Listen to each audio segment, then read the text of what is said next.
Okay. I guess we're back with this.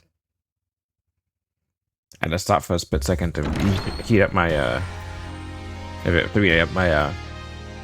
fix my setup to make sure everything was okay.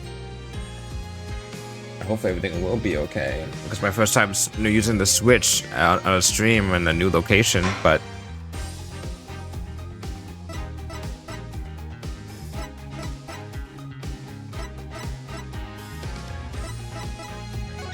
okay, we're good.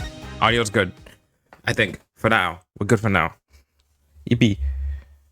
I'm just gonna mute that and we're good. This might be a long ass stream depending on how I feel. Or we may cut it a little bit close. The courtroom bombing incident. A terrible attack launched by the will of a madman. That incident perfectly symbolized the state of the legal world in his dark age of the law. Mr. Wright brought it to a resolution of sorts.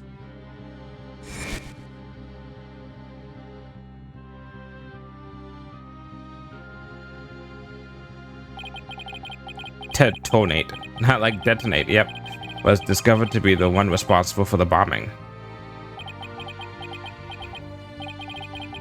If only it was that simple. Somehow I can't help but think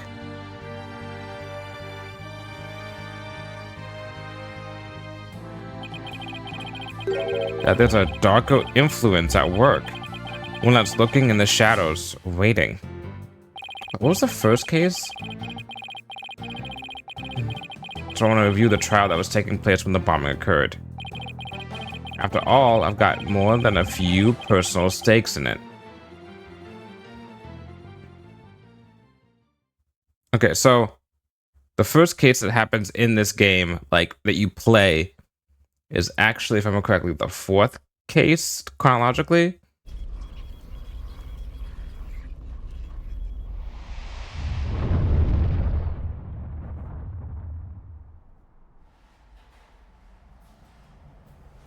Remaining until launch. Please begin your final equipment check. Check complete. Everything's A-okay. We're ready here whenever you are.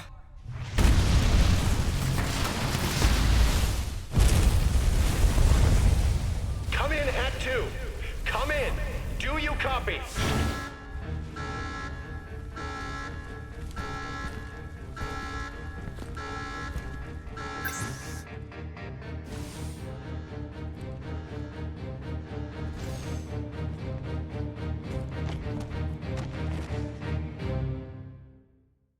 Oh, they seem fine.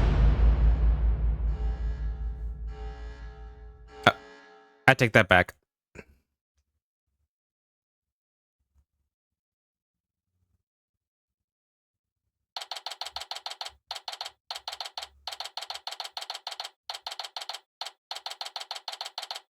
Going from fucking what's it called? Yesterday, a case that will go in idle and every single date kind of mattering to this, where the dates don't really matter that much, is a turn. Alrighty now.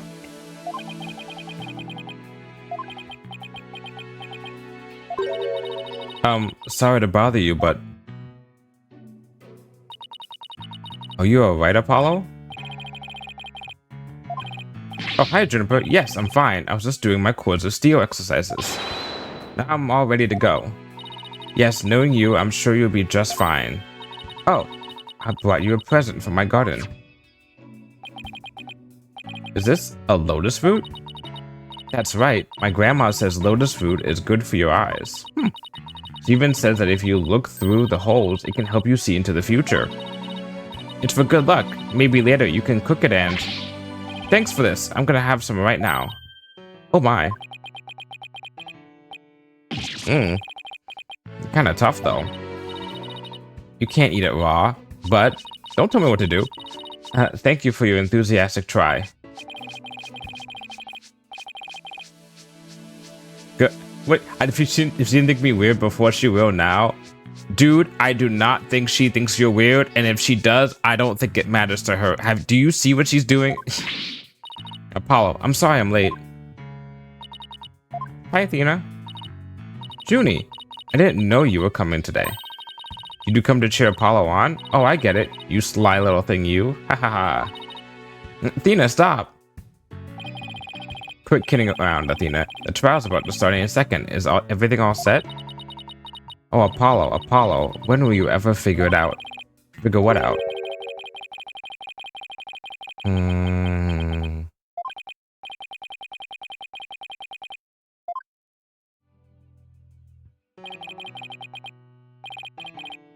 This is it. It's all over for me. Your head looks like a rocket.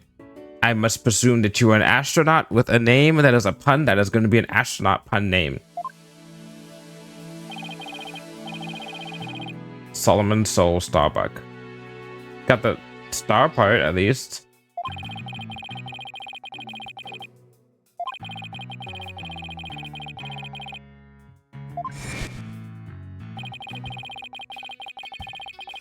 Okay, I seen a crime is Cosmos Space Center. My best friend and I went there almost a little too much.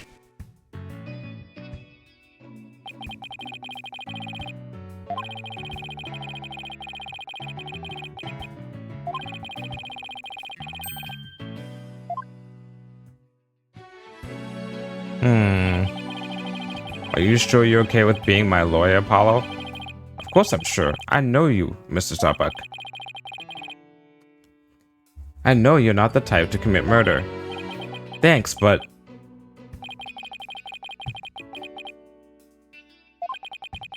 I'm supposed to be in space right about now. Man, that seems like such a bummer. Like, can you imagine being part of like a... Not like you die, but just like a failed space experiment. And then you just fuck up. And you can't go up there yet, so you had to... All that training's for nothing. I'll probably never get the chance to go into space again. Don't say that. Don't stop believing. Besides, you just have to go into space again. Yeah, I don't think I could face Clay in the afterlife if I just rotted away in a cell. Clay Terran? I can't believe he was murdered. I mean, he was such a promising astronaut under your command. Yeah, he was a good guy, always there to pick me up when I was down. No one loved life as much as him, that's for sure. He was always so full of energy, telling me, "You're fine, Mr. Starbuck. Here, have a venti coffee." How could something like this happen to a guy like him, huh?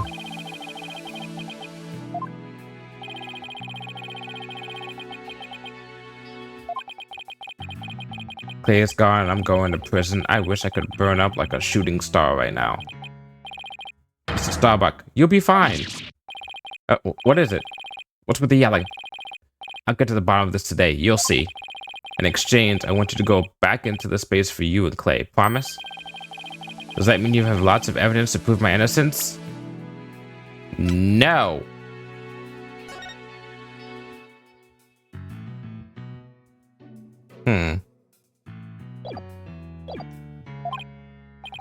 Oh, well, about that. We didn't get to investigate the area as much as we'd have liked, thanks to the police. Once again, they're starting us in the middle of a case, which is interesting that they do that, though, in the last non-DLC case that they have in the game. But you know what? We'll see how this goes. Everybody thinks I did it. Thought I was gonna soar like a comet, but I'm just gonna crash like a meteorite. No, don't say that, Mr. Starbuck. Stop saying space puns. Don't count yourself out yet. I know it's hard to lose a teammate, but you gotta keep going. And what about you, Apollo? What about me? I was just thinking, wasn't Clay your best friend? We need to focus on the trial right now. Are you all ready to go? Apollo. The trial's about to begin. If the defense would please proceed into the courtroom. Okay, here we go. See, the good news is that Athena is like somewhat of a behavioral therapist. So after all this is over, maybe she can help Apollo deal with grieving and the trauma of losing a best friend, but we'll cross that bridge later. Hopefully. Headcanon wise.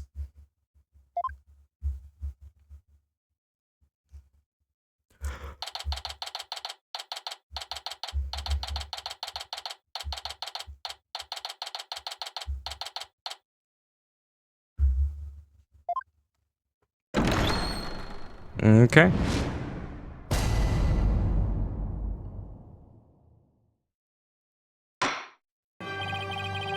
Court is now in session for the trial of Solomon Starbuck. Defense is ready, Your Honor. Oh, that's right. He's still injured from last time. Excuse me, Mr. Justice. Yes, Your Honor. What happened to your eye? I'm fine. The defense is ready, Your Honor. Are you sure? I'm fine, Your Honor. The defense is ready. I'm sorry, Your Honor. He's been like this since yesterday. He keeps insisting it's just a sty. I suppose it's something he doesn't want to discuss. Maybe he's entertaining a touchy age. Very well. And the prosecution? The prosecution appears to be ready as well. Silence.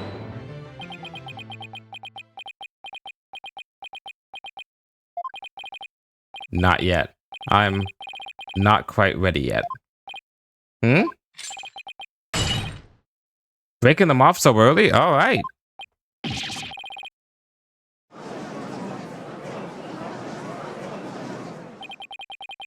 The prosecution is now ready. Wait a second. That bomb thingy. It didn't take him long this time.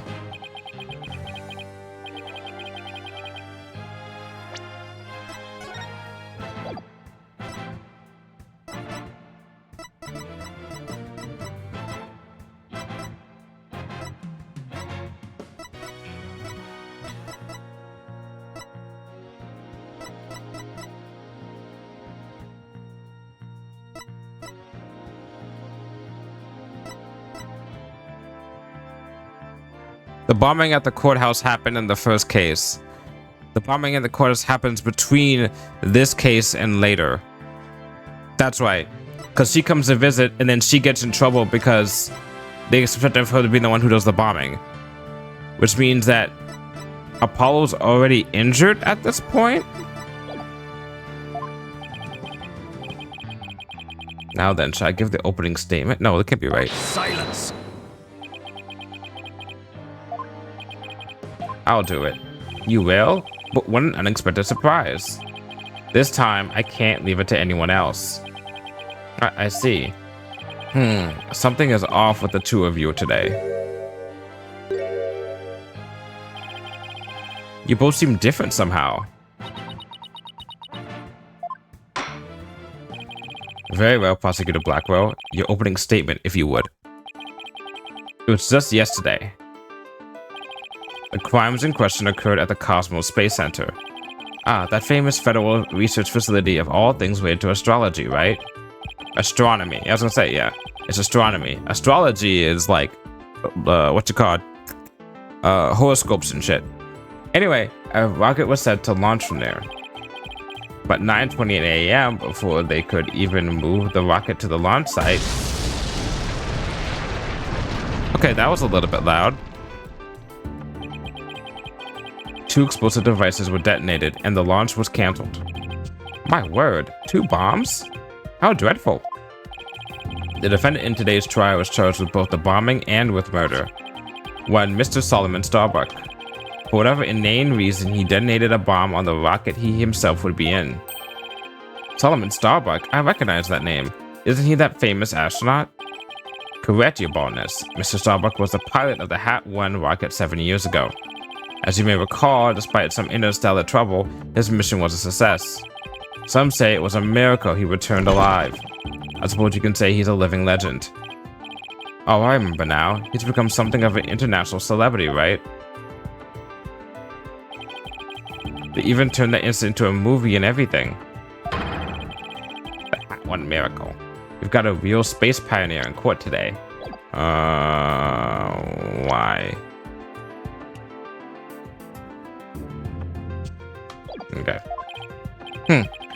even heroes tumble from their lofty heights. Returning to the subject at hand. Ah, yes. The victim was one Mr. Clay Taryn, a subordinate of the defendant. Indeed, a loyal disciple brutally stabbed to death by his mentor. Stabbed to death, you say? You mean his death wasn't a result of the bombing? Correct. Despite his lofty dreams, the victim was seen as an interloper by the defendant. And so he was sent not into space, but to the universe which we mortals cannot see. About that, Blackwell. Unfortunately, you do not know about the fact that I have spirit medium friends. So we can't technically, I guess we can't really see into there, but we can definitely commune with them. I think we've heard enough. The case seems pretty clear cut at this point. That's okay. Sidebar. It is very weird to me that they don't just keep on doing mysticism stuff, because I mean, you kind of have the thing with like Apollo's bracelet, but other than that, everything has been very hard sciencey for this game, right? Which is weird because Apollo Justice had, you know, the stuff with like being able to like, you know, tell people's like stuff with the bracelet and like be able to like, you know, heighten senses, which I guess is not that mysticism, you know, centric. But then you have like the original trilogy, which is very mysticism centric. And then you get to this and it's like, this game is very just like, oh no, that's not like, you know, that's not really a thing. Like supernatural stuff, like, nah, it's fake, you know, like it can't be a thing. And then they get to fucking at the game after this is called Spirit of Justice, for fuck's sakes. So we're gonna go from like mysticism to nah, supernatural, whatever, to oh, we're back to being spiritual as hell. It's interesting. I wonder if it's maybe because of a change of like direction in the game, or if it was something to do with like, I don't know, like they were just like, we want to try a different avenue and focus more on like the law part, because it's all about more about the dark side of the law than it has been about like the spirit medium part of the law. Which I mean, all the games talk about the law, but anyway, that was just an interesting thought I just had. I think I've heard enough. The case seems pretty clear cut at this point. However, there's one thing I'm curious about. That metal box next to the witness stand. What purpose does it serve? Exactly. Okay, so since you asked so nicely, it's your coffin. Ah, have mercy on me. I jest. It's evidence. Due to its immense size, we've little choice but to lay it where it rests now. We shall get to the contents of the box in due time. I feel like I just lost 50 years off of my life. Does he even have 50 years left? Hey, don't tell that to him. In a monologue, Athena. In a monologue. Enough jabbering. Enough jabbering. Bobby Fulbright's the name, and justice we trust.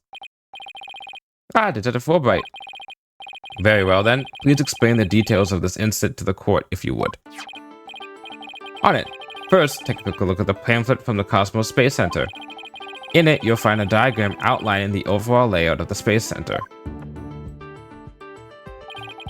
Ah, here we are. For a more detailed look on what's the left side of this building, take a look at this cross-section that we, the police, have created. See the launch pad in the main building? The launch pad is the square building. All I can think of is like, it goes in the square hole. The launch pad is the square building, and the rounded structure is the main building, right? Okay, you got it. The instance that the place of the launch, the instance took place in the launch pad 1 in the main building's lounge. I'll be using this diagram during my testimony. It'll make it easier to understand. Okay.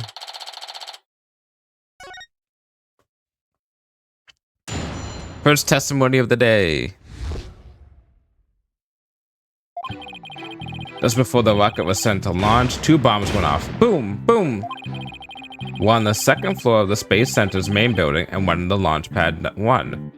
Which basically automatically means that you'd have to either go to 3, 4, 5, or 6. Okay.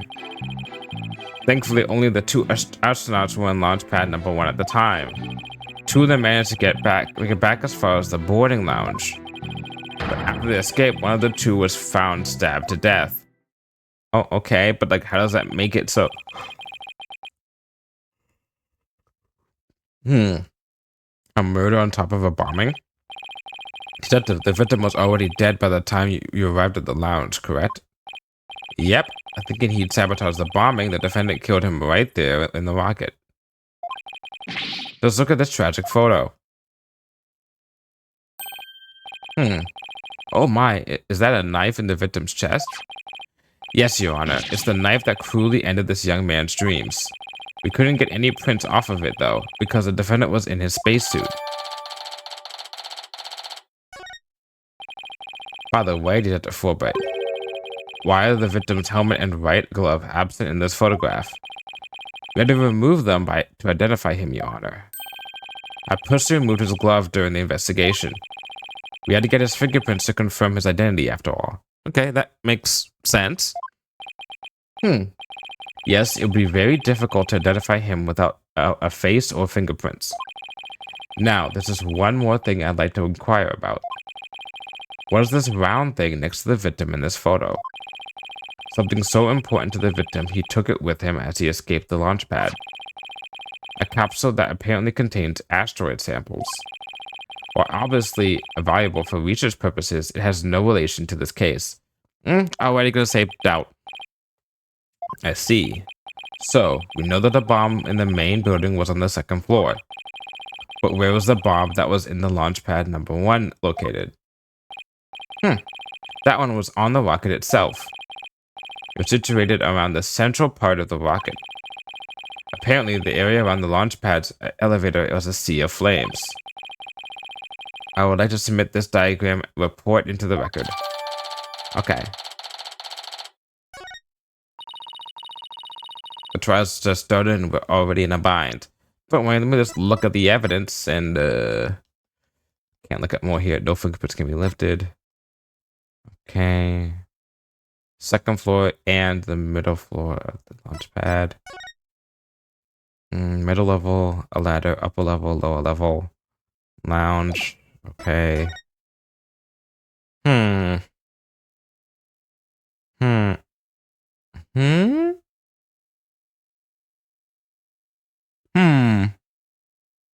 Interesting. Interesting. If you look at his tie thingy, it looks like maybe he was stabbed when he was lying down. That's possible. Because if the tie thing's moving on the side, you think it'd be like more blood there and not be blood underneath the coat. You know what I'm saying? Like the blood on the coat, and the blood on the little tie thing don't match up right to me. I don't know where to go with that. Maybe this is some bullshit. No, I'm just bullshitting.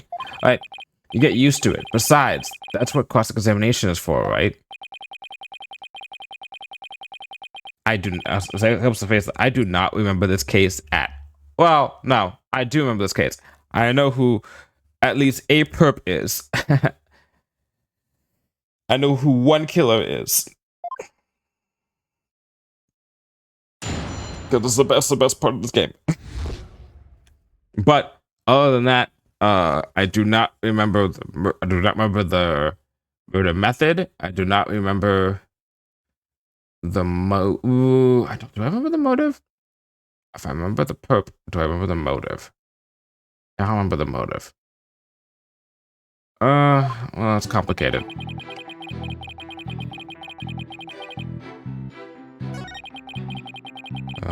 Okay. Oh, do I remember the perp?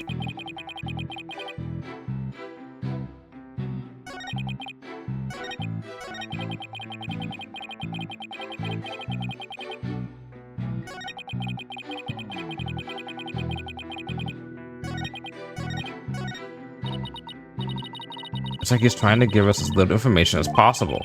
Maybe Prosecutor Blackwell's got his tongue. But don't let that hold you back. Keep pressing until we get what we need. I guess we're just gonna press everything for now. Let's see what he gives up. How powerful were the explosions? Well, the one in the main building wasn't strong enough to bring the place down. But the room it went off in was burned black. Thankfully, nobody was hurt. Due in large part, of course, to me stepping up to lead the evacuation. Wait, what were you doing there in the first place, Detective Fulbright? Aha, I'm Bobby Fulbright, hero of justice. I'll be there wherever and whenever people need my help. I'd go to the other side of the world or even the edge of the universe.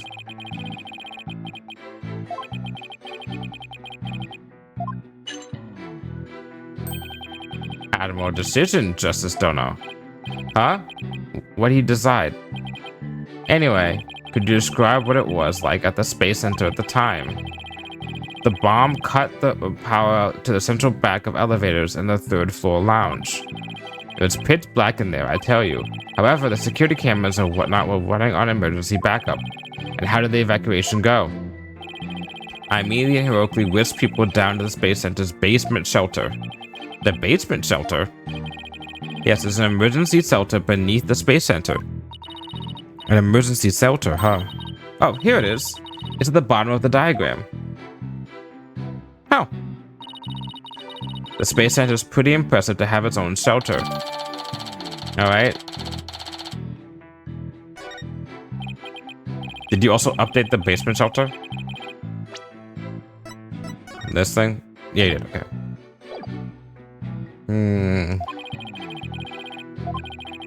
So there were 2 explosions in total, correct?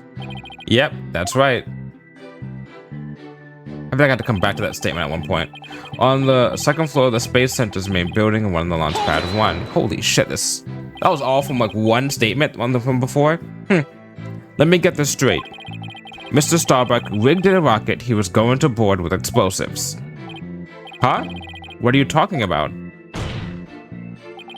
If the defendant really did plant the bomb on his own rocket, he'd get caught in the explosion as well. Oh, I hadn't thought of that. Blackwell, what are you gonna say? A simpleton for a simpleton. Fulbright, the motive. Understood. The defendant actually had astrophobia. Astrophobia? What's that? A fear of space, naturally.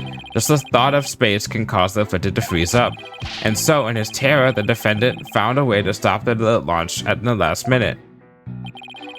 That's absurd. Unfortunately for you, we have evidence. Take a look at these. What are they? They look like pills. These are anti-anxiety tablets that were among the defendant's possessions. Apparently, he was taking them in secret to quell his fears. There were a multitude of problems with the rocket Mr. Starbuck rode 7 years ago. Rumor has it it threatened to crash a number of times as well. That was, of course, very traumatic for Mr. Starbuck. That doesn't mean he's gonna blow his ass up, though. Come on now. That doesn't mean he'd go so far as to blow up his own ship. Yep. Silence. Tisk, tisk, tisk. The defendant couldn't bear to mar his good name now, could he? That's dumb. No, not after the media had branded him Soul Starbuck, space pioneer extraordinaire. Given these conditions, the defendant could hardly run away from like some base mutt. What, so that's why you think he resorted to the bombing? Naturally, he constructed this act of sabotage in an attempt to blow up the Space Center, which would effectively abort the launch but spare his reputation. That's dumb as shit, because why would he just end up going back to space? Because they'd probably be like, we're not gonna stop here, we're just gonna make another one. You know? Also, it's too risky, because what happens if he actually gets caught in the fire? Now, I'm sure you understand why we have to bring justice down on this atrocious criminal. No, I don't understand anything. This makes no sense. Hold it! Are you sure it was only the 2 of them? It was just before the spaceship was set to launch, so of course it was only those 2. Well, there could be somebody else inside that rocket. Silence!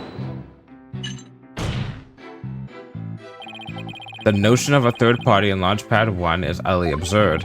Those that enter the area from the lounge, one must pass through a door guarded by a fingerprint recognition device. That makes sense, it's a space station after all. and allow me to state up front that they are a precious view with the clearance to do so.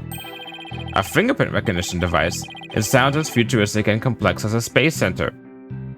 Because it is. Actually, it's not as amazing as you think, Your Honor. Take a look at this photo. Oh, this is a handprint thing. This is the door with the lounge with a fingerprint lock. Only personnel whose fingerprints are registered can pass through. I see. That is very different from what I had in mind. And is there a record of the number of people that passed through that door yesterday? Yes, there were only 3. The defendant, the victim, and the director of the Space Center, Yuri Cosmos. And doesn't that mean it's possible that the director is the one who did it? Not a chance. He was in the main building when the bombs exploded at 9:28, doing his job directing the launch. Do we have a time of death? I don't know if we do. Besides having an alibi, he has no motive for committing these senseless acts. I don't know, like insurance fraud or something?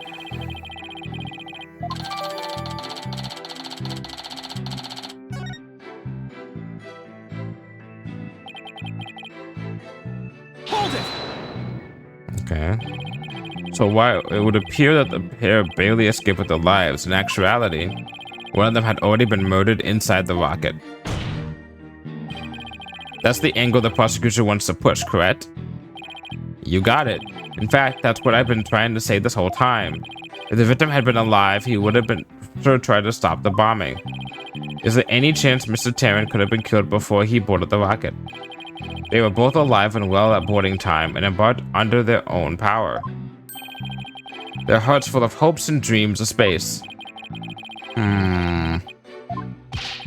If I may continue my explanation, after the evacuation order was given, the defendant made his escape, carrying the victim to make it look like a rescue. That's dumb as hell. Hold it! He would easily be found out. And who was the first to find the victim? Actually, there were 2 of them. The Space Center director, Yuri Cosmos, and Detective Candace Arm. Wait a second. One of them was a detective? Yep. Okay. Alright. She and the director were ordering the evacuation following the explosions. They were also worried about the astronauts, so they hurried over to the boarding lounge. Okay, so Candace Arm. They'll probably add her after this. That's when they discovered the victim along with the defendant.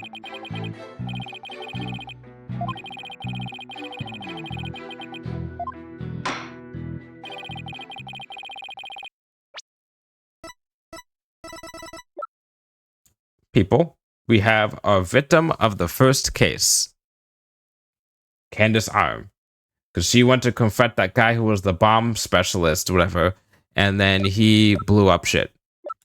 Why did he do that? She discovered something about him, about his like bombs were fake or something. I forgot. It's been a while. It's been like 2 months almost, right? But that's what she did, which means that this case happens to a certain point, and then the first case in the game happens, where this courtroom is going to be blown up, and then we haven't done the second part of this case yet, right? So the chronological order of this game is the second case in the game, the third case in the game, the fourth case of the game up to a specific point, the first case in the game, and then whatever comes after the first case in the game, where he's like, I have to go investigate this stuff on my own, right? So he's already been knocked out, and he's already got the bandages on him. Wait, how did he get the bandages on him? Maybe he got it from did you get it from the previous case? From case 3? Only the victim and the defendant were on the launch pad when the former was killed. If this is the truth, then only Mr. Starbuck could have carried out this crime. Oh, wait, I think I know what it is. I think it's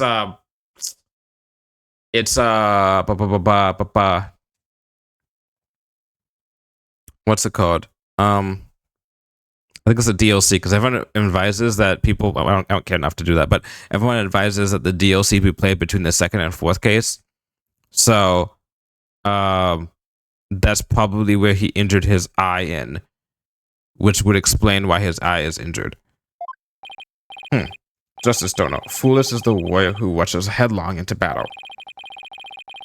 Preparation is a central element of battle, so I advise you take a gander at this. What is it? Footage from a security camera. As the two astronauts emerge from the bowels of the launch pad 1/4.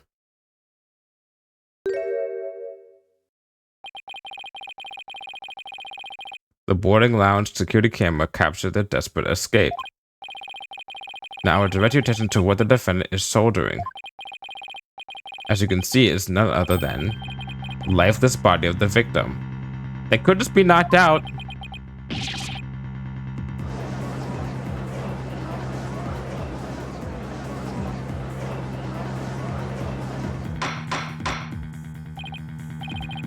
Order, I say. This lines up exactly what the prosecution has been asserting. I should have known Blackwell would have something like this ready.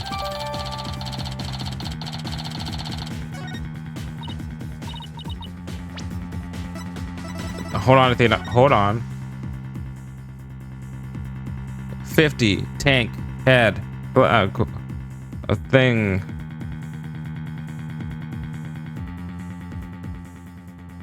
Something's not acting up right. What is it?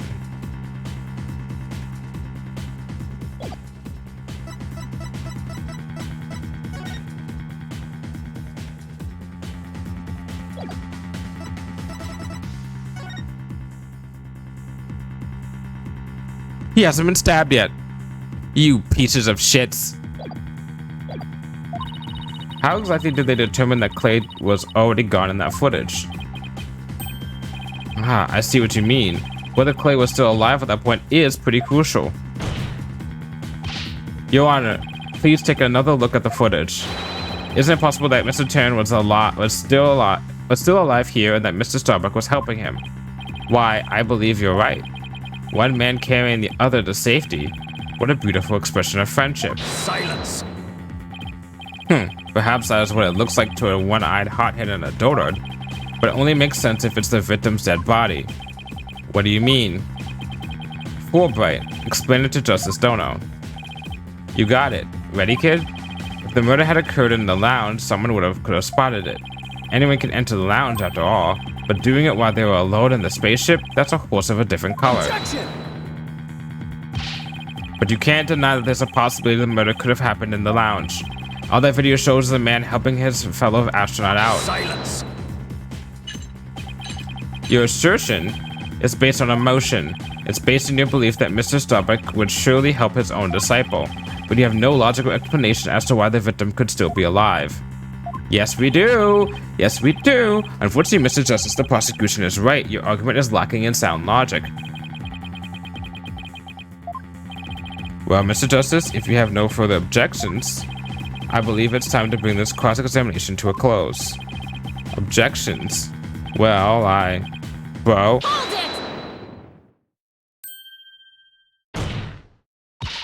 Your Honor, the defense requests a little time to think and regroup. Given the facts, I'm not sure I see the need. What is it, Athena? It's just, there's something that's been bothering me. If it isn't the defense stalling for time, as always. If it isn't the prosecution losing every case, as always. Very well, I'm feeling generous. You may have a small measure of time. Oh, thank you. I take back my insult. Halfway. You have 5 seconds. I rescind my rescinding of my insult. 5 seconds. After that, I declare this cross-examination to be closed and the verdict to be rendered. Your boldness, raise your gavel high. It's time for a countdown. Oh. Ready? You don't have time. Spit it out, Athena. Only 3 more seconds. Look. I don't think the prosecution's explanation is very complete. Meaning there's something missing. Like they conveniently left it unexplained. Something they didn't explain. You're right. I think I know what you're talking about. Your 5 seconds are up, Mr. Justice. Is there anything about the prosecution's argument that you'd like to review? Yes, Your Honor. Actually, there is. There's something the prosecution has yet to make clear to this court. Well, if you put it that way.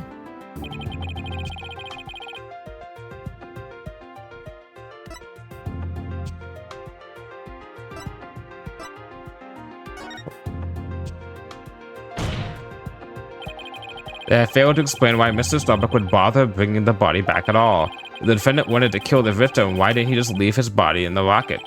Why go through the trouble of bringing him all the way back to the boarding lounge?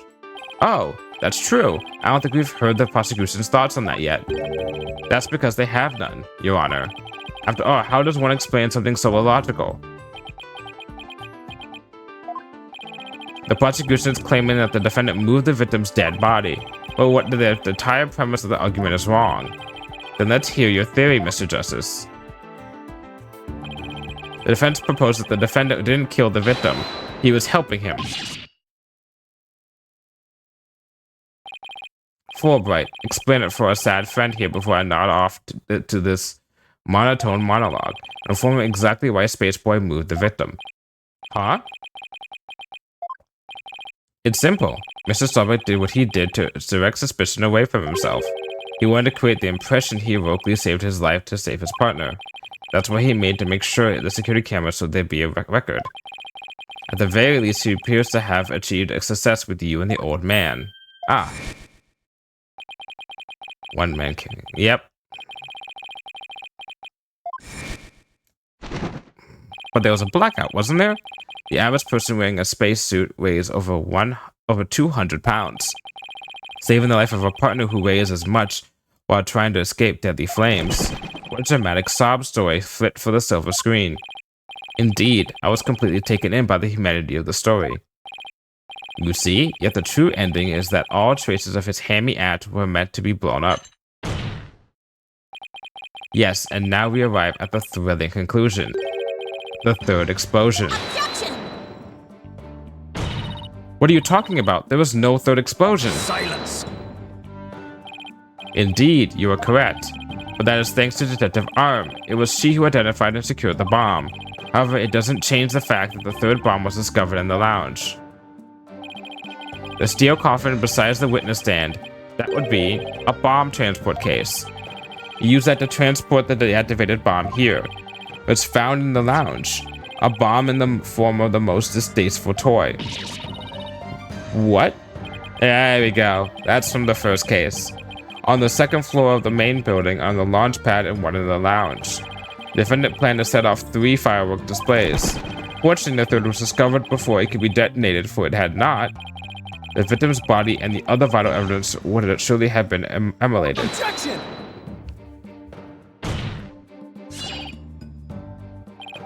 Before you utter a word, know that the evidence supports me. As it's still undergoing forensic investigation, I do not have the evidence on hand. That's like having no evidence. However, know that a peculiar item was found in one of Mr. Starbuck's pockets. Was it a detonator? Specifically, a bomb detonation switch. You found what? Okay, but we know that it's possible someone could have planted it, because in the cutscene that we saw at the beginning of this case, both of the 2 bodies fainted or fell over when they got through the hallway. So, someone could have planted that easily. I suspect the defendant had no time to destroy such damning evidence when the Space Center director and Detective Arms stumbled across the murder. So he thought to hide it in his pocket. Feeble-brained that he is. Either this is the dumbest fucking criminal on the planet, or he's being framed. Mr. Starbuck would never do anything like that.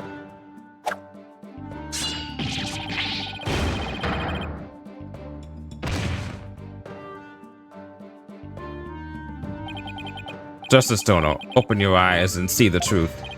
This appears to be irrefutable evidence that the accused set off the explosions. Still can't accept it? You'll believe in your client, come what may? Then why don't you cross-examine the defendant himself?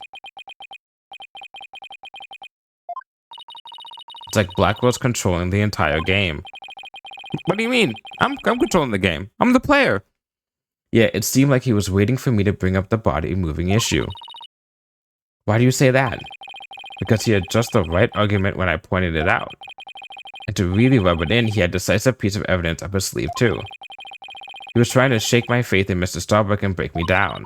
Then making you cross-examine Mr. Starbuck at this point was part of his plan too? Totally underhanded, but I wouldn't expect anything less from him. Now let us hear from the arch-villain, the fiendish murderer himself, famed astronaut Solomon Starbuck.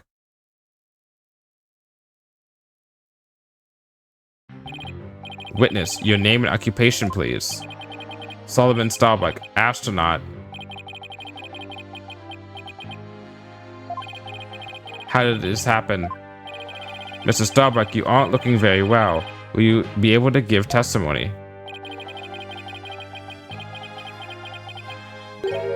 No. Well, unfortunately, no is not an option. You are being accused of a space center bombing and the murder of Clay Tarrant. Please testify to these allegations. It's like, why do you even ask him if you're gonna be like, no, too bad. Mind if I take this suit off? It's getting really heavy. Silence.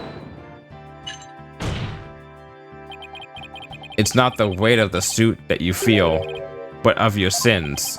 Prepare to carry that weight for the rest of your life. Banish me to the moon. I don't care anymore. Wow, that was super negative. Is he going to be alright up there? He'll be fine, I think. He's gonna say that he did it. And Paul's like, as long as he doesn't say he didn't do it. All I did was support Clay over my shoulder and get us off the rocket. Like always, I took the elevator down to the middle level and headed for the corridor. Clay had passed about by the time we got to the order to activate. I didn't kill Clay. I was trying to save him. So you assert you didn't set off the bombs and murder the victim. But I bet you think I'm lying, right? I reserve all judgment until after I've heard your full testimony. I'm sure you don't believe me. I bet you don't even believe I'm an astronaut. Who'd wear a suit like that except an astronaut? I don't know, a cosplayer or a costumer? Like a Halloween costume person? I will say that when I saw you in that movie, you appeared quite courageous, though I suppose reality never quite lives up to the fantasy. I guess I'm just a big disappointment. Haha, ha ha ha, ha ha. I really don't care what happens anymore. Ha ha ha, well, you need help.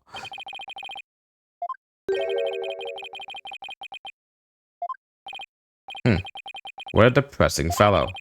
If you were to join me in the clink, I imagine that annoying sighing of yours would rub off on the other inmates. Like how it rubbed off on Prosecutor Blackwell a second ago.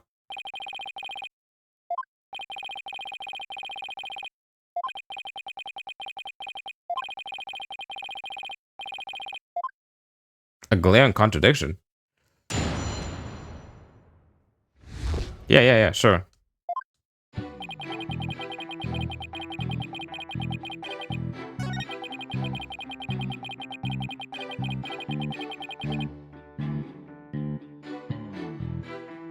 I took the elevator down to the middle level and headed for the corridor. It's at the elevator inside the launch pad area. That's right, we always use it to get to and from the cockpit. That makes sense, so he was just using the route he always used. In spite of the fact that there had just been an explosion? Huh? Yep.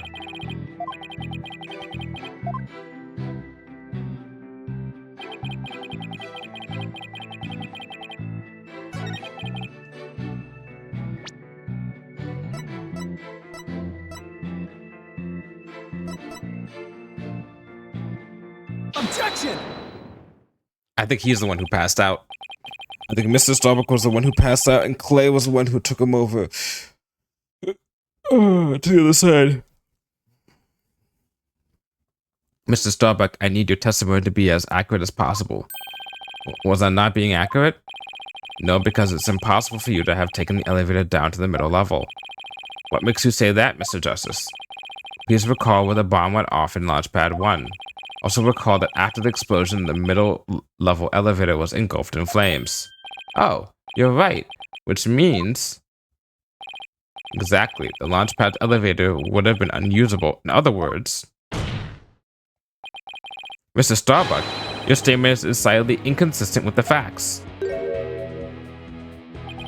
No, what's with the helmet? Mission Command, do you read me? Come in, please. Objection! I'm playing Apollo's music too, let's go. This is Mission Command. I order you to pay attention. Stop this nonsense and answer my questions, Mr. Starbuck. What, my helmet? My oxygen tank. Oxygen concentration and body temperature declining. Requesting medical assistance.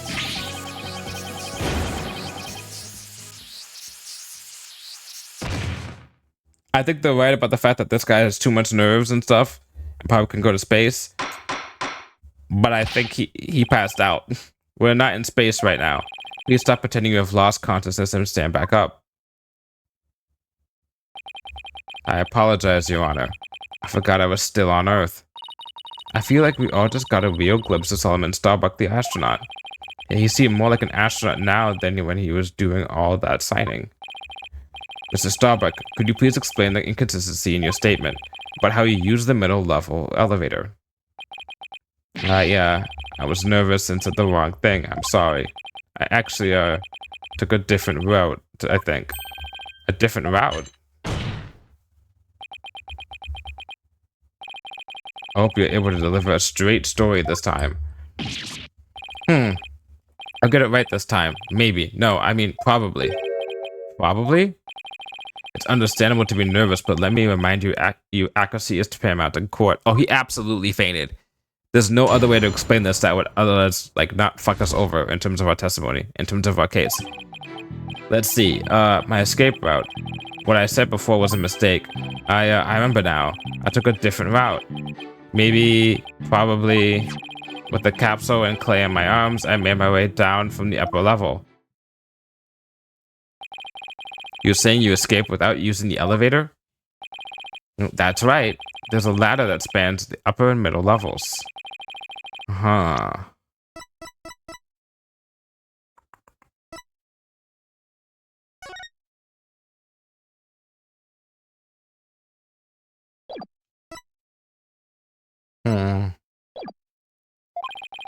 Luckily, the fire hadn't reached the ladder, so we can make our escape that way.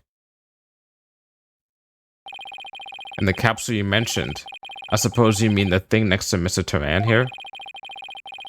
Was the capsule that important that you'd risk your life to take it with you? It almost goes without saying, but yeah, that capsule contains asteroid samples. Therefore, it's invaluable as a research material. With his spacesuit on, Clay weighed a ton. With spacesuit on, Clay weighed a ton. But securing the capsule was also important. And you didn't answer to the best of your ability. Mr. Starbuck, please remember that your verdict is writing on your testimony. Come on, fucking just admit it. It's the only that makes sense. Maybe I am guilty after all. I wonder if you can see the stars in prison, but it's more comfortable than a spaceship.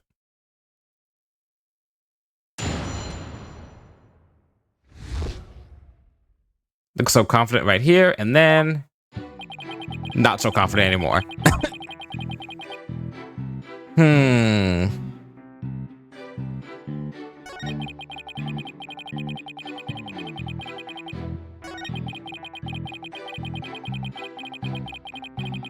Hold it! The upper level of the launch pad area? That's right. That's what I said, isn't it? So to recap, you had Clay over your right shoulder and the capsule in your left hand. Yeah, it's really important. So I couldn't let it get burned up. So even though Clay was really heavy, I couldn't afford to carry him with both hands. I did the best I could with him over one shoulder and the capsule in my other hand.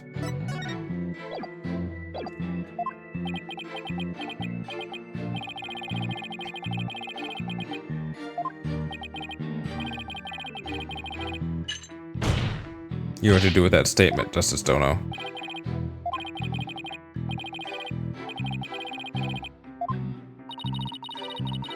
So Mr. Starbuck escaped with Clay and the capsule, which means it's just like in the footage. I can see why he couldn't run though. He must have weighed over 200 pounds just by himself. Yet he had to support Clay, who was another 200 pounds. Plus he had to endure the safety of that capsule. I don't think I could have even walked under those circumstances. Okay. Check the history for something. Yeah, Clay with your right shoulder and the capsule in your left hand. So even Clay was really heavy, I couldn't carry him both hands. I did the best I could with one shoulder.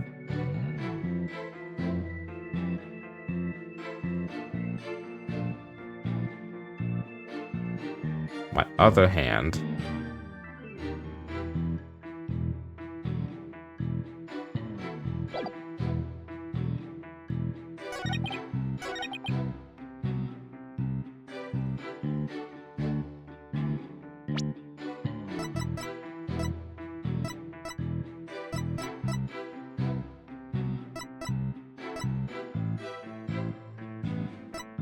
Objection! Oops. I guess it's not. I guess it's the same thing. He's right. It does actually.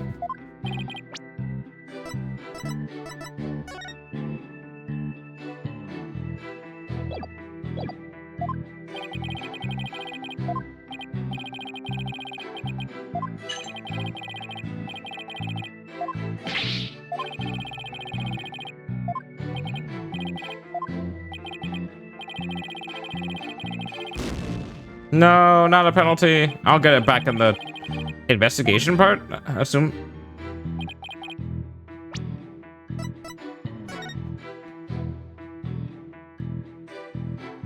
Is it just like how can you get down the ladder? Objection!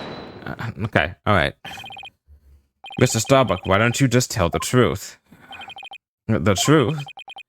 Let's see. The Earth is blue. No, that's not right. So, I guess the Earth isn't blue? Yeah, that's it. The truth, Mr. Starbuck. The oxygen concentration is super low in this area. Prepare the emergency oxygen tanks. Mr. Justice, the witness appears confused. Please help draw out the truth from him. Mr. Starbuck, under the circumstances at the time, you couldn't possibly have reached the boarding lounge via the upper level route. Huh? As long as this was the escape route.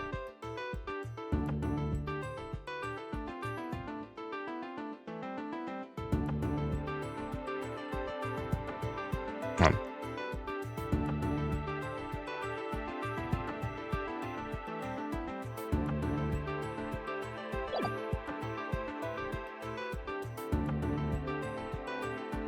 Take that! The ladder? Get down from the upper to the middle level where the launch pad 1 corridor is, you would have to go down the ladder. Isn't that right, Mr. Starbuck? Of course. That was the only way we could escape. Objection! But how would that work? At the time, you were supporting Mr. Tarrant over your shoulder, were you not? It's toss him down the ladder. It's fine. And remember, he was in full space gear as well, putting him over 200 pounds. Maybe he's strong. Well, it's easy on the moon. Gravity is only 1/6 of what it is on Earth. Objection! But the space center is located on Earth. Short of being an octopus, climbing a ladder with an adult male in space gear in one arm, while carrying the capsule in your other is impossible, wouldn't you say? Oh. So, Mr. Starbuck, how exactly did you climb down that ladder with your arms for? Mr. Starbuck, come clean and tell us the truth, now. Engineer, where's that engineer? And before Blackwell be like, yeah, look, he's lying. Yeah, sure, he's lying.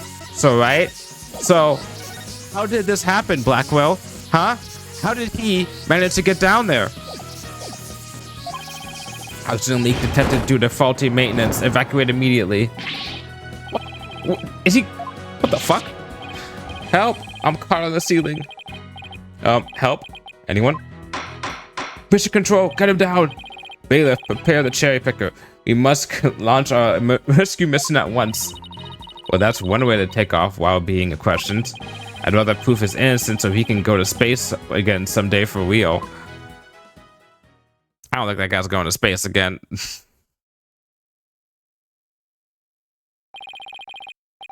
Now then, Mr. Starbuck, do you think you can keep your feet planted on the ground? Yes, I apologize for losing control. Are you ready to tell us the truth? Not that. Anything but that.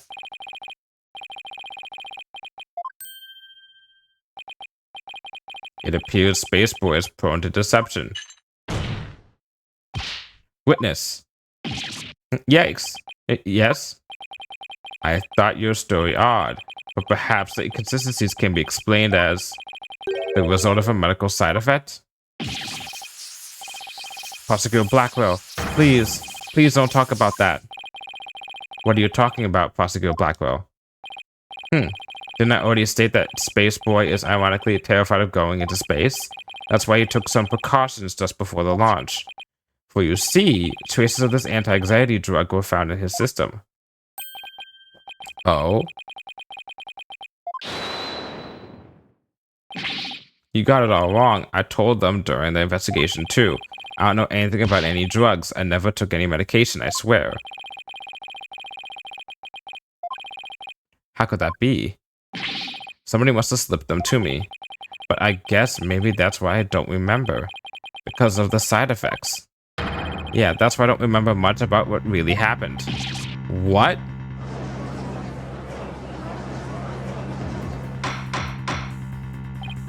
Order in the court.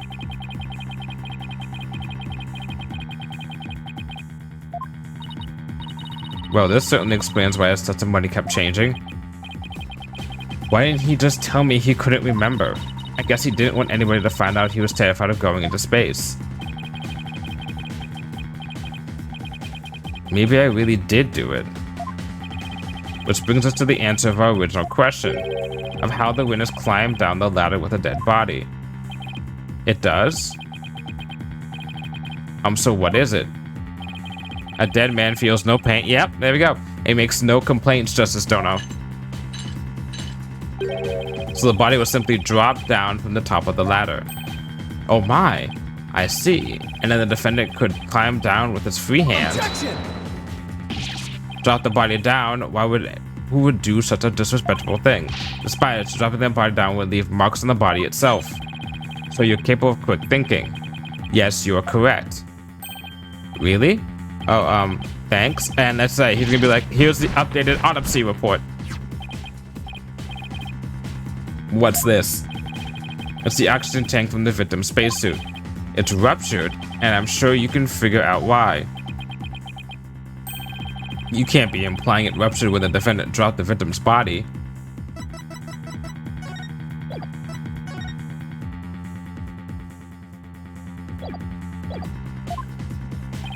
I am, for the fracture easily when struck.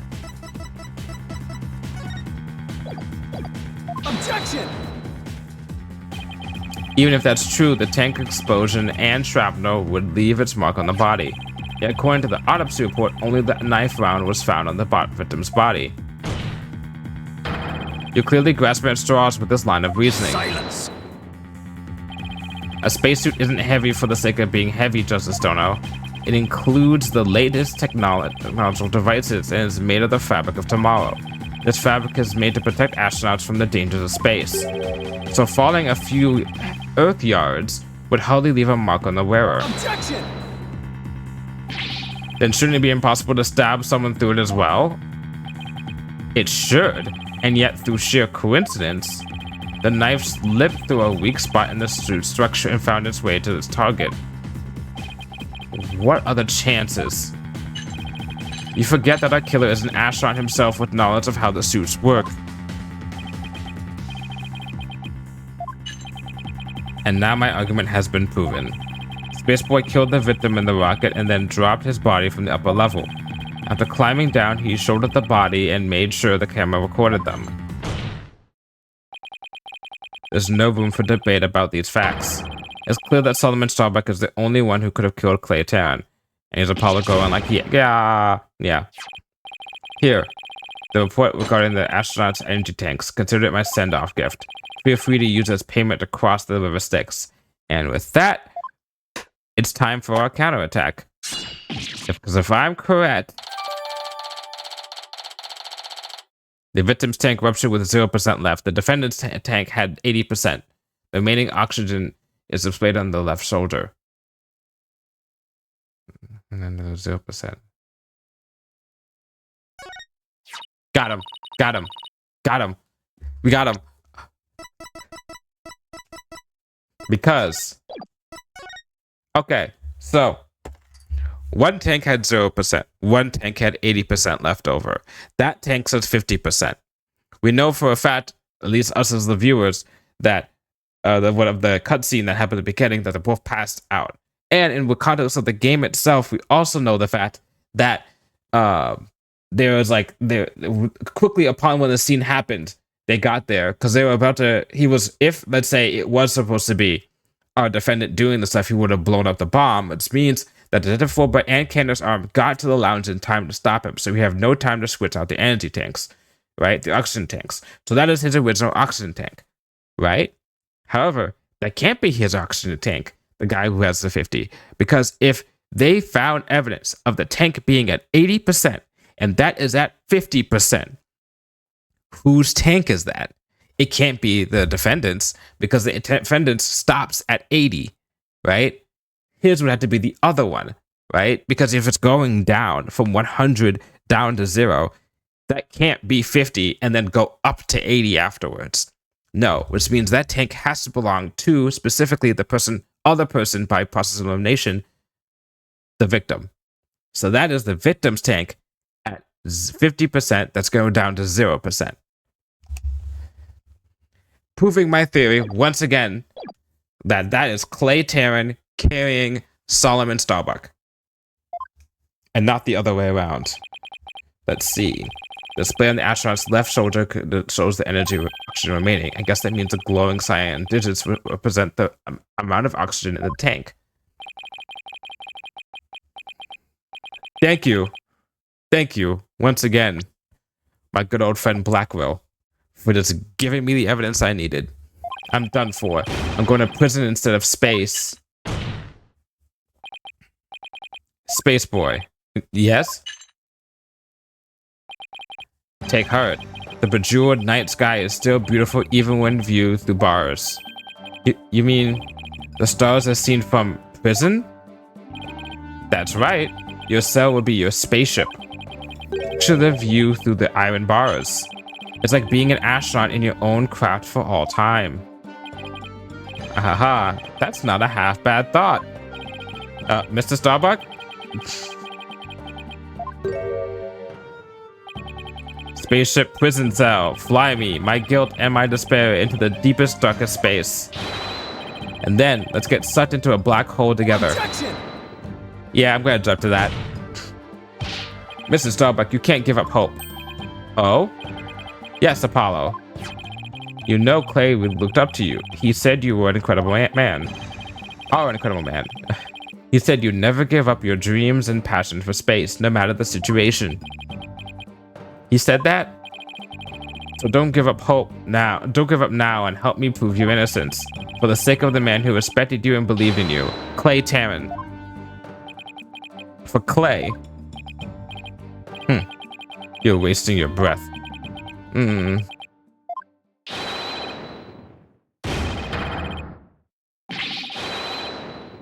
Yeah, what he said.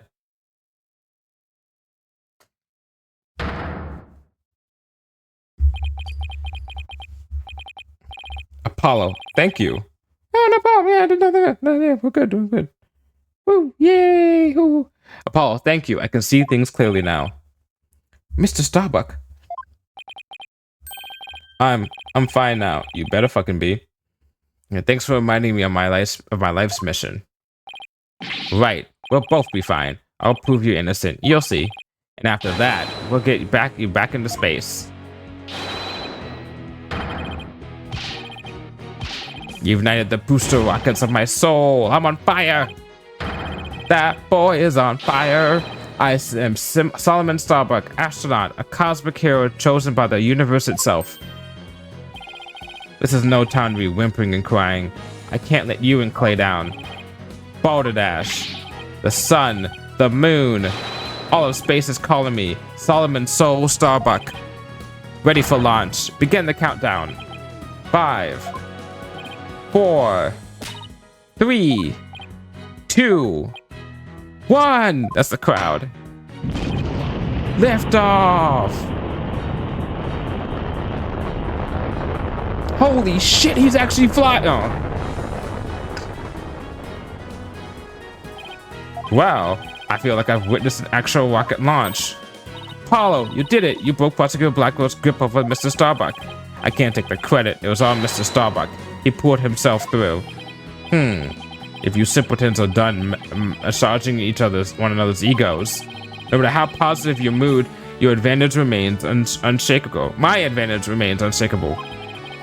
How about to wait for the final guilty verdict? Isn't that right, your baldness? Gah.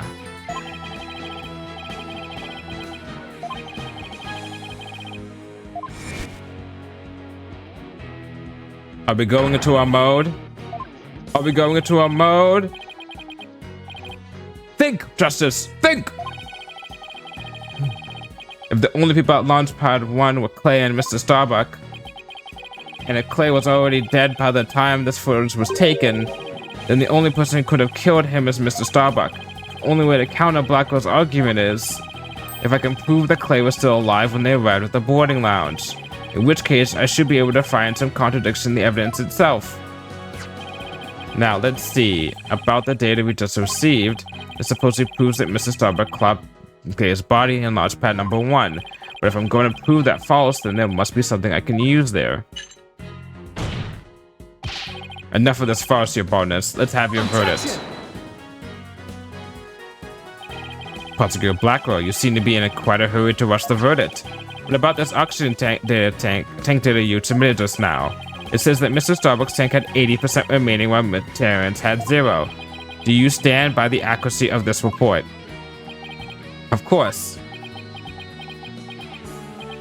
Then I guess it simply means that it's faulty as evidence goes. You explain what you mean, Justice Dono. It's simple. The evidence contradicts the facts of this case. Take a look here at the detailed description and you'll see what I mean. I hope you have some evidence, Mr. Justice, because I don't see what's so contradictory. Yes, Your Honor. Right away.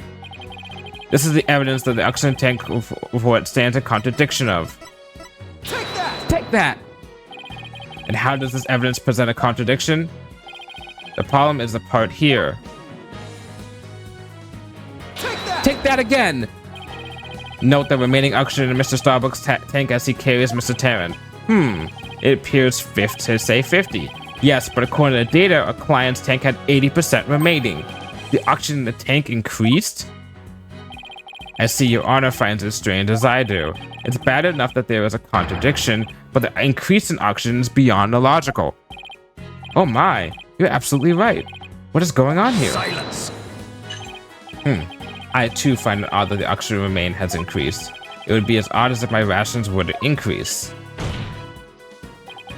But what does that prove? It doesn't change the fact that it's the defendant carrying the victim's corpse. About that. I'm going to bet you don't get more rations because you don't abide by the rules. Either way, the oxygen remaining shouldn't increase just as your rations don't increase. Therefore, this new information is critical. We can't overlook it. In that case, do you have an answer to this riddle of this mysteriously increasing oxygen? You better not disappoint or declare the inconsistency as a mere equipment malfunction. Particle Blackwell has a point. I suppose it could be a simple malfunction. Mr. Justice, if you cannot prove an adequate counter-argument to his point, I'm afraid I must bring this trial to an end. Do you think you can explain why the remaining oxygen level increased? Of course I can. Mr. Starbuck's a memory, but he claims I've carried clay.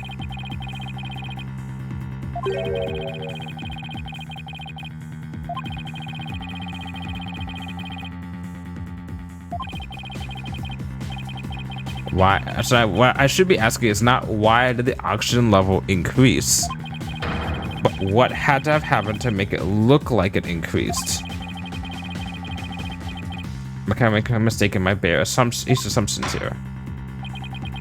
Mr. Justice, we're waiting. Yes, Your Honor. I'm ready to answer. This is why the remaining oxygen appears to have increased.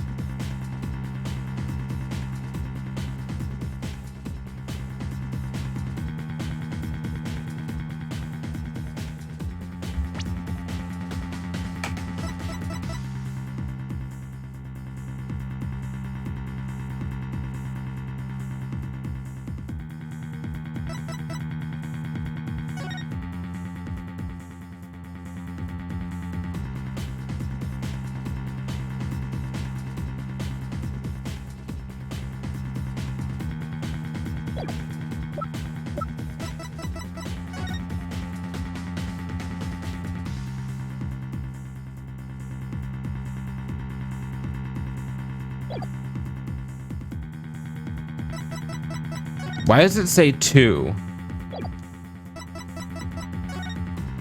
It says Launchpad Corridor 1.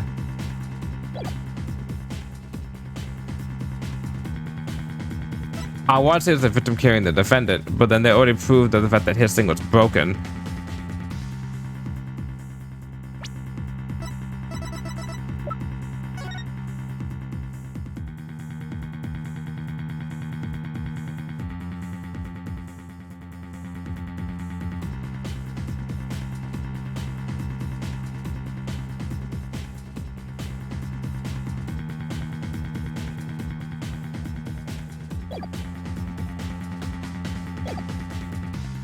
I want to say this, but I don't think it's that. I think it's this.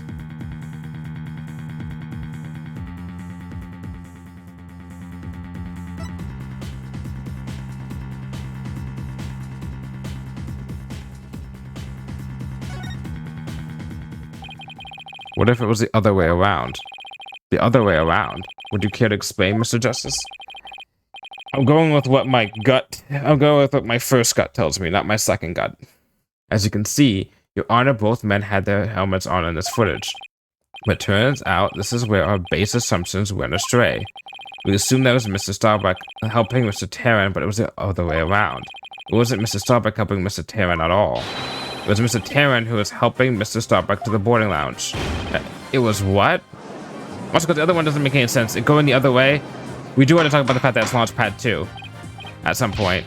I think there was a second Launchpad because I think I remember that being a thing because there's a 2 in the back right there on the floor.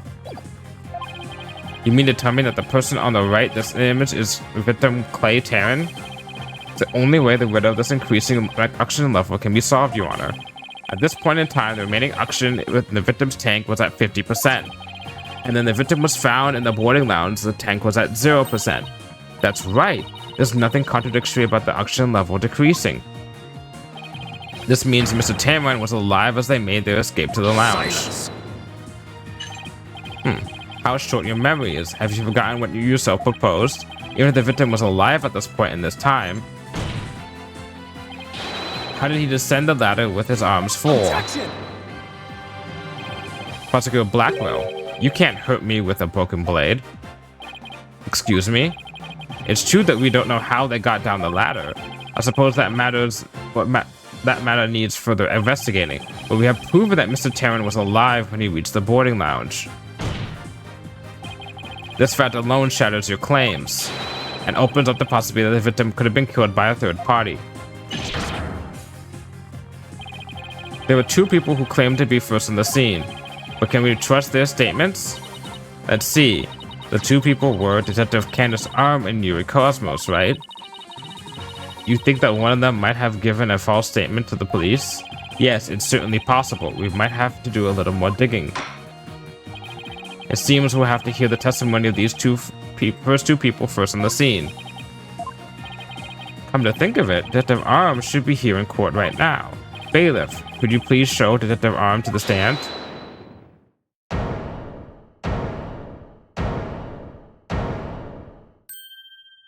And here is the end of this part of the case. I have an announcement, everyone. What's the meaning of this? We're in the middle of a trial here. Please remain calm and listen carefully. Someone has reactivated the bomb. The bomb was defused, but see, that's what happened, is that we were going to call Detective Arm to the case, and he had killed Detective Arm before the case happened, before this trial started, or in the middle of this trial. And he had activated the bomb.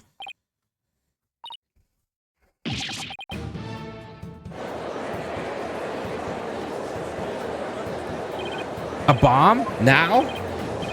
Everybody run! Eek! I don't want to die! Oh no, everyone's panicking.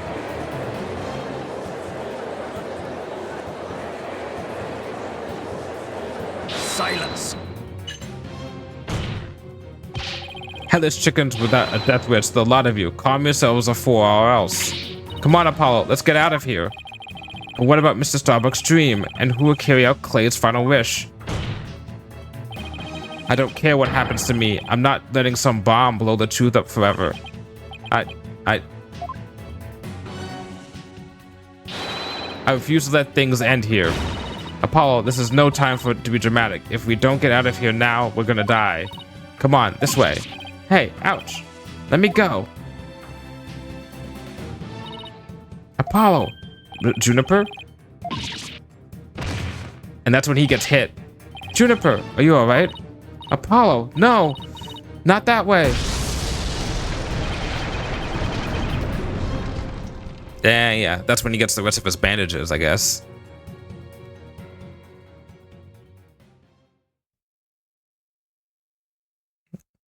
And Juniper, who was already kind of into it, was just like, what the fuck? Like, oh my god, my knight in shining armor again. Thus leading to the first case.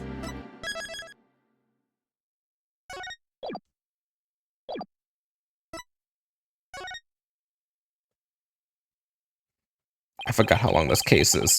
In the middle of the Space Center bombing trial, we had another bombing incident. This one destroyed courtroom number 4. Furthermore, Apollo suffered massive injuries from being there when the bomb went off.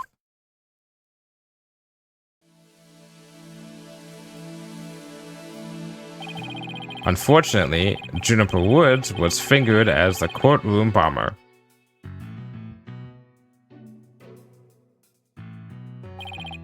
Athena and I knew she had to be innocent, so we took her case on.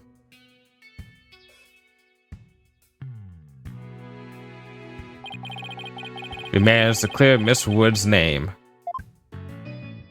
However, a witness in that space case died in the process, but Apollo sustained further injuries when he was attacked by Ted Tonate. Man, he is not having a good week, isn't he? His best friend dies. He has to defend his, if someone he looks up to, he finds out some bad stuff about that he's like not exactly all there. He gets fucking injured from before this point. He gets injured from a bomb, and then he gets injured by the fucking Ted Tonate smacking him across the head in the back. Apollo's a tough guy, but this is taking its toll on him. Yeah, poor guy. Being attacked by Tonate like that on top of all his other injuries.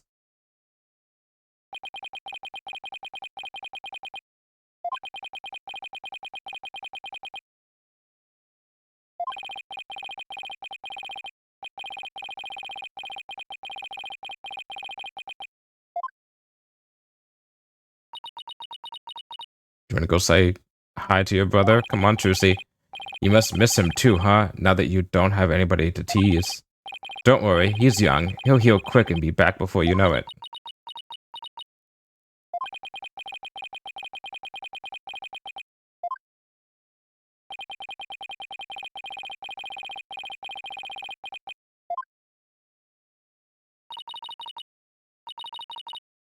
Are you okay, Athena? Alright, enough of this, people. This is no time to be moping around. Now dry those tears, both of you. She really is the Maya of this game. You're the only one who's crying, Athena. Technicalities. Look, we have to work to do. We have to take over. Take over what exactly? Apollo's Space Center case, of course. As no verdict's been reached, there's still a chance. I agree with Athena. We should pick up Mr. Starbuck's defense. I'm pretty sure we are because we got all this evidence, right? We have to avenge our fallen comrade. Right, Daddy? He's not dead.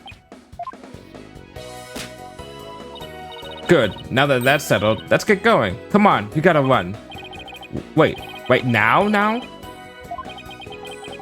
There she goes. I better go catch up. Can you take care of the office, Juicy? Sure thing, Daddy. Let's be careful out there. In the meantime, I'm going to bake some cookies and fill up my magic panties for you.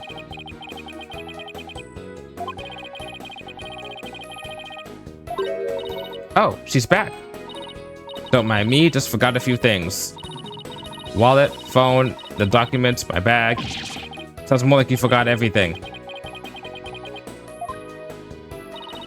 Alright, you two. Let's be careful out there. And away we go. Yay.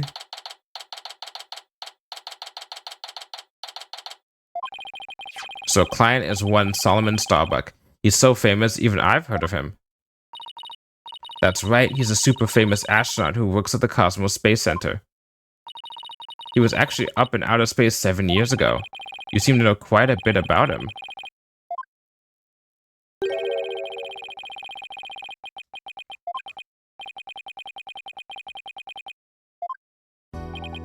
Apollo told me all about you. You're Phoenix Wright, Apollo's mentor, right? That's right, I'm Phoenix Wright. Ace Attorney. Duo Destinies. Yes, that's right. Don't worry about a thing, Mr. Starbuck. Mr. Wright and I have got you covered. And you're the new kid that Apollo told me about. Wait, don't I know you from somewhere? Huh? You mean other than your trial? I don't think so. I guess so. My mistake. My memory isn't what it used to be. My mind and body are kaput. Same goes for my life. I mean, I'm so astronomically unlucky that I had a bomb go off in the middle of my trial. That is true. That is pretty unlucky. Trying to defend me would be like trying to enter the stratosphere without a spacecraft.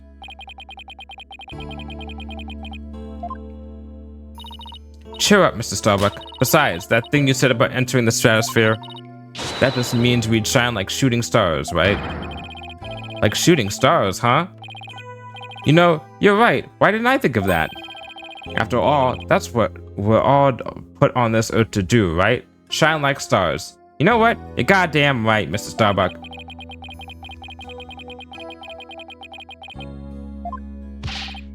Aw, yeah. Here we go. 3, 2, 1.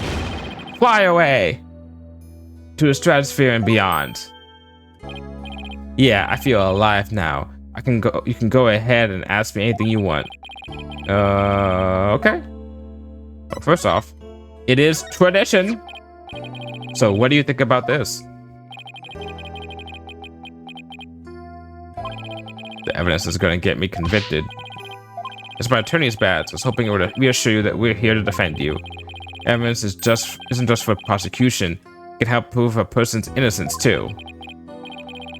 That's a positive spin on things. I thought that was common knowledge.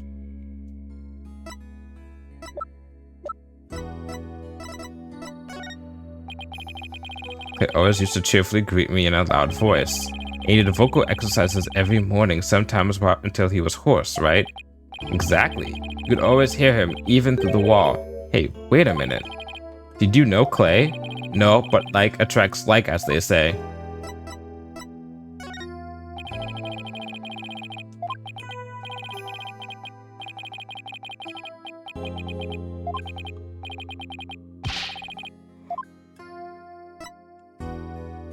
He's like, huh, is making me yawn.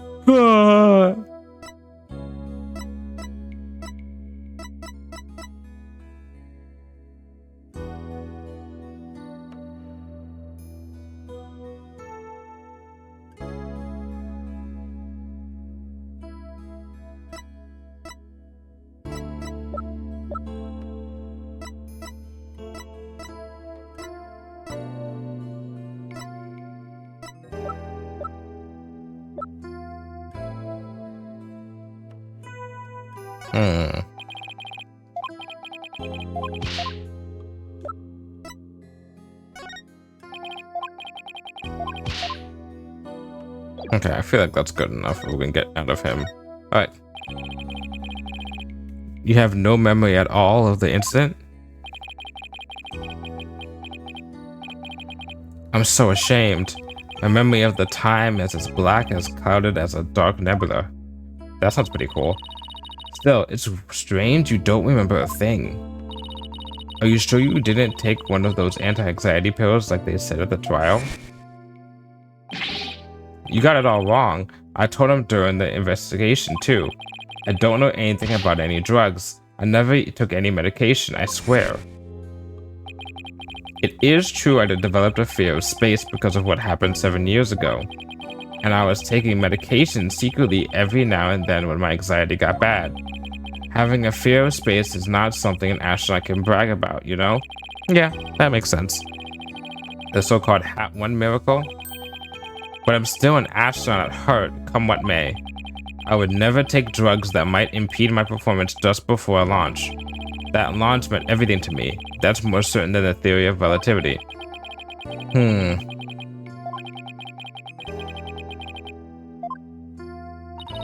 But the tranquilizers were found in your system. Yeah, see, that's the thing. But I don't know why. I'm done for. If you didn't take them, then maybe someone slipped them to you? Exactly, that's what I thought. It must have been the real culprit. My medication was in my locker. Anyone could have gotten their hands on it. Maybe the real culprit also planted the detonator switch in your pocket. Yeah, that's gotta be it. I've been framed. It's a real possibility. Do you remember anything else that might be relevant?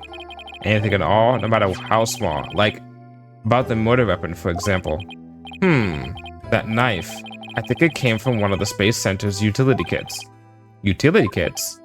Yeah, staff who work on machinery a lot are given these special toolkits to use. All the technicians have them, so I doubt you could prove whose knife it is. Okay.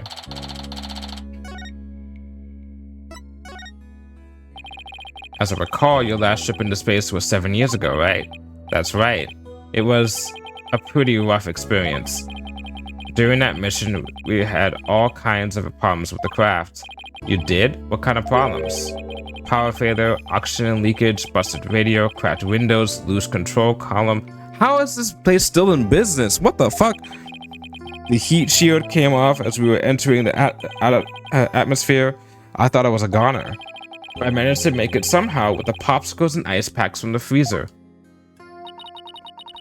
No wonder they dubbed it the Hat 1 miracle. It's a miracle you made it back.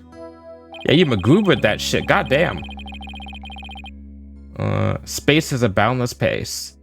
That's why it continues to capture people's imaginations. But the vastness of space shows us how insignificant we are in the scheme of things. The darkness just goes on forever, and ever, without end. There was nobody else there. Nobody was gonna come save me. I was all alone.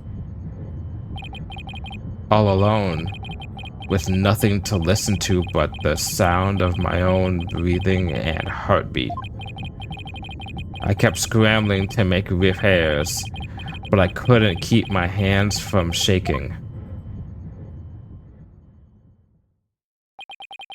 Anyway, that's some trauma.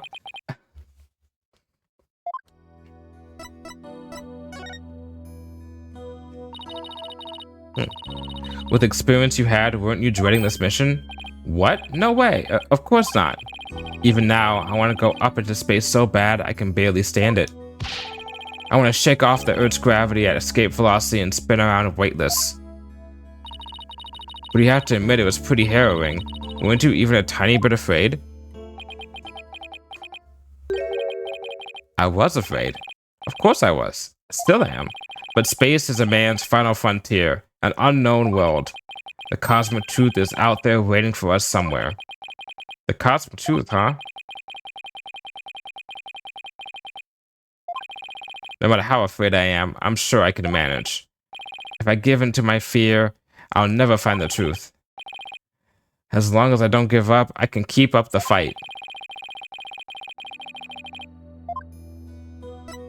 Holy shit, we're asking this guy a lot. The victim, Clay Taryn. He was kind of like your protege, wasn't he? If it wasn't a big exaggerated deal like Master and Apprentice or anything like that.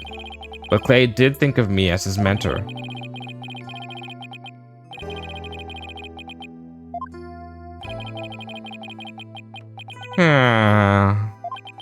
Like, we tied with that. With his encouragement, I knew I could get over my fear and go back into space. But now... Clay must have been very encouraging, huh? Yeah. It's funny, really. Whenever I hear him shout, "You're fine," I always get the feeling everything really was gonna be just fine. I need someone telling that to me. You're fine. Apollo says I'm fine, and you're fine all the time, too. And I always feel encouraged, too, whenever I hear him shout it. Everyone needs one of those people. Someone that's standing right by them when they're having a tough time to tell them, "You'll be okay."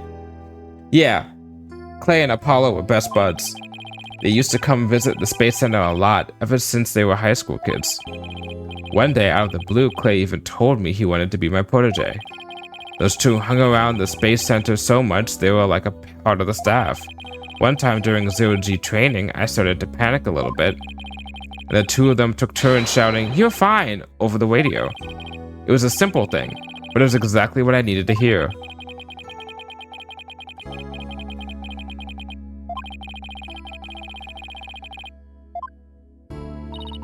Speaking of Clay, how do you suppose he climbed down the ladder with you over his shoulder?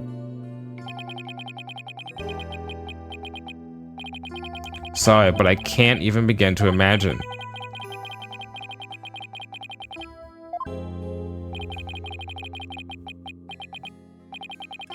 From the freedom of space to the walls of the cell. But that prosecutor said the dark night sky isn't half bad through barred windows. Don't listen to him. You're fine. Solomon Soul Starbuck, it's fine. Everything's gonna be alright. Huh? And Athena Sykes is fine. Come on, Mr. Wright, you too. Yes, Phoenix, you do have to say it. Phoenix Wright is fine. I can't hear you. Phoenix Wright is fine. We'll get you back into space yet, Mr. Starbuck. Believe in your own innocence and have faith in us. Apollo believed in you wholeheartedly, and that's good enough for me. I believe in you too. Thank you. Thank you, both of you. I'll put my faith in you. And I vowed to make it back into space. All I need first is a not guilty verdict.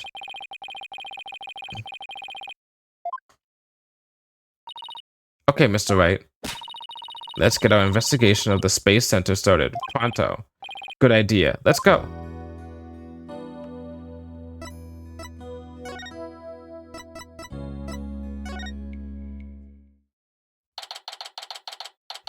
I was going to stream late today, but I actually just cut it like a little bit earlier than I expected. I was wondering what kind of place the Space Center would be. It almost looks like an amusement park of its the future. Yeah, did you know they even let the public see the rockets up close? Oh, so check it out. Look at how brightly the I keep on thinking it says GYAT for some reason. The GYAXA logo shines in the sunlight above the entranceway.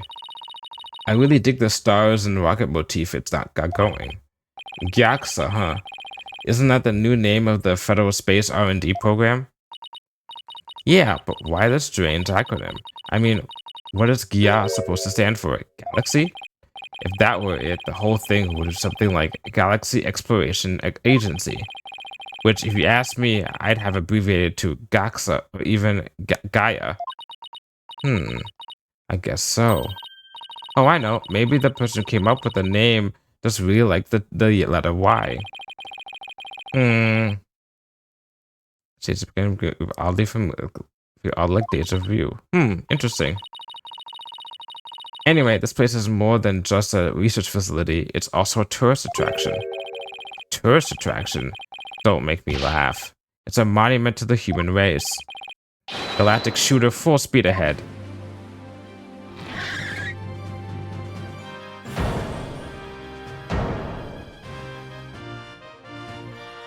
Yo, check out that guy's sick ride. Who's this old geezer and what's he want? Look upon me and look well. Behold the great power of space science. Pardon me, but you are... My glorious name is Yuri Cosmos. I am the director of the Cosmos Space Center, the center of the cosmos. Boss, that was pretty groan-inducing. If this person is the Space Center's director, then that means... Ah, so you were one of the first to discover the Clay's body, weren't you?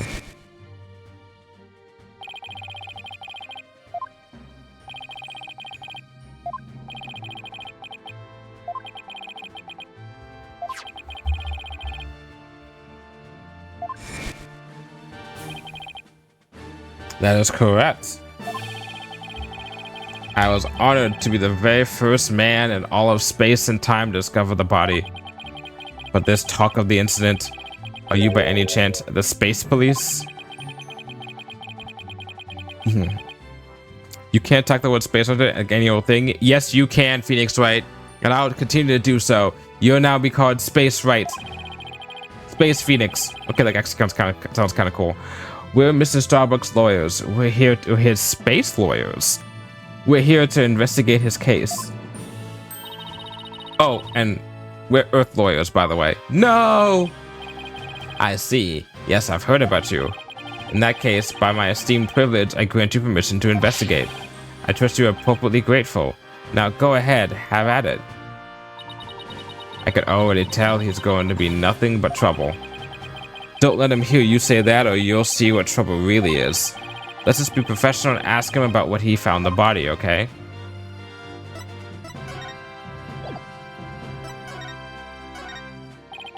Excuse me, about this piece of evidence. What? He doesn't interact with the badge? Are you kidding me?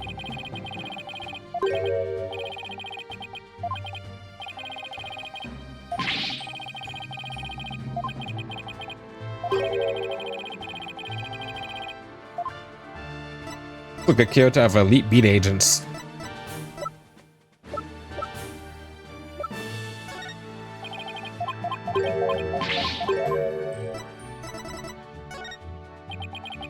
What a shame. Truly, Clay was so young.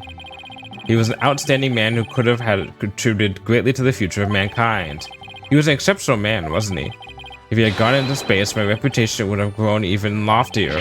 Why did he have to die before he went into space?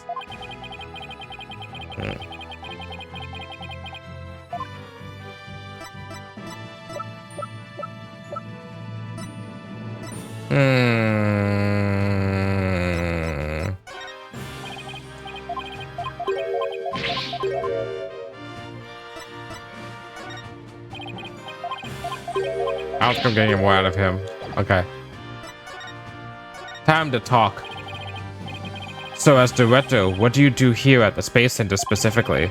Defend peace across the galaxy and promote space development in this country. No matter what obstacles stand in our way, we keep going for the sake of mankind.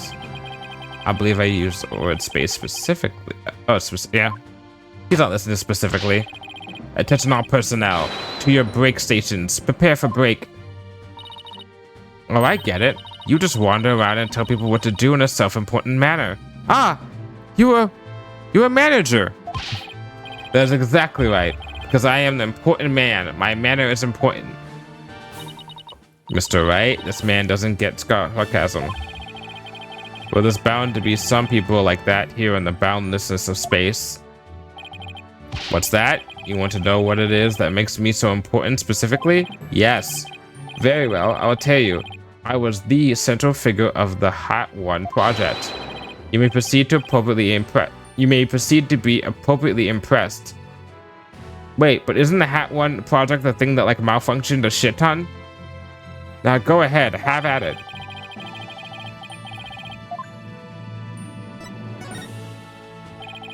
Could you tell us what you know about the incidents from the other day? I refuse. What? Explaining is a job for common folk, not the director of the center of the cosmos. My testimony, which will go down in space history, will be heard in the courtroom. Oh, he's one of those guys. So does that mean you'll be taking the stand tomorrow? That's correct. I will be the most glorious witness in the history of mankind. At least 3 times. 3 times, I want to say? When you... Yeah, I think I want to say at least 3 times. 1 for each case except for the first case. We've had a witness who's been like, I just want to be in court and give my witness statement and look super cool. And I'm like, that's not the point of being a witness. The point of being a witness is to provide accurate testimony to help find the truth, not to make yourself look cool. Looks like Director Cosmos is the type that only talks about what he wants to talk about. Then let's at least try to ask him about the things he might be willing to open up about. So, about Hat One. The Hat One was a rocket that was launched into space 7 years ago, correct?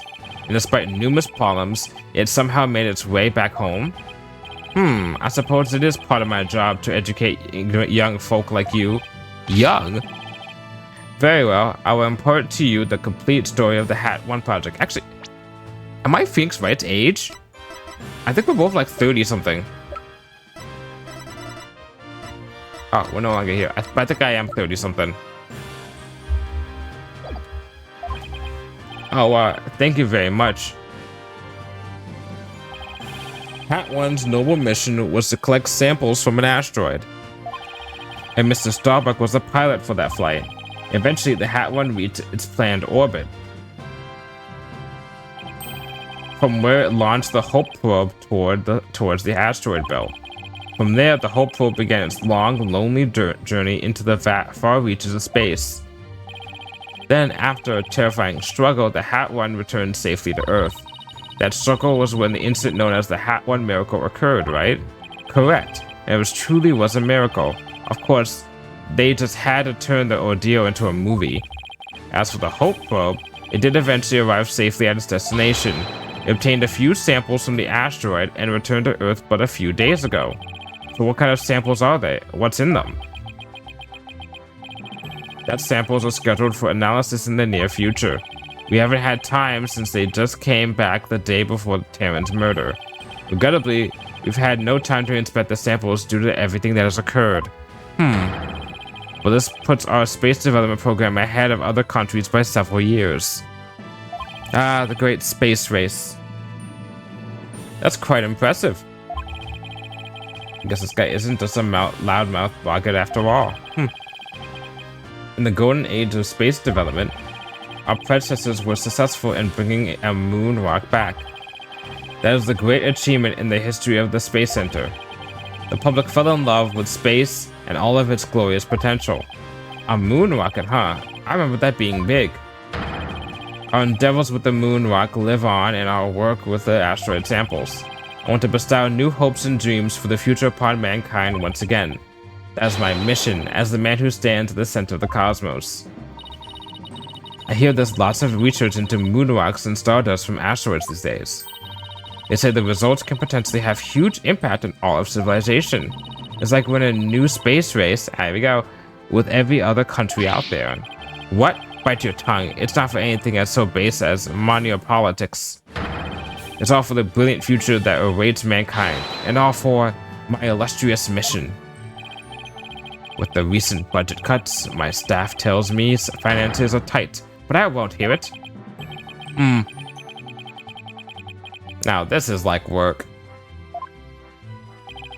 By the way, you seem awfully knowledgeable about this kind of thing, Athena. Huh? Oh, well, you know, I thought I'd better brush up for the case. Is that so? Well, I'll be on my way. As you can see, I am very busy and a very important man. Galactic scooter, fire up the main engine, max battle speed, and engage.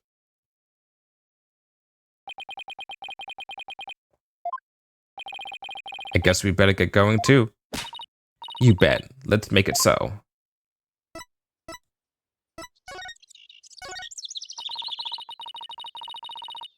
Did we do this one already for you?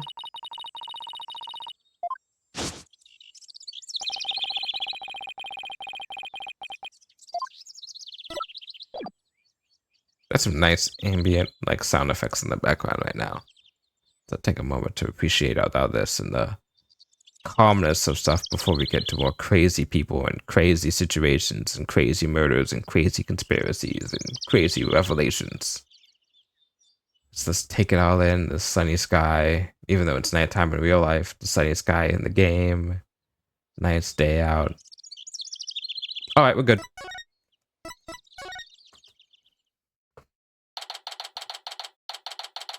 Like I said, crazy. So this is where Mr. Terran was murdered. Yeah, this is the lounge. Let's see. That diagram the police made again. Oh, let's see that. That was let's see, like, comma. Oops. Right now, we're in the main building here on the right side, on the 3rd floor. Scratch. Clay and Mr. Starbuck fled here from Launchpad 1 after the explosion. You there. No admittance without express permission. We're Mr. Starbuck's lawyers. We've come to investigate. Sorry, nobody gets in without permission, not even the police superintendent. Can't have Detective Wright getting mad at me. So Detective Wright is here, huh? Yeah, he's in the launch pad one quarter. Go get clearance from him, and then we'll talk. Leave it to me. I'm great at getting intel out of Detective Wright. Let's see. What trick should I use on him today? So, to get to the launch pad one quarter,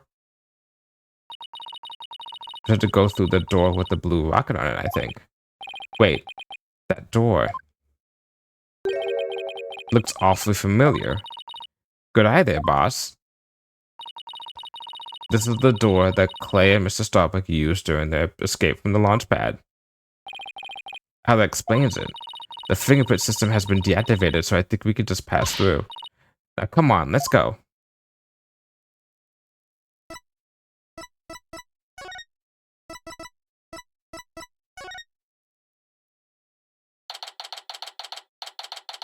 Even in space, safety first. Don't tell me what to do. So this is it, huh? This is the quarter the two of them used in their escape. Yep, this is the only thing connected to Launchpad 1 with the main building. I see police tape down at the other end. Guess we won't be looking at the launch pad. After the explosion, this whole corridor must have been filled with smoke. And the launch pad itself was probably a sea of flames. Must have been pretty scary for them. Now, where could Detective Fulbright be? Hey, I think that's him over there. What should I do? Which path is the path of justice? He seemed to be lost. That's funny. This quarter is a straight shot. Huh? Oh, it's you, lawyer people. Welcome to the Space Center. Enjoying a relaxing day off, are you? Here for a little rocket sightseeing? We're here to investigate the scene, same as you. Do you have any info to share? Boss, if he acts like he wanted to give us information, we'll hit him with a whatever shall we do at. I'm sure he'll fall for it. I'm not so sure about that. Got it?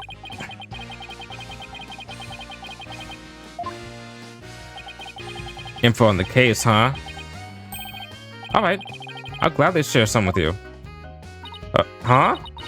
What just happened? Detective lawyers seeking truth and justice side by side. I like it. Let's take whatever you want from me, you info bandits. I'm in a generous mood today. I don't know. There's something weird about Detective Fulbright today. Well, we need information, so let's run with it. If you say so. What was his reason for being like... Detective Fulbright, could you give us permission to investigate the crime scene? There's an officer on guard and we can't get it. Oh, whatever shall we do? That's an easy one. I'll let them know over there to let you in. Investigate to your heart's content. Take a week if you need it, a month even. So I have some snacks delivered? One of my men gives a mean neck rub. No, Phoenix, say yes. Yes, I want snacks and a neck rub. Come on now. Dr. Fulbright is acting secretly sweet. It's kind of gross, actually. You think he hits his head or something? Who knows? Whatever the case, it's making our lives way easier.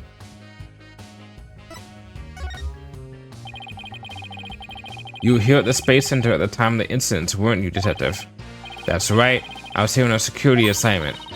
The police are required to secure rocket launches now? I didn't know that. Yes, well, you know us, to serve and protect. Explosions occurred while I was here on duty, so I started leading the investigation. Huh. Could you tell us more about what happened? Of course. A bomb went off on the second floor of the main building. Right after that, the one over the launch pad 1 also blew sky high. So immediately instructed the visitors and employees to evacuate the shelter. The shelter? That's right, there's an evacuation shelter in the basement of the Space Center. Didn't you come to the trial, right? Are you kidding me? We talked about this at the trial already. It's there for accidents and emergencies and the like. So where were you when the first bomb went off? I was on duty on the 4th floor. It was quite the madhouse, I tell you. The elevator wasn't working on account of the explosion. And the stairs on the 2nd floor were destroyed, so we couldn't go that way. Then wasn't it impossible to get down the basement shelter? No, we lowered an emergency ladder from a 4th floor window and escaped that way. It was a folding ladder, so it wasn't very stable, but at least it reached the ground. After I secured the ladder, I left to take another look around for any other survivors. Once everyone got out safely, I made my way down too and headed to the shelter. Wow, what an ordeal. But climbing down an emergency ladder kind of sounds fun. Thank you for your answers, Detective. They were very helpful. Just a moment, I have some more information to share with you. But don't tell Prosecutor Blackwell, okay? Wow, and Prosecutor Blackwell usually has you on a short leash too. Well, never mind that. Haha, I thought you should know that there was a witness.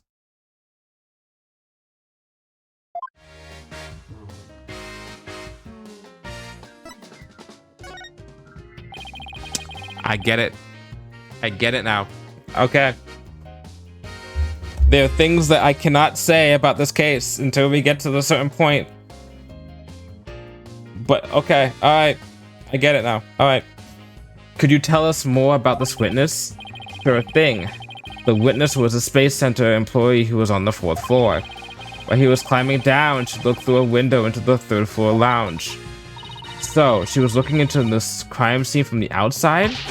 That's right. It was just a matter of chance that she saw something important. I don't know what she saw exactly yet, though. You don't? But that's the most important thing of all. And don't you worry, I'll get around to interviewing her soon enough. She should be somewhere here in the Space Center. You might even run into her. A 4th floor employee, huh? Alright, thanks for the info, Dr. Fulbright. Gee, you sure are being cooperative, Detective. A little too cooperative, even. Yes, well, actually, something you can't talk about? Yes, something like that. Anyway, never mind. Don't worry about me. Well, I'll be on my way now. What was that all about? Something is definitely going on. I'm going to get it out of him the next time I see it. Okay. We have permission to investigate now. Let's head back to the boarding lounge. We're not gonna even talk about that robot standing in the back. Guess we're not doing that. So let's move. Bum ba dun dun dun dun dun. Ba dun dun dun. I want to go on one of those like chair things. I wonder if there's a place where I can do that. Like maybe like an amusement park or something. It wasn't like spin around and stuff. Ah, you too. Dr. Fulbright has granted you permission to investigate. He also said I should bring you some snacks or give you a knuck rub too, if you'd like. Yes, please. Oh, that's all right, but thank you for the offer. Oh. Well, time to roll up our sleeves and start investigating. Now, let's see. Where's that diagram again? So this lounge is on the 3rd floor of the main building.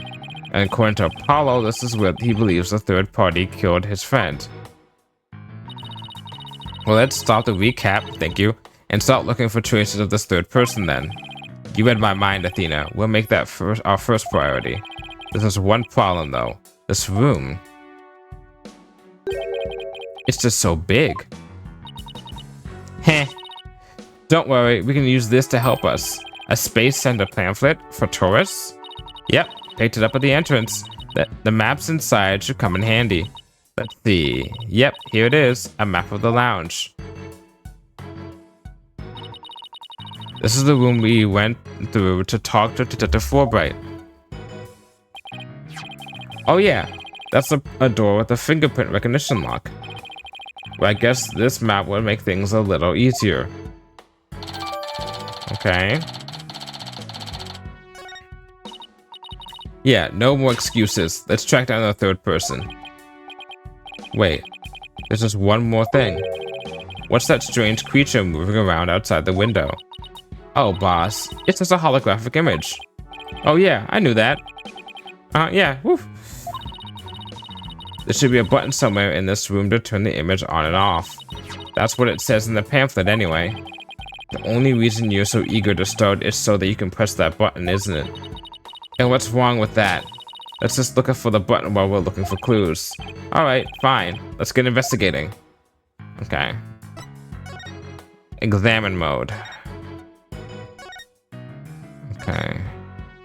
Let's start over with our default area, and then we'll go from here. And then we'll go, well, one side of the direction, then we'll go that direction.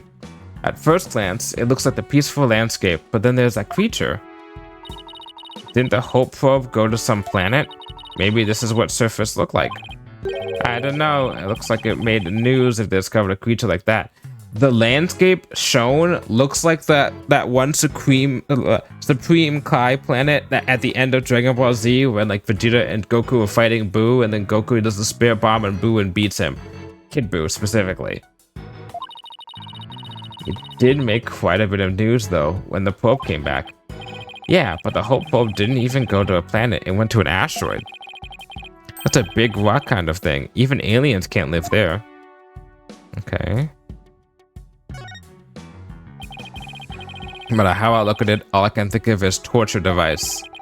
I guess that's a training device for getting used to zero gravity. She wants to ride it, doesn't she?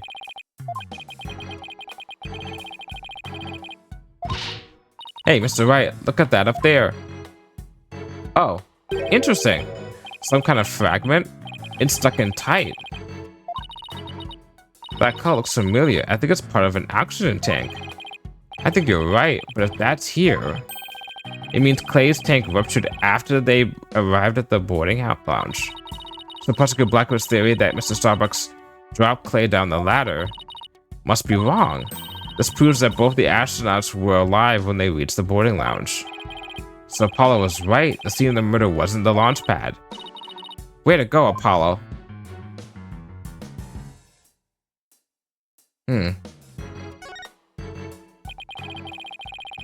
So it looks like there are 3 doors that lead in and out of this room.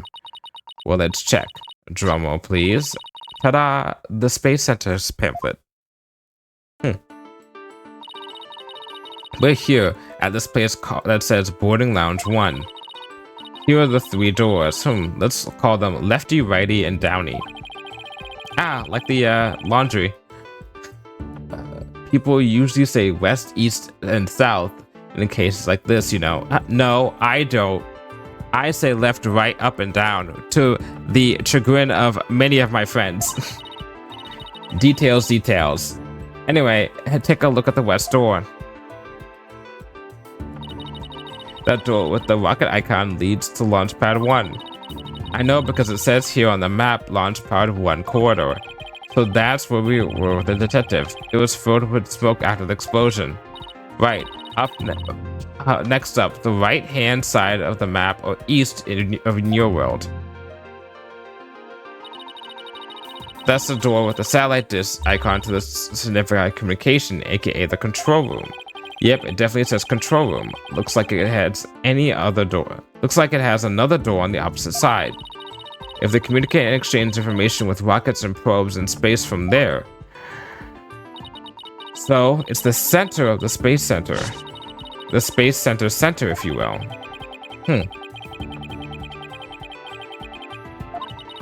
But it seems that they built a new command center on the 6th floor. That's what they used for the Hat 2 mission, so this control room was empty at the time. I've always wanted to see the insides of a mission control room, and since we're here, I'd love to do that too, but it doesn't look like we'll be able to. They want to keep curious kids like you out. So the door is protected with fingerprint recognition. Only the director can go through. Huh. So apparently the lock is also hooked up to a backup generator in case of emergencies.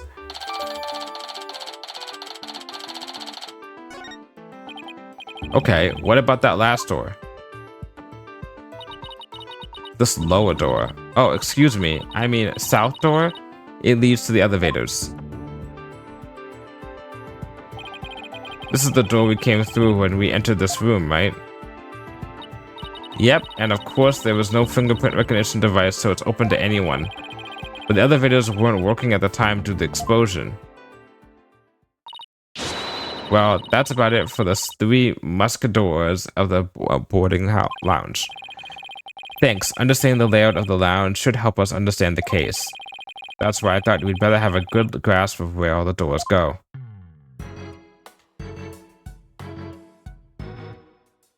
Okay.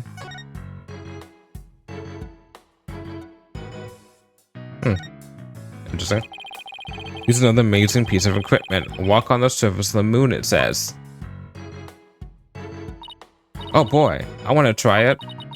Gravity is weak on the moon, so I bet I can do mid-air somersaults. We're still on Earth, remember? Besides, it's connected to the ceiling. Well, at least I could jump really high. There's a sign on the wall that very clearly says, don't jump too high. Then what good is this thing? Didn't I say in the beginning, walk on the surface of the moon?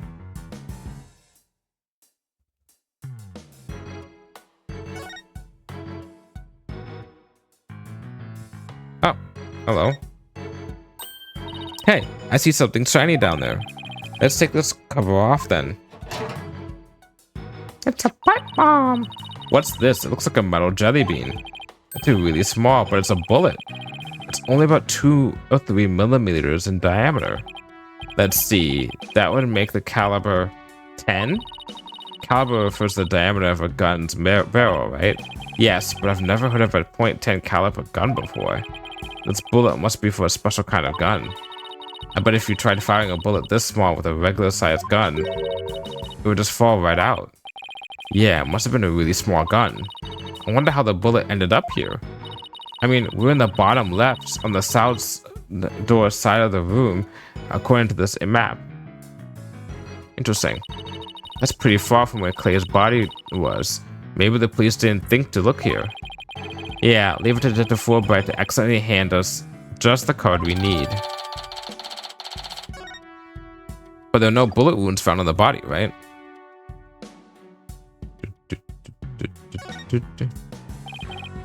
What's this? A trapdoor? It's a trash chute. The cleaning robots throw the garbage out from there. The robots do the cleaning? What a futuristic world we live in. I just hope they don't revolt like they do in science fiction movies. Haha, yeah.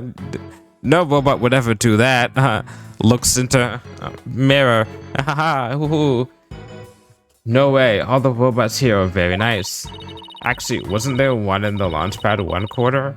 We can go say hi to it if you want.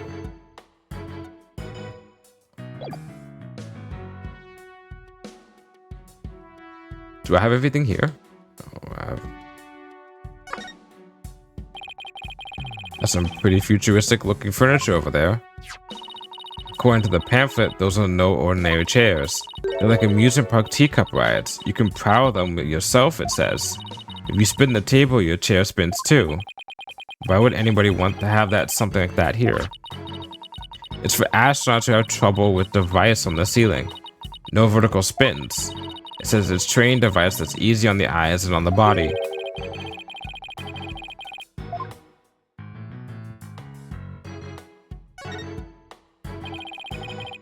A bright purple sky full of greenery and a tranquil lake. The idyllic scene stretches on as far as the eye can see. It's beautiful, but lacks something to make it truly captivating.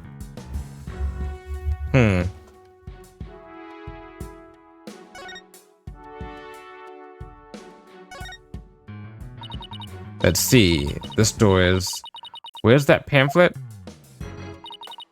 Here we are. It's the door to the corridor that leads to Launchpad 1. We went through it earlier when we went to talk to Detective Wright. So I guess that security lock must be disengaged now, right? They said the corridor was filled with smoke at the time of the bombing. This thing besides the door, it must be the fingerprint recognition device. Which reminds me, I think Prosecutor Blackwell talked about it at the trial.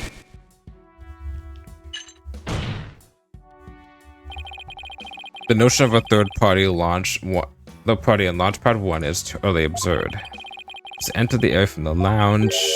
We must pass through a door guarded by a fingerprint recognition device. But didn't we also establish that there was a blackout during that time? That's what confuses me. No one's really talked about that. There was a power outage and the affected areas remain dark. Right? So, in the picture, we know that it was dark, right? So, if it's dark, how did they get through the area, right? How do they get through the door if there's no power there? It doesn't mean that the bomber's prints were verified by the system. I mean, it could also be on a backup. You know, maybe the fingerprint recognition and the door handling are on a backup system, not related to the main system power. That makes sense. Viola, fingerprint powder. I brought it just in case something like this came up. I found it at the office. I've just been itching for a chance to use it. Wow, way to think ahead. Now let's dust off the fingerprint recognition device and see what we can find. You got it. Now sprinkle some here and a little over there and whoop.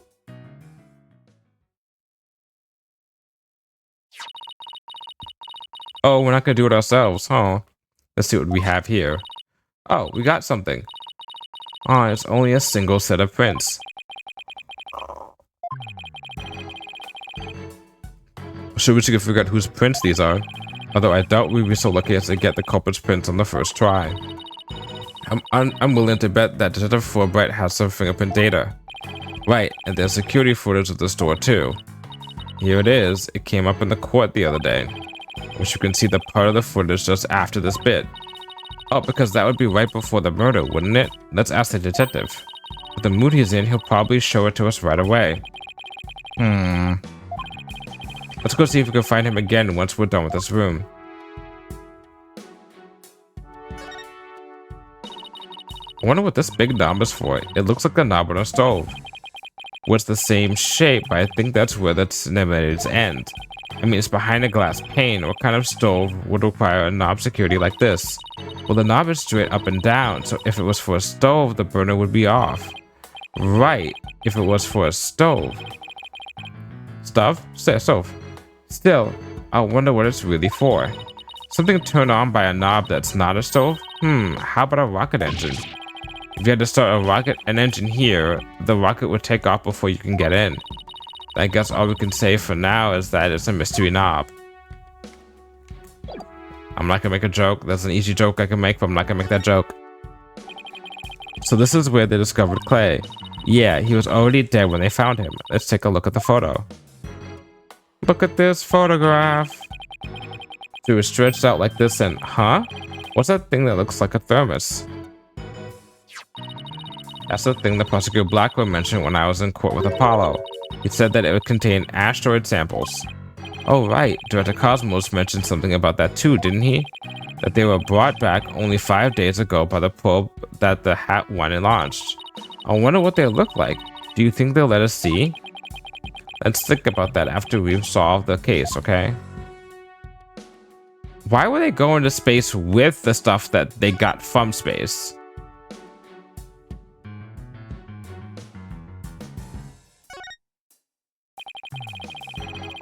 I thought we did this already.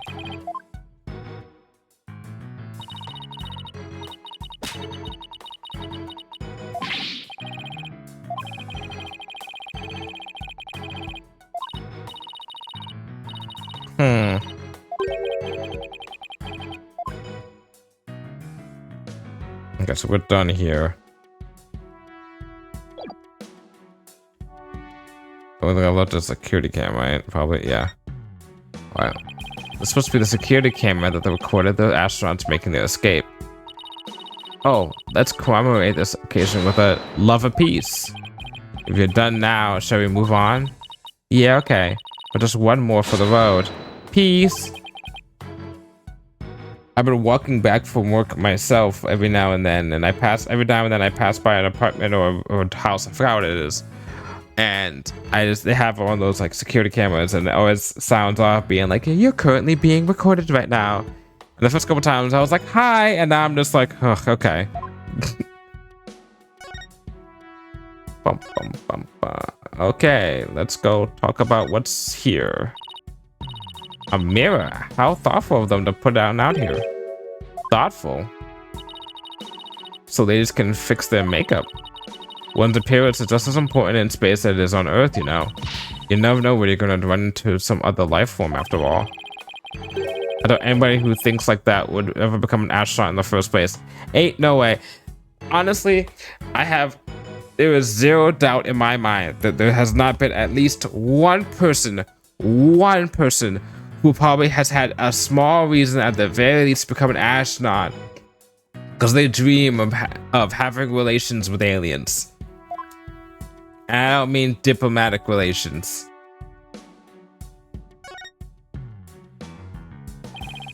There's some kind of panel with 2 buttons on it here. Just push it. That's the invariable principle of buttons.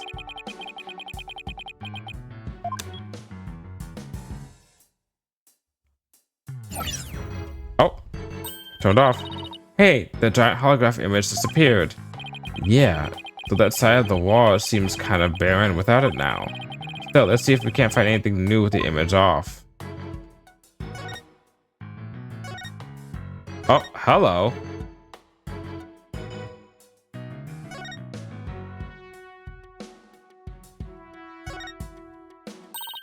Hey, Mr. Wright, take a look at this. Looks like a bullet hole. Great find, Athena. It's pretty big. Whoever fired the shot must have been using a pretty large gun. You think so? Based on my experience, I'd say it's fired from a regular pistol. Whatever the size it was, someone fired a gun in here, right?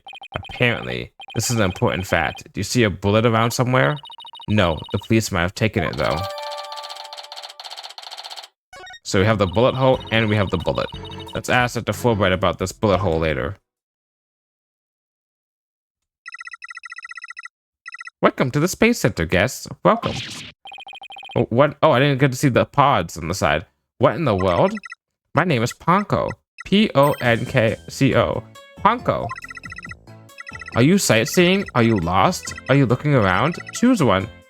I will guide you. You sound like Athena's thing. What a coinkydink. It's a robot? I am not a robot. I am Ponko. Psychological observation and navigation companion. P-O-N-K-C-O. Ponko. Oh, Ponko, I've missed you. Huh? Do you know this thing, Athena? Oh, she showed us around the last time when I came here with Apollo. Oh, you're such a good girl, Ponko. That's a good girl. Oh, thank you. Thank you. I'm so happy. So very happy. Wow, a guide robot. That's pretty cool. My name is Phoenix Wright. Nice to meet you. I don't know you. I don't know you. Huh? See, if I got a 3D model, this is kind of what I'm thinking of. Not like looking like this, but have this and then have like my face be tracked on the thing. Oh, she has to register people she meets for the first time. Please register him, Ponko. Certainly. Commencing guest registration. Please, tell me your name. A nickname is fine too. His name is Phoenix. Phoenix, please let me get a good look at your face. Oh, sure. Registering. Facial registration sequence complete. We are now officially friends. Nice to meet you, Phoenix.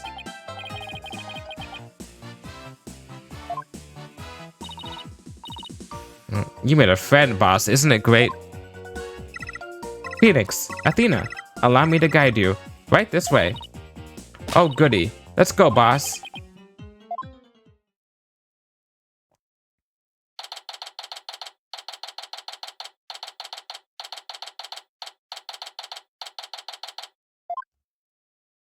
Holy shit.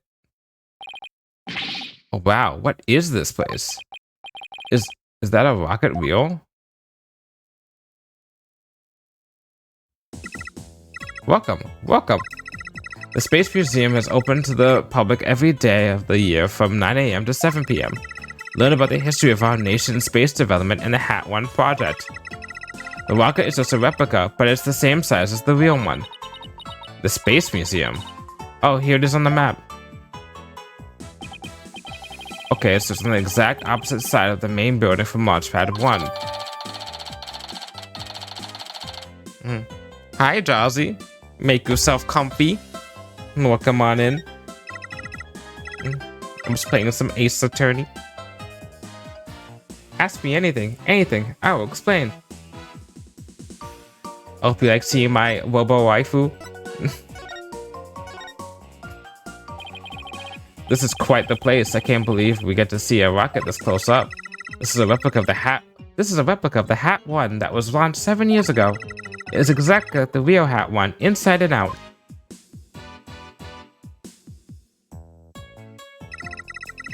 Its little brother, the Hat 2, was supposed to launch the other day. Over there is an exhibition about the launch several years ago. Check it out, check it out.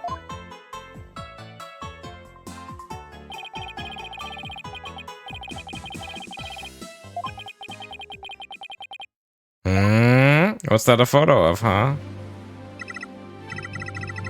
Phoenix, that's the staff of the Hat 1 project. Oh, there's Mr. Starbuck. He looks so young and so different. Ah, and that's... What is it, Athena? Is something wrong? No, nothing. I just thought Mr. Starbuck looked really young too, that's all. Well, it was 7 years ago after all. So the young guy standing next to Mr. Starbuck is Clay Taryn, the victim. So they were mentor and protege even way back then. And it's even got one of the staff jackets. He looks just like the regular staff member. The staff jacket, that's what Apollo has on him now. No, Clay was still a student then. He just borrowed one of Solomon's old jackets. Ah, okay, that makes sense. Clay could have still been in high school 7 years ago. The Space Museum is great. What a fantastic exhibits. This area used to be Launchpad 2. Oh. Oh. Huh. Huh, huh, huh. Huh. Huh. That 2 on the back on the floor. Huh. That's why the only entrance is on the 3rd floor. Wouldn't it be better if they just made a new ground floor entrance instead? There was talk of it, but they had to scrap their plans because of the budget cuts. Budget cuts! Budget cuts! We need more money! Money!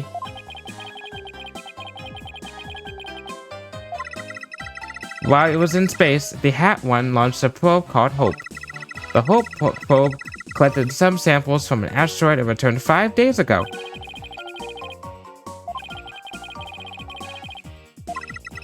And here it is, the Hope space probe.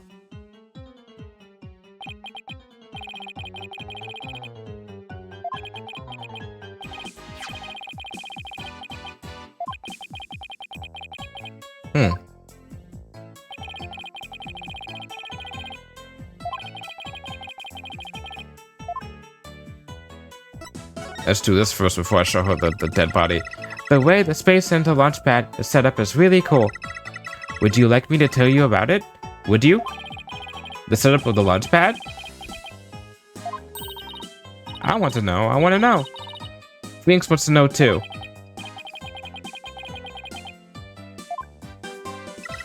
Hooray! I will tell you then. The rocket is built right inside the launch pad structure. When the rocket is complete, it's moved along the launch pad over the rails. And brought into position at the launch site. Isn't it cool? Isn't it? We used to have a big budget, so that's how we could build it all. It's very cool. A grand setup that suits an important place like the Space Center.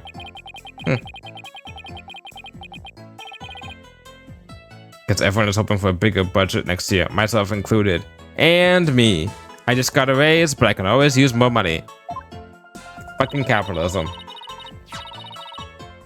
I'm guessing the whole thing is operated from the control room, huh? That it is. But it can also be operated from a new command center too. Either way, the safety lock in the boarding lounge has to first be disengaged. I guess before a big move like that can be carried out, there are all kinds of procedures. I would love to see the launch pad being moved. When's the next one scheduled for?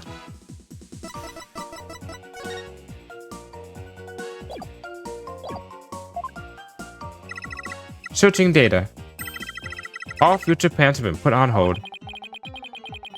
Yeah, I can see why. Well, when was the last time it was moved? Searching data. I'm sorry. That answer isn't in my answer database. Oh, poor Ponko. Do you want to see the attorney's badge I have? I'm sorry, I don't know anything about that. Oh, okay, yeah, that's cool. Yeah, that's cool. No, don't cry, Ponko.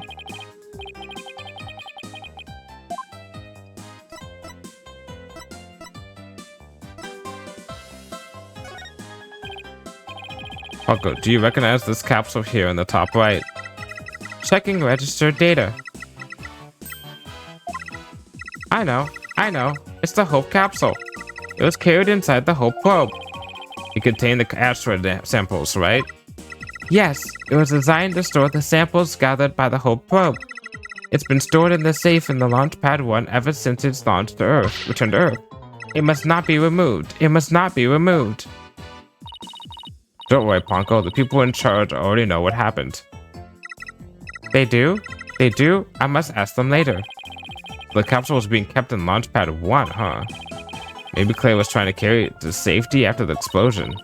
The Space Center staff must have been really excited to finally get the capsule back. But it's a pity this incident occurred before they got a chance to check out the contents.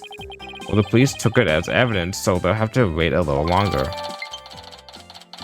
Low battery. Okay, well, fuck you.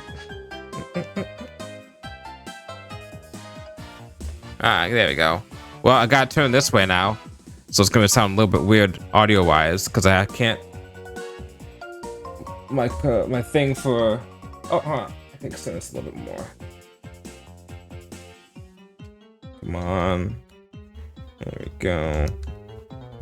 Oh, okay. Never mind. We're good. Well, we certainly learned a lot about Space Museum. Thank you, Ponko. You explained everything very well. I'd love to explain. Thank you for listening. Thank you. You two are like old friends. It's hard to believe you just met recently. It's because Ponko is so friendly. Well, what should we investigate next? Let's go find it at Wright. We have few things to ask him about. Okay then, let's go back to Launchpad 1 corridor. Bye, Ponko. See you later. Come again. And don't forget to visit the gift shop. A Dickensian life we have forced to lead. Interesting. Interesting. That's an interesting way to put that.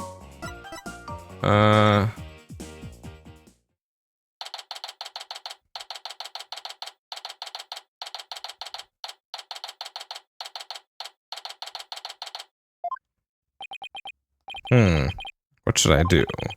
Which path is the path of justice? There's a Wright. He still seems to be lost, even though it's a straight quarter. Let's hope he's still in a cooperative mood as well, then. If he doesn't cooperate, I'll just have to use my powers on him.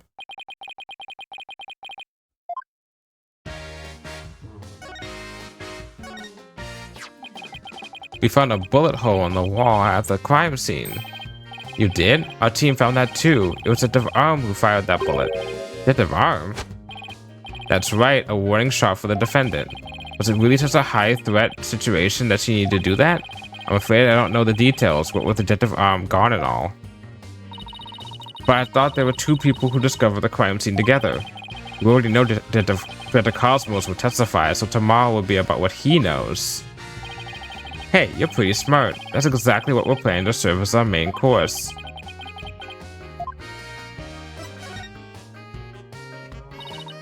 Detective, we'd like to run a comparison on some prints we found at the boarding lounge. Ah yes, I just happen to have compiled the print data of everyone related to this case. I could always make another copy for myself, so it's all yours. Consider it a gift. This is quite a bit of data. Well, when I said everyone, I meant it. Prosecutor Blackwell said to dig deep, so that's what I did. It sure took a while, though. Whoa, he got Apollo's and my prints. He even got prints for all of the robots. Ah, Clay's fingerprints are here too.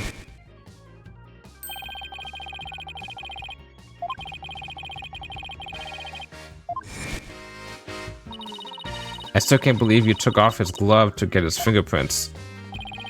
Yeah, well, you can't blame me for thinking they're important in this case. There are a lot of doors that require fingerprint verification in the lounge. So depending on whose prints we find, it can completely change the tide for both sides. Makes sense. After all, the culprit's prints did get them past the fingerprint lock somehow. Oh, and take this picture. It might come in handy. Isn't this just a photo of the launch pad of one door? Yep, but Prosecutor Blackwell seemed really interested in it for some reason. Huh? What's so important about this door? I can tell you that. It's like the red switch on the left is turned in a different orientation than it is on in this picture right here. But boy, could you see his gears in his head go into hyperdrive at it. So if the safety was off, don't forget about the print comparison, boss. Right, Wright, do you think you can run the test for us right now? You just leave it to me. In justice we trust. Oh, what's my neck? Okay, here we go. It looks like it was Mr. Starbuck who opened the security door. He must have opened it when they went to board the rocket. His heart must have been full of hopes and dreams for his space adventure right then.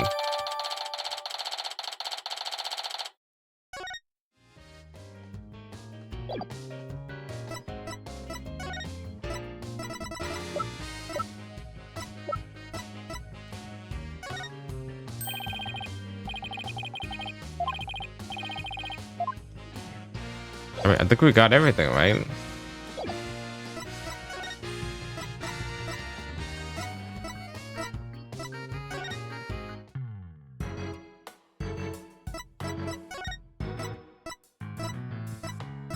Let's go here, Space Museum and entrance.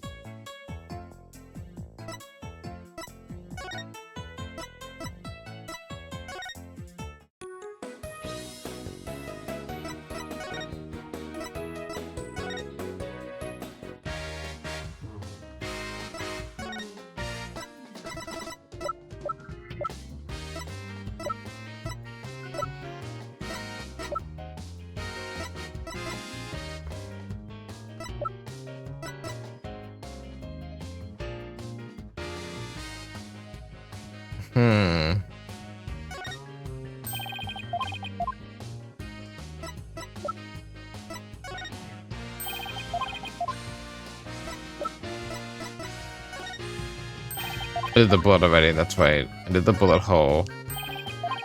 Yeah. I know about the whole capsule. Okay. So I don't think there's anything else here we can do.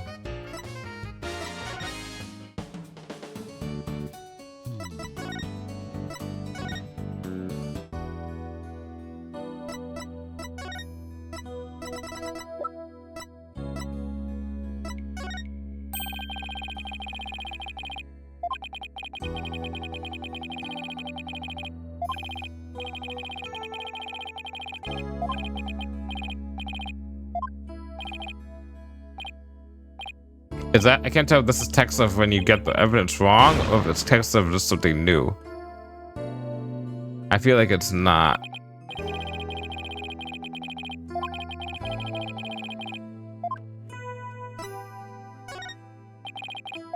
Okay, yeah.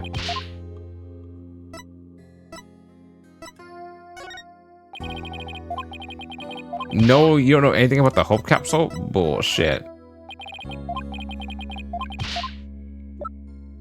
Okay, there's nothing else. Oh, hold on. Okay, that's the amount of evidence we can show off now. So, entrance will be Athena. Boarding lounge will be Athena. This will be Fulbright and this will be Ponko. Who am I missing?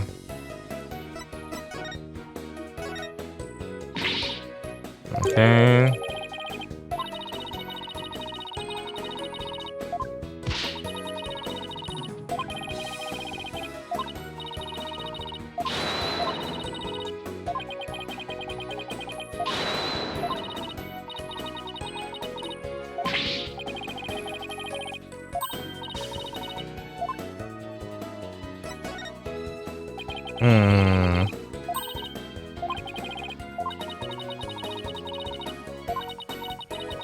Athena, give me some advice. Okay, well, this is... I can't do anything here. Wait, oh, wait, the boarding lounge. Can we still investigate here? Okay, cool.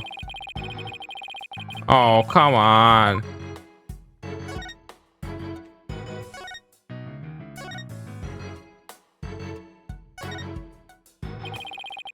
Repair oxygen capsules. They're for recovery after a training session.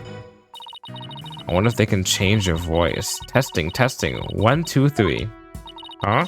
It didn't do a thing. It's not helium, Athena. It's oxygen. Okay, well, then I think we actually do have everything now. There's nothing more than chop painter holes of it. What's that?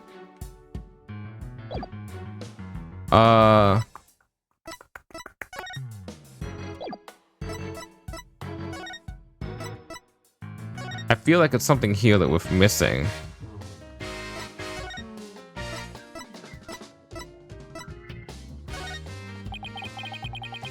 When explosions occurred, everyone was on the verge of panic.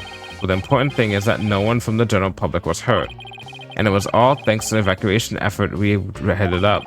After that, you escaped the building yourself as well, right? Me? Escape? Nonsense. I wanted to run straight towards the blast. It was the other detectives who stopped me. We gotta get you somewhere safe, sir, they said. Maybe you should take your own evacuation order more to hurt next time, detective.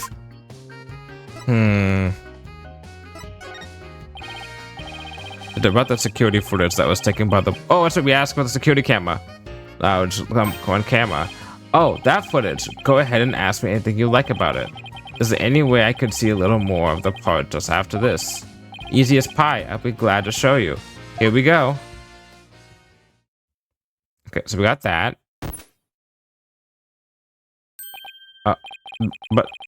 But scream went blank. Yes, apparently the after effects of the explosion damaged the wires. There's no footage after this point.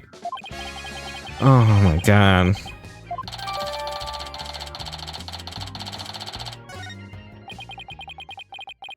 Something definitely seems to be up with you, detective. You're unusually cooperative. Well, I just figured if we work together, we'd get that much closer to justice, right?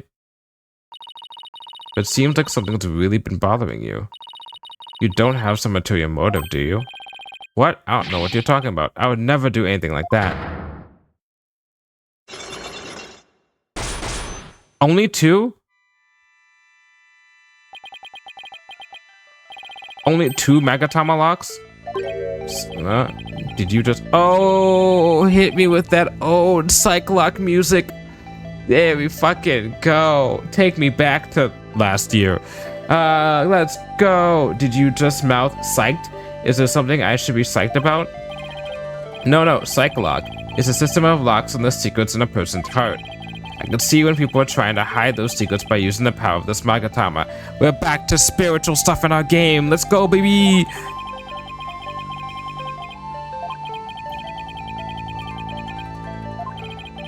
Mr. Wright, how much did they bilk you out for that piece of rock? If you've been swindled, I know some lawyers I can introduce you to. But I am a lawyer. It isn't some kind of fraud. It really works. A friend gave it to me a long time ago. But I guess seeing is believing. Allow me to show you. That's... I'm assuming we have all the evidence then.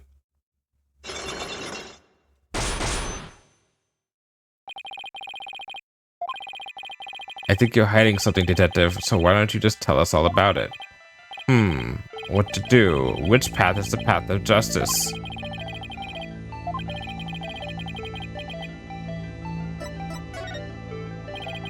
I really understand what's been bothering you, Detective. I really do. Something happened that goes against your principles, isn't that right? No, I don't know what you're talking about. Until the explosions occurred, everything was just fine. Is that a fact? Yep. Peaceful as peaceful can be. Everyone was whistling a happy tune as they did their job. You never saw more relaxed guard detail for a routine rocket launch. I don't think the guard detail was as relaxed as you claim as long as this exists.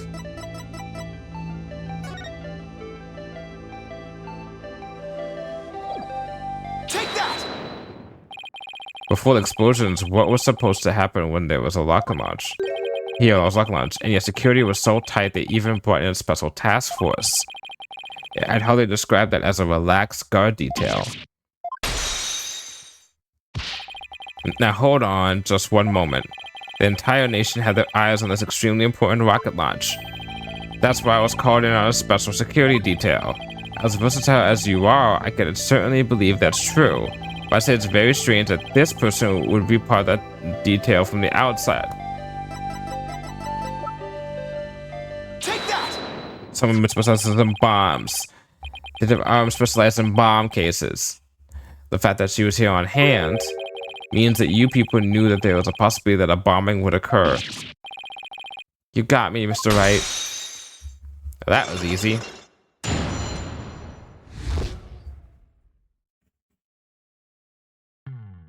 Whew. Alright, I concede. You win. It's just as you say. A few days before the launch, they were warned about potential bombing, but the plan to launch went ahead in spite of the threat.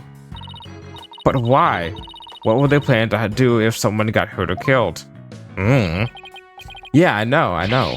The decision to move forward wasn't exactly just, was it? How was the warning delivered? By phone and directly to Detective Director Cosmos. But the police department instructed everybody to keep it under wraps. Of course they did. That's a big thing to keep quiet about. No wonder you were so upset.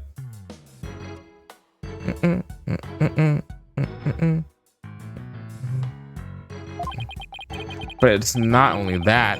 I've been distraught about Prosecutor Blackwell as well. Prosecutor Blackwell? Well, as his handler, I'm sure you have a lot of difficulties. That's not it. It's a question of justice. I've been wondering about why he's allowed to stand in court. The reason he's been prosecuted? Detective Fulbright, please tell us everything you know. Well, talking to you folks about it would definitely be breaking the rules. Never mind that. What are rules but things to be broken, right? Well, to tell you the truth, having a prisoner act as a prosecutor is highly irregular. Yeah, true. So why is it being allowed? I've been wondering and wondering about it. So you weren't told why either, huh? No, I guess the order came from pretty high up the ladder. But Prosecutor Blackwell told me once. hunt I've been on for the phantom of 7 years past continues even still. 7 years past?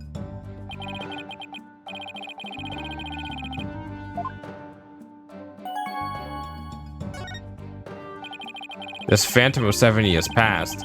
Any idea who or what he was talking about? Not a clue. But he seems to think that his phantom is behind this whole incident somehow. Wait a minute, he thinks they may be connected to this case? Yep, this case has way too many similarities to what happened 7 years ago. For starters, the case happened right here at this very space center too. And in both incidents, a threat was issued via telephone.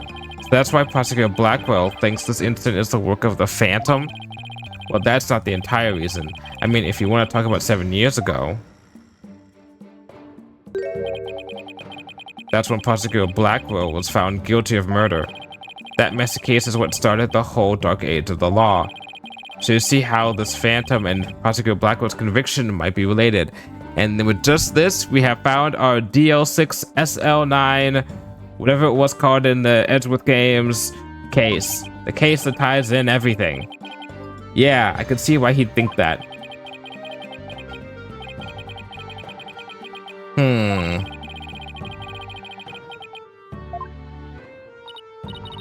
This might sound crazy, but Prosecutor Blackwell can't possibly believe Mr. Starbuck is this phantom person, right? I mean, he was acting kind of strange during the last trial and all. Silence.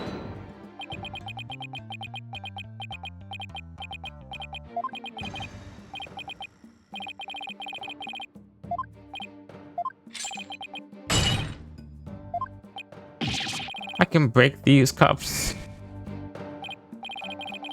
No, I doubt he thinks Mr. Starbuck is his phantom, but I do get the feeling that he thinks the defendant has ties to them, which is why he's acting so impatient. He's got a personal grudge against Mr. Starbuck, and that's not real justice.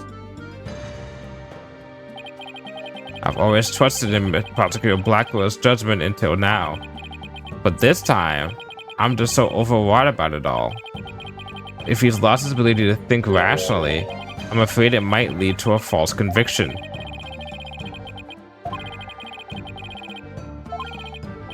Don't worry, that's exactly what we defense lawyers are working to prevent. I feel bad for Prosecutor Blackwell, but I'm going to be rooting for your team this time. But don't tell him that. You have to promise me you won't. I swore to reform Prosecutor Blackwell and make him a valued member of society again.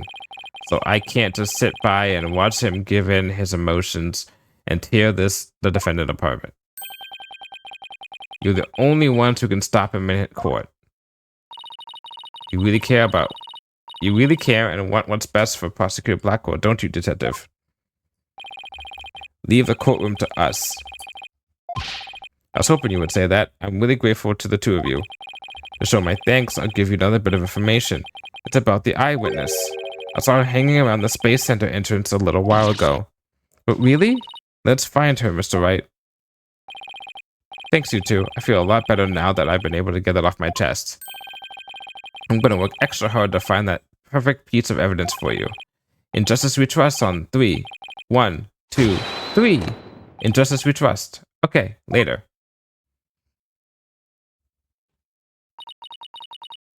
There he goes. There goes my hero. Watch him as he goes. Let's go see that witness now. All right, the Space Center entrance it is.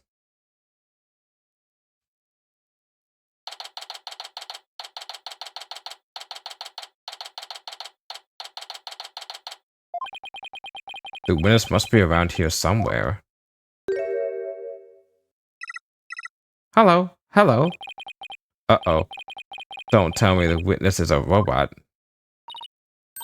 Hello, come over here. Hello, hello. Are you sightseeing? Are you lost? Are you... I am Clonko. Shall I guide you? Guide you? I don't know why, but this robot is kind of freaking me out. Hey, you're not supposed to be wandering around. Again? I've had it with you, hunk of junk. Oh, hello. I'm outside. Am I wandering? When did that happen? Okay, welcome back, hunk of junk. You don't know how close you came. If you didn't snap out of it, I was gonna put you on the curb on trash day. Nothing looks better than a 42.5-degree karate chop. Excuse me, but are you the one who witnessed the murder? Oh, and I'm Phoenix Wright, the lead attorney for this case. How do you do? Big shot lawyers, huh? I'm Aura Blackwell. I'm a researcher developing robots here at the Cosmos Space Center. Wait, Blackwell? And this good-for-nothing robot is named Hunk of Junk. Hi, my name's Windings. I'm doing fine, Ms. Blackwell. Can I interest you in some to hang out and get some coffee? Yeah. Nailed it. My name is Hunk of Junk. My name is Clonko. That's mean, Miss Aura. Quit complaining. Your model number is Ponko 2. But Miss Aura, everyone calls me Clonko. Quit your squawking already. No, what are you doing? No, don't. Would she do that to me? Yeah, there. I bet you won't be talking back now. Gah, I will obey completely.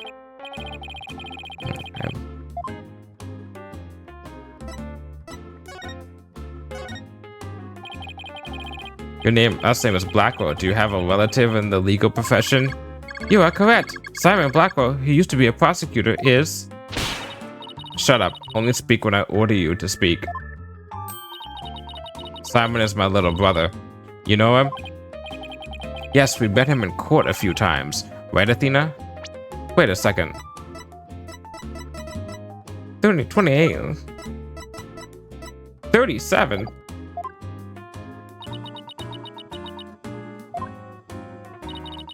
What a dull creature. Has a switch been turned off? Oh yeah, I heard he was prosecuting again, despite being a prisoner. Why doesn't he just stick to solving disputes among inmates in prison, right? Hey, what do you think, hunk of junk? Miss Aura, that hurts. I'm asking you a question.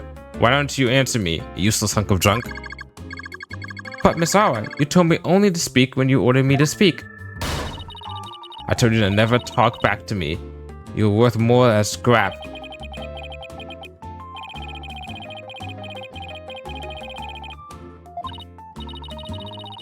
Well, do you have any other questions? Wait, of course you do. You're a lawyer. It's not like I'm on Simon's side or anything. I just want to get this over with. So, you're the person who witnessed the incident? That's right. I was on the 4th floor of the main building, in the robotics lab. The explosion disabled the elevators, so I lowered my emergency ladder like the detective leading the evacuation told me to. But it was such a pain. Why couldn't they have used the ladders in the other rooms? It must have been a very troubling experience. Then, as I passed by the 3rd floor boarding lounge, one window on my way down, I saw the crime as it happened. And that's about it. We saw the crime as it happened, and that's about it. I see. Wait, what? You saw it being committed? So you saw it into the 3rd floor lounge? The very scene of the crime? That's right. There's a small window on the right side of the room. I'll look through that from the outside. The room was pitch black, but I saw a shady figure holding a lighter in their left hand and a knife in their right. That must have been the culprit. Did you see who that person was? Of course not. The power was out on that floor then, and there was only that tiny window. I see. But you did witness the moment of the murder. Yes, I saw the figure with the lighter raise their knife and... It happened at precisely 10 a.m. Did you witness anything else? Did the killer have any distinguishing features? I already told you. It was pitch black in there. Although, I did notice that the lighter the person had in their left hand had a pretty ornament on it. It looked like a planet. It was blue, like a little Earth's emblem. They had a good taste in knickknacks anyway.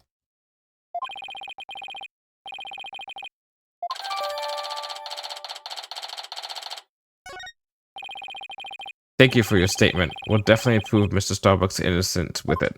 Ha ha ha, yeah, right. I won't hold my breath. Pardon me? Oh, did I hurt your feelings? Sorry. I just detest lawyers. That's all. What don't you like about lawyers?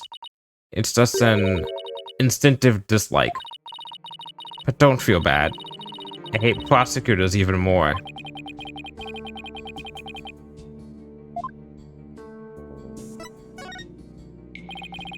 Why do you hate lawyers so much? Little thing from my past. The whole legal system is meaningless in the first place. I certainly don't agree. I mean, people are imperfect. They lie, they're influenced by silly emotions. You can't expect such imperfect creatures to uphold a reasonable system of law. I like robots much better, even sad psychs like this one. Hey you, look alive there!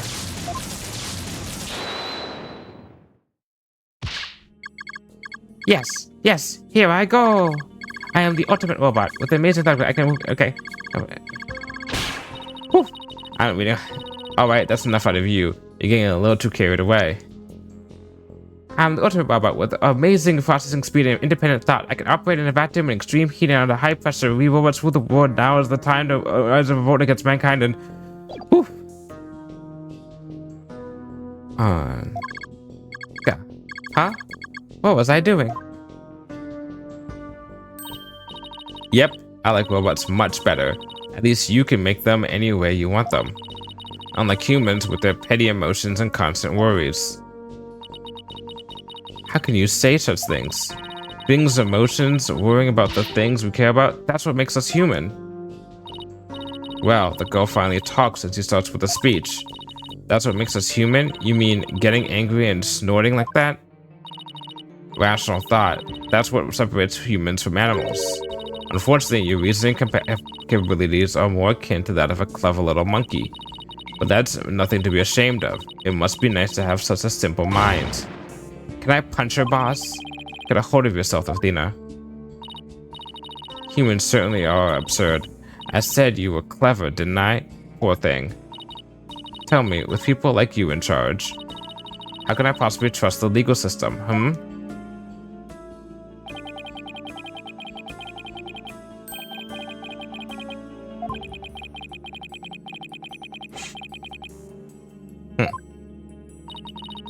You know, if somebody important to me was killed. I would never wish to see their killer brought to trial, because I'd much rather kill them myself. You can't be serious. That thing you're wearing around your neck. Oh, this is... Yeah, widget. Oh, I get it. Well, well. Her Royal Highness has returned at last to her castle. By the way, I heard the rumors. Our director is going to be the star witness in court tomorrow, right? Director Cosmos? Yes, that's right. You poor things. You better be careful. That old man is a big liar and a huge braggart. What? He might seem like a bigwig, but the center has all kinds of problems. He has a lot of skeletons in his closet.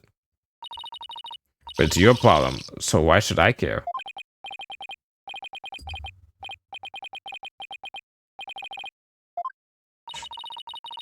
I'll leave you to your woes. Come on, hunk of junk.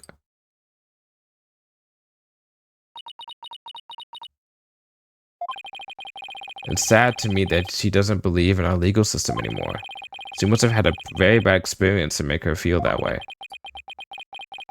Are you alright, Athena? You seem very down. I just can't believe she said all those things.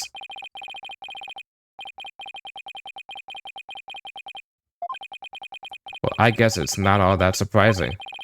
You hear about fabricated evidence and false indictments on the news all the time.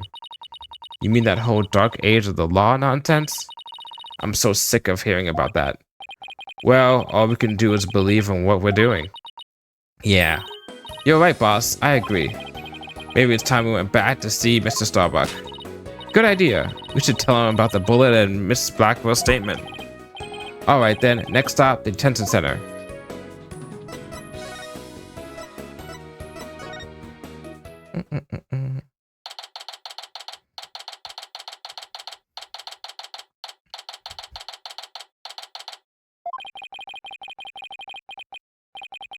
My lawyers are here. It must be bad news.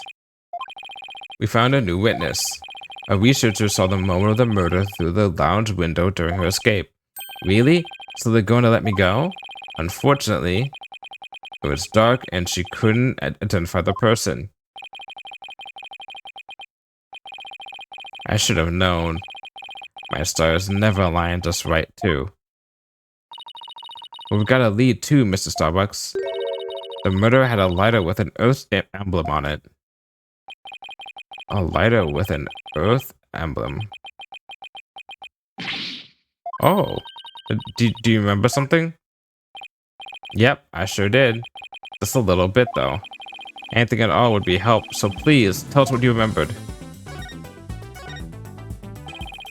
I thought I was unconscious the whole time. But now I remember I woke up for a few brief moments. That's huge. Do you remember seeing anything? A lighter. I saw the flame of a lighter floating in the darkness. Good. What else did you see? What was nearby? It was definitely the boarding lounge, so it must have been after Clay carried me there. In the light of the flame, I saw a dark shadow flickering. A dark shadow? That must have been... Yep, the third party. Thank you, Mr. Starbuck. You've been more help than you know. If we can prove there was this third person at the scene and that they're the real killer, then we cleared of all suspicion. The key will be whether or not we can identify this third person in court tomorrow. At least we have something to go on now, and that's a big plus. Yeah, let's get rid of some stuff.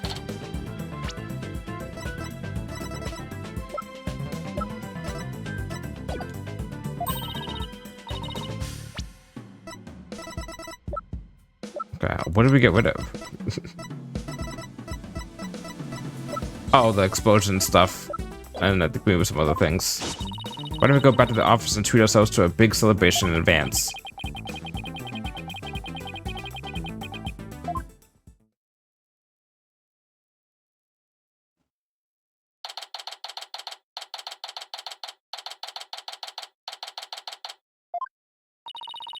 So you found your strategy for tomorrow's trial, huh? Good for you, Daddy. Well, it's one step forward anyway. Hopefully it'll give us a fighting chance in court.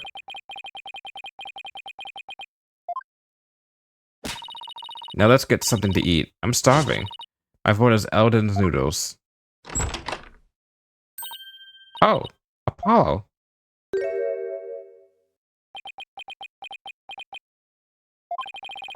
What are you doing here? It didn't think the clinic was ready to release you yet. My wounds are fine, and I'm done lying around. Apollo, you're supposed to be in bed. Leave the case to us. We'll take it from here. Thanks, but that's not an option. Not for me.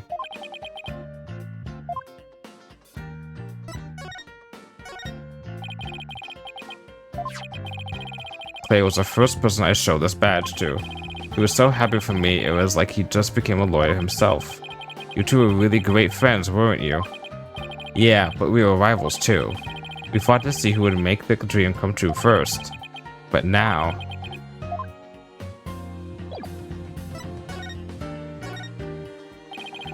You shouldn't underestimate your injuries, Apollo, and I don't want you overdoing it. I'm fine. I'm not in real pain anymore. Besides, they just gave me an IV at the clinic. Anyway, just tell me how the case is going. Have you guys made any progress? A suspicious figure was spotted at the scene.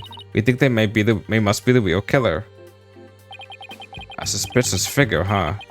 Right. I thought you'd be happier than that. Oh, don't get me wrong. I'm happy. And I'm fully intend to see Claire's murderer apprehended. Absolutely nothing will get in the way of that.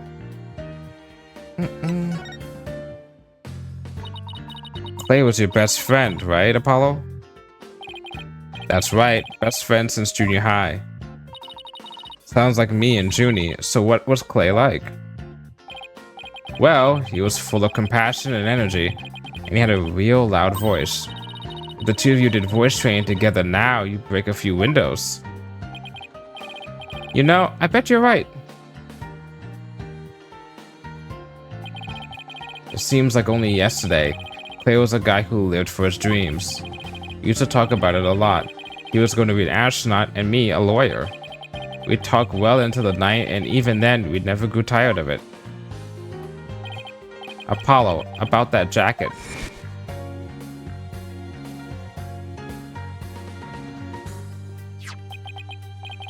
Oh, it's Clay's. It's a special jacket that was only issued to members of the Hat Project. He was finally able to get one of his own once he was selected for the Hat 2 mission. He always looked so proud wearing it. But just when his dream was finally coming true, I still can't believe it. Damn it, it's not fair.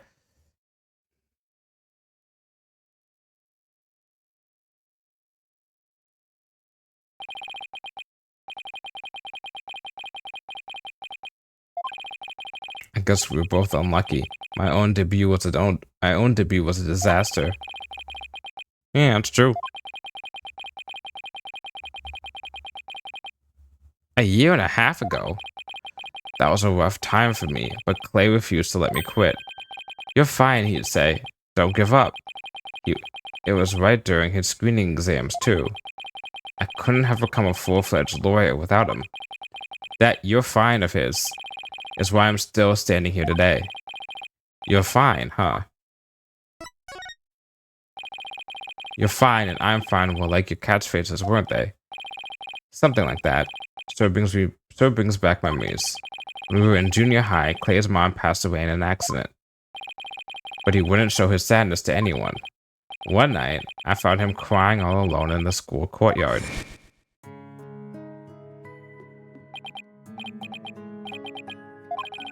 Get away, Apollo. Don't come over here.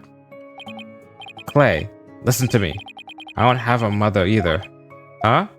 Well, actually you do. It's just that she's estranged. I always think everybody else has a mom, but why am I the only one? But you know, when I start to feel that way, I yell at the top of my lungs. I holler, I'm fine, and then you know what? I start to feel like maybe I really will be fine. Apollo Justice is fine. Okay, Clay, now it's your turn. Okay. Clay Terran is fine. There you go. Now we're both fine. We're fine. We're fine. What are you laughing about? See? We're fine. You laughed first. I'm fine. You're fine. We're both fine.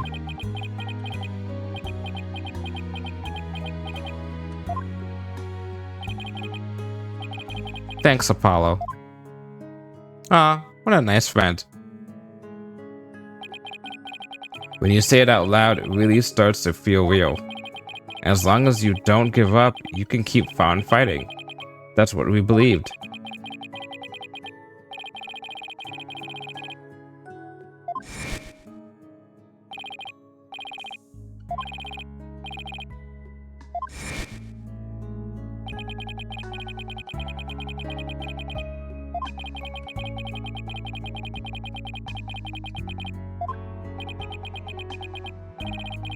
Sorry, Mr. Wright, but I'll be taking a leave of absence. What? Wait, what do you mean by a leave? You're really serious. Can you at least give me a reason why? When I put Clay's jacket on, I swore to him that I would catch his killer myself. But that's our goal too. I agree with Athena. We should work together to find the truth. The truth, huh? That's a noble cause. What if the truth you seek and the truth I seek turn out to be different? I'm not sure I follow. I'm going to catch the person responsible for taking my friend's life in my own way. Take good care of Mr. Starbuck for me. Now, I must be going. Goodbye. Goodbye? Did you just say goodbye? I sense a lot of seething anger and hatred coming from him. And also, suspicion. He's not walking out on us like this. I'm going to talk some sense into him. Hold on, Athena. Apollo can believe what he wants, but I believe he's wrong. Even if we take different paths, the truth we arrive at should be the same. I think the quicker we solve this case, the better it'll be for Apollo. Yeah, you're right, boss. Alright, that's enough for one day. Make sure you're ready for tomorrow's trial, okay?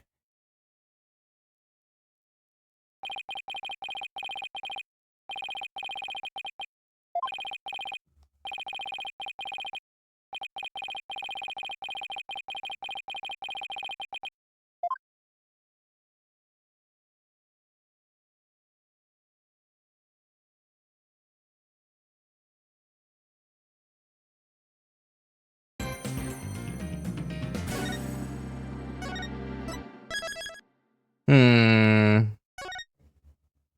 Hmm. Hmm. Hmm. There's like 20 fucking parts to this case. I know there's so many fucking parts to this case. There's a point of no return. And this is a point of I want to go to sleep because I have been not having good sleep for the past like 2 weeks after moving, and also having my pillows have not exactly what's the word I'm looking for? Have not survived as well as they've done through the move. So I have to decide if I want to continue on or if I want to cut it here. And if I cut it here, then that means I can't do. I'm probably not going to be playing as much later on. Hmm. Hmm. Hmm.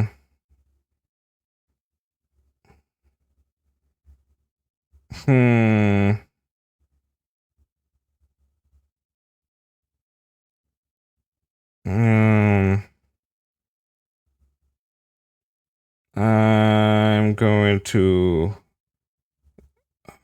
You know what? Fuck it. We'll continue. We'll continue. Only for one fucking reason.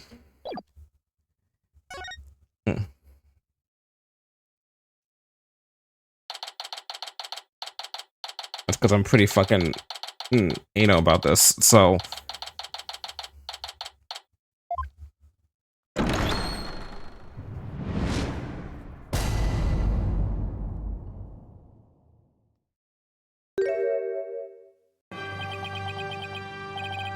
I suppose we should reconvene the trial of Solomon Starbuck or something. Objection! Your Honor, could you please come out from under your bench? There are no more bombs, I promise. Oh, yes, my apologies. I'm still a little jumpy when it comes to trials involving bombs. I mean, first the courtroom exploded. Then Mr. Tonate self-destructed.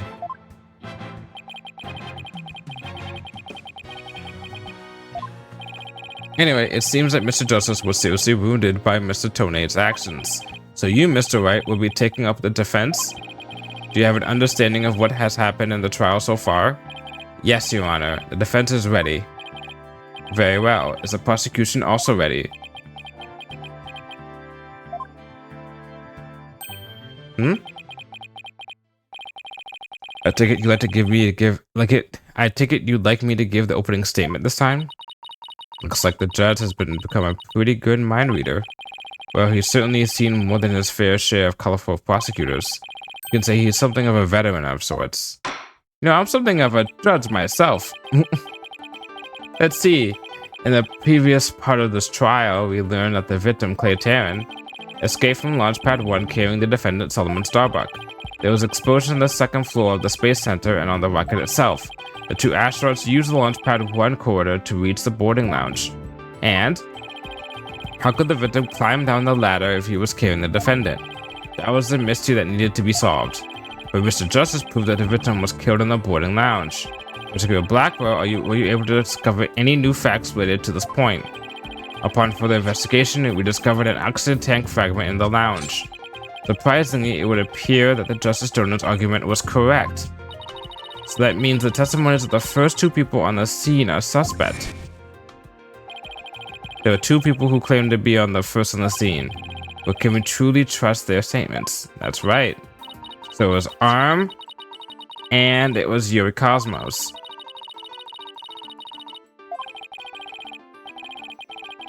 But Arm's dead, so we could just blame this on a dead person, right? And just as the team was about to cross-examine Detective Arm, the courtroom bombing incident occurred, and the trial was put on hold. That cursed fellow, he killed my witness. He killed Detective Arm. He definitely put the kibosh on anyone asking her about what she saw. Exactly. In other words, the question of who killed the victim in the boarding lounge has once again become the main focus of this trial.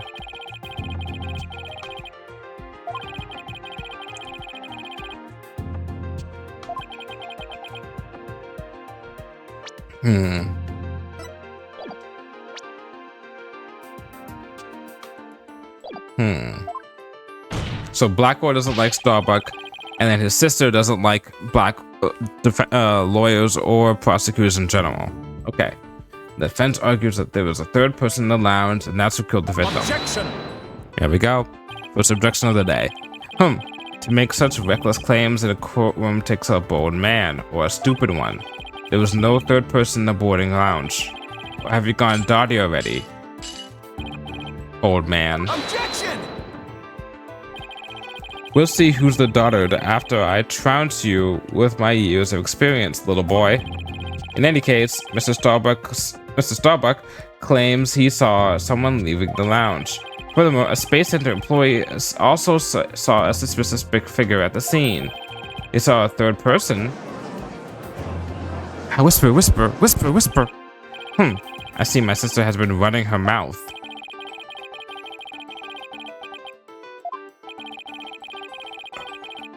No matter, she didn't see this mystery person's face clearly. Therefore, there's no evidence to indicate that this person was not the defendant.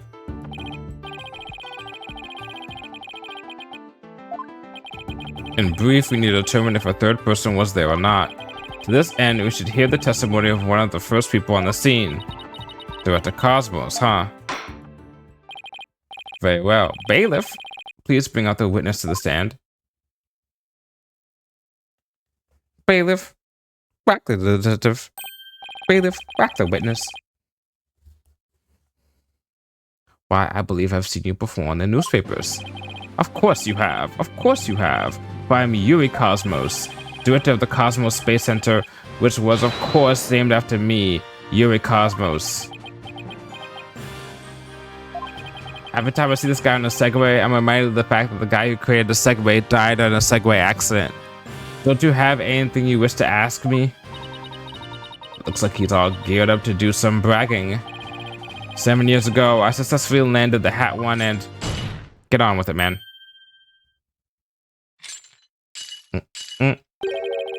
Everyone already knows how brilliant you are. Even I am trying to hold back my tears at seeing such a great man standing before me. We're doing the grandstanding method. Alright, let's go. So could you please proceed directly to your important testimony? Aha! I see this fine young lad has a proper appreciation of greatness. Then allow me to begin my apocal. Is that how you say that? What the fuck does that even mean? Apocal? E-P-O-C-H-A-L.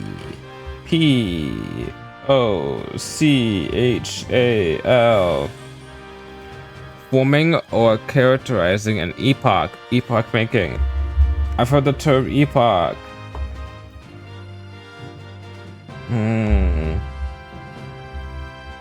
A period in time, in history or a person's life, typically one marked by notable events or particular characteristics.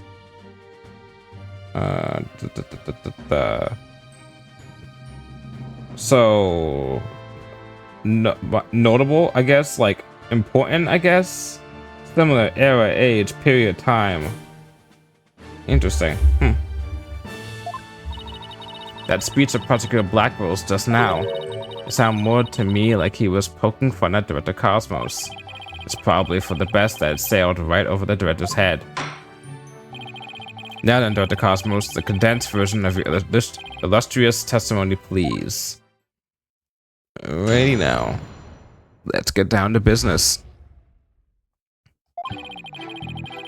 Detective Arm and I rushed towards the boarding lounge together. We went via the control room and peeked in from there to see what was going on inside. We saw a figure standing in the middle of the lounge and Taryn lying on the floor. I hate to say it, but I can only imagine the standing figure must have been Starbuck. I see. So in your testimony you claim you arrived at the scene after the two had escaped from the launch pad to the lounge. It was after the victim had been killed. Oh, the horror, the humanity, but what I said was what I saw, and what I saw was what I said. Courageous action to take in the face of such terrifying explosions, wouldn't you say? Yeah, okay. To save my men, I went personally into the epicenter of danger, risking my own life for theirs. Well, what do you know? It sounds like the director really cares about his men. Yeah, although it sounds more like he was scared and just had to peek from far away. Is the defense ready to cross-examine the witness? Yes, Your Honor.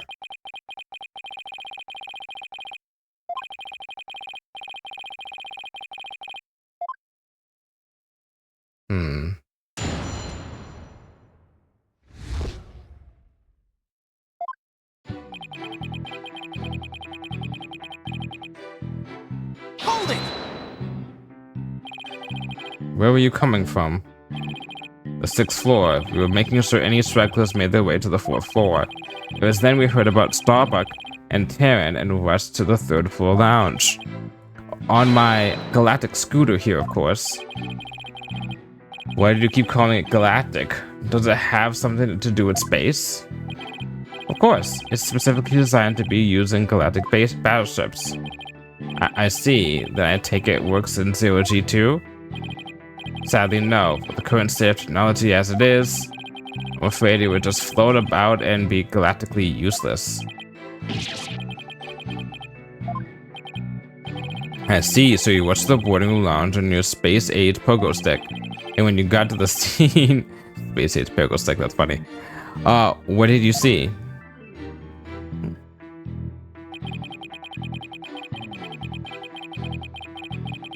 Hold it! Let's see. Okay, so that's the on. Let's see. According to this diagram, you didn't have to go through the control room to get to the boarding lounge 1. It looks like you could have gone there from the southern quarter as well. Yes, but in haste, Detective Arm rushed ahead of me towards the control room. All I can do is merely follow behind her. I see. So we peeked into the boarding lounge from the control room door and...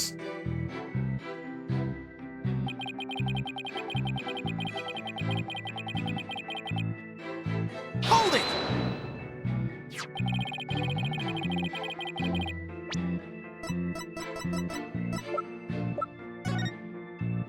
Ow, my eyes. Oh, fucking bright. Oh, jeez.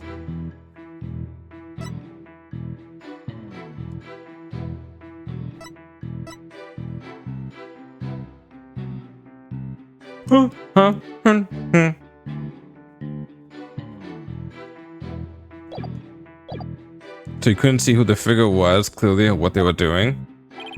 Sadly, the only thing I could tell was that it was a person standing motionless. The defendant, no doubt, staring aghast at his deed. What other explanation is there?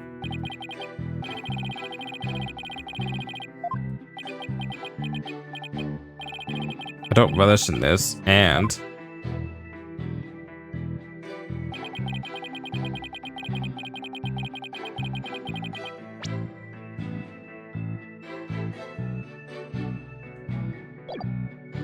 Hold it! Our Blackwell also saw a suspicious figure in the lounge, but she gave the statement that it was too dark to see the person's face clearly. Did you see this figure's face clearly? No, not clearly. The lighter they were holding up illuminated the area around their feet at the time. Other than that, I couldn't see little else. That's why I could see Taryn, but I couldn't see who the other person was. Wait, so for all you know, it might not have been Mr. Starbuck, isn't that correct? I would like to believe that Starbuck isn't the type of man who's capable of murder. Objection! When the witness entered the boarding lounge, there was no third person there. Isn't that correct, Great Space Center Director? Yes, that's right. Only Starbuck and the Terran were there by that time. After we peeked in, the lounge suddenly went dark and the figure vanished. You mean they disappeared? That's odd. Objection! The reason the figure appeared to vanish is because it was the defendant. When the witnesses weren't looking, he fell to the floor and feigned unconsciousness. Hold on, Director Cosmos, did you ever take your eyes off of the scene? Just for a brief instant, about as long as it takes for a shooting star to go by. If you took your eyes off the scene, then the third person could have escaped during that time. But what escape route could this person have used? The direction of opposite the control room, the southern door to the elevators. There's no security lock on that door, so it could have been possible to escape that way. Objection! All things are possible, right, Dono? The real question is, do you have any proof? Well...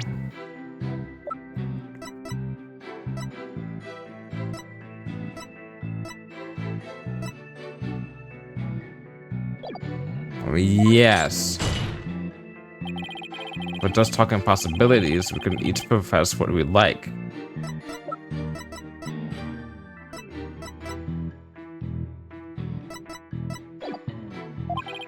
An inmate who used to be an university professor and a lunar researcher used to say that there was a kingdom of little green men who lived under the surface of the moon.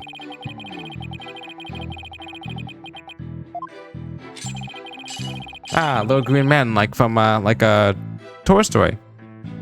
But I say, where's your proof that this quaint kingdom exists? He's calling your theory a work of fiction, boss.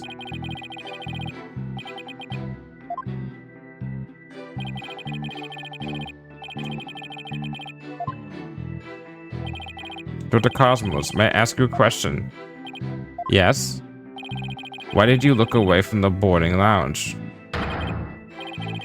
There's actually another tale of bravery behind the answer to that. It was when Detective Arms saw the figure and raised her gun. Being great humanitarian and protector of mankind, I tried to stop her. What? You're saying Detective Arms raised her gun as soon as he saw the figure? I imagine her instincts as the detective told her they were the killer. And you were about to prevent Detective Arm from firing her gun? I'm afraid I was too late. I was unable to stop her. She identified herself clearly, and then she fired 2 warning shots at the shadowy figure. This information about the Detective Arm's actions sounds critically important. Please add it to your testimony.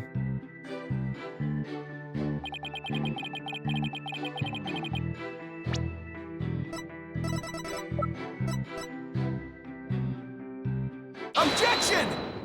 Interesting. Why was she shooting from that side? Interesting. 2 shots. 1 from here. You doubt my words? Words that will someday be written down in history books? Somehow, I don't think those exact words will ever be written down in any history books. Mr. Wright, could you please explain yourself so that we can all understand? You say that Detective Arm fired 2 warning shots, and yet only 1 bullet hole was ever found at the scene. What? Only 1 bullet hole means the gun was only fired once. And Detective Cosmos is saying that Detective Arm fired 2 shots. No editor would allow such a glaring contradiction into a history book. Objection! Unfortunately for you, the witness words are true. We confirm 2 shots were fired from Detective Arm's gun. Objection! But there was only 1 bullet hole at the scene. Where did the other bullet hole vanish to?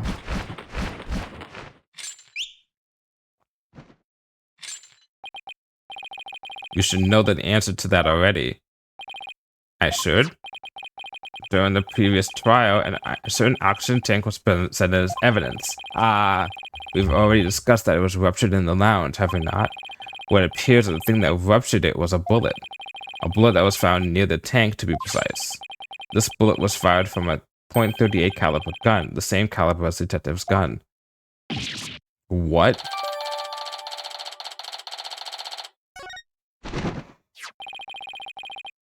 The rifling marks also adds up. There's no question that the bullet was fired from Detective Arm's gun. Rifling marks? They're like a gun's fingerprints on a bullet, right? Yep, ballistic markings. And examine the rifling marks on a bullet can tell us if the gun was fired. Tell us the gun it was fired from. Yep, one of the bullets the detective fired found its way into the holographic image display. The other bullet came to a stop near the victim's oxygen tank. The evidence confirms the director's statement that the detective fired 2 shots.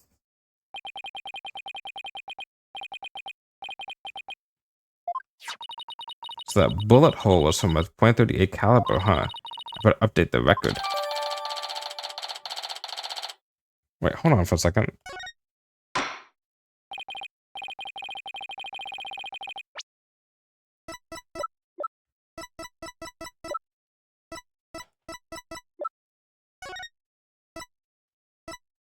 So they enter from the top from the control room or enter from the bottom south? They enter from the top from the control room.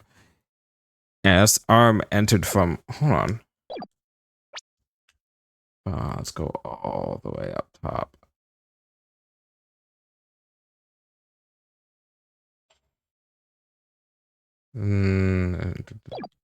Shit, we lost information already.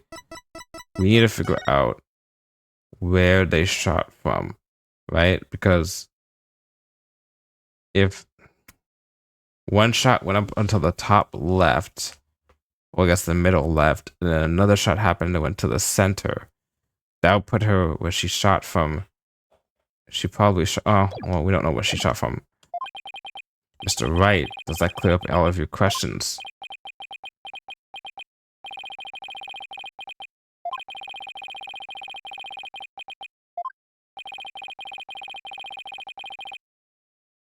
No, it doesn't.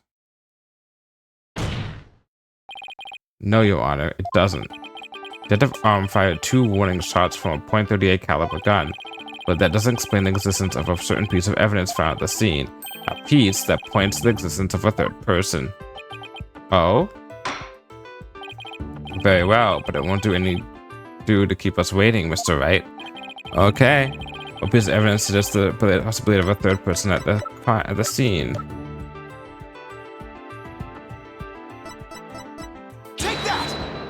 All spinning the wrong bullet.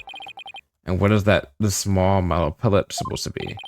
That's a little something of great importance we found at the crime scene, Your Honor. You found it where? In a floor gutter at the crime scene. It looks like the police and prosecution both missed it. Furthermore, this is a .10 caliber bullet, making it a much smaller than one of Detective Arm's .38 calibers. Then that means... Exactly. One more person must have been there in the lounge. A 3rd person who would have had the bullet that could can fire .10 caliber bullets. Blackwell's gonna be like, you can't prove when that bullet has been fired, which is true.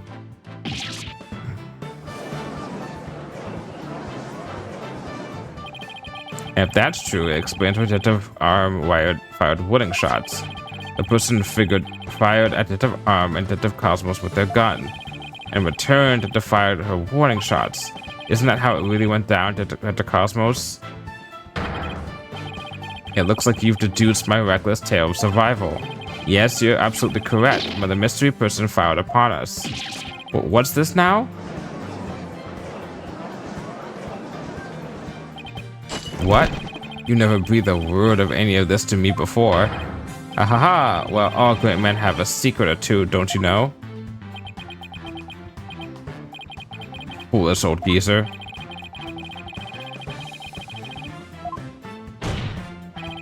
Dr. Cosmos, I want you to testify to the court about what you really saw. You may be a very great man, but in my courtroom, you are just another witness. You won't receive special treatment here. Now, please give us accurate testimony. All right, testimony 2, Electric Boogaloo. Detective Arm and I rushed to the control room together.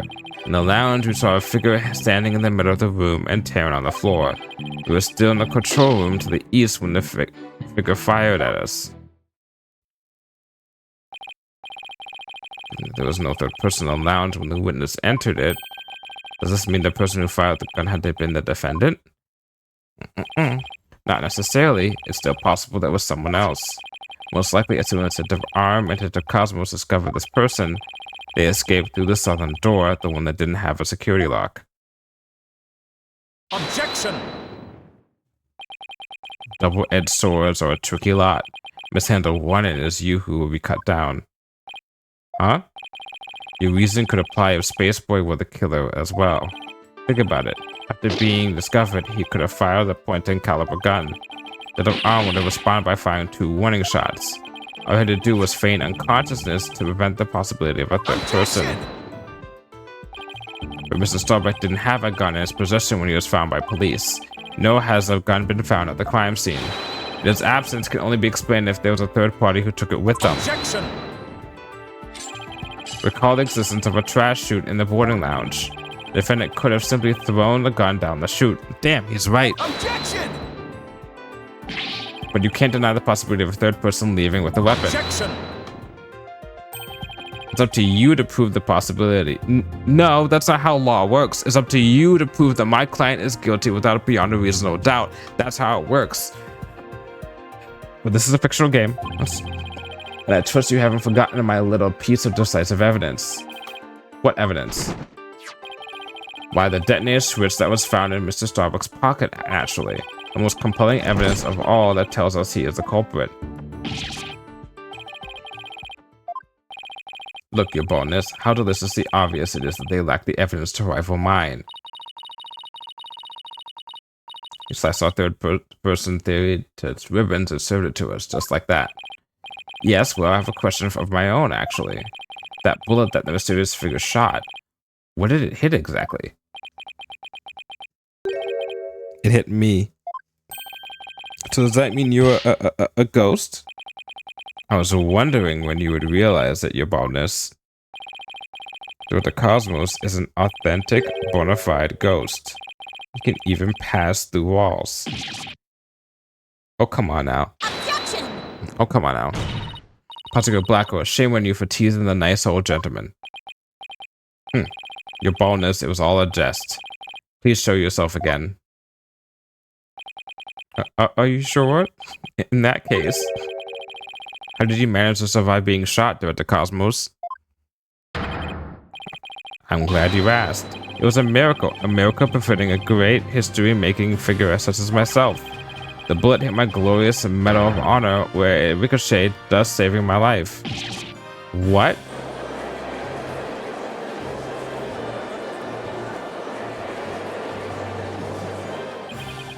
That's unbelievable. I have to check this out. Oh wow, look at that. There's an extra Gaxa star. The odds are literally astronomical. It's began to really feel like the Cosmos was watching out for Director Cosmos. But why did you conceal this information, Director Cosmos? A great man such as myself has to hide things on occasion, no matter how much it hurts. It is the plight of the truly great. It may be hard for this generation to understand. I don't know, it sounds pretty seriously to me. What else is he hiding? Let's just cross-examine him and see what we can find out. Yeah, let's get through this. Come on. Now then, Mr. Wright, your cross-examination, please.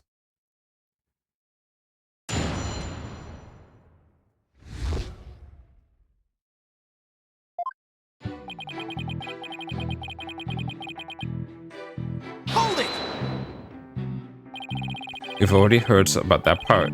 Don't you have any new information? Well, let me see. If you have an hour or two, I can tell you all about the Hat One miracle.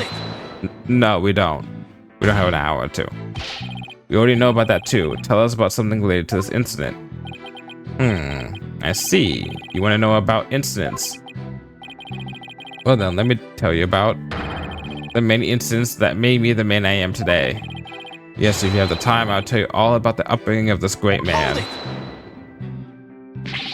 You told us all about that already. What we need now is your testimony. Did I really already tell you all about my upbringing? I don't recall doing so. Through the cosmos, perhaps you could save your boastful tales for later. If I must. Well, we peeked into the control room door and... Okay, well that was a waste of time. Hold it! But it was dark, so you couldn't see this figure's face, isn't that right? Yes, the room was as deep and dark as outer space itself. Speaking of outer space, during the Hat One launch 7 years ago, it was about that Hat One miracle again. You can saw it off and tell it to stray mutt. Ahaha, excellent idea. No reason why the animal world shouldn't hear of my greatness. Yeah, you know what? I kind of respect this guy's confidence, just a smidgen. And so they shall, but first your testimony. What happened next? Okay.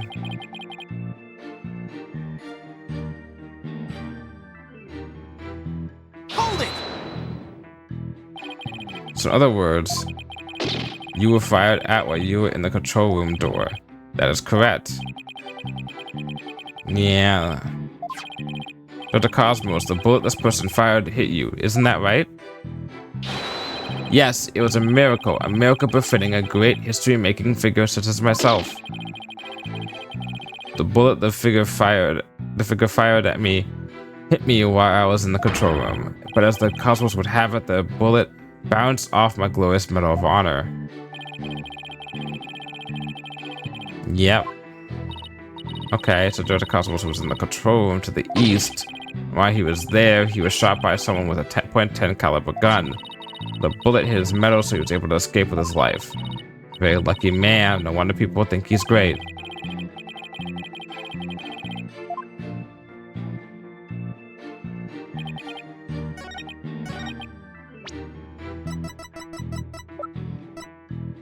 Objection! Because it was found in the south, not in the northeast.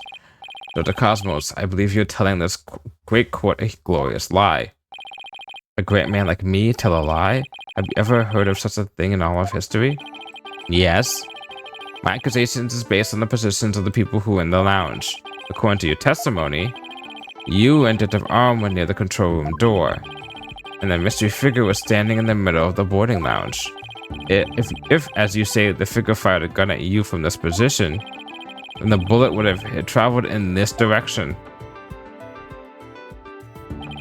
However, we found the .10 caliber, a 10 caliber bullet here.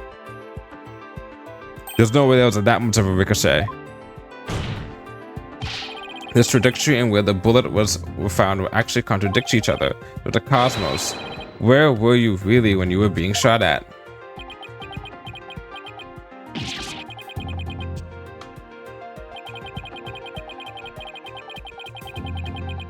Objection! Don't tell me you've forgotten already. Didn't the witness himself just tell you? The bullet hit his medal. Of this, there is no mistake. Objection! But in that case, the bullet should have been found near the east side of the room. Are you trying to say you can explain this inconsistency? Of course. I didn't think so. What? Oh, great Director Cosmos. Yes? Is there something you'd like me to expound upon? You were in fact not in the control room to the east, were you? You were looking into the lounge from the door to the south, is that not right?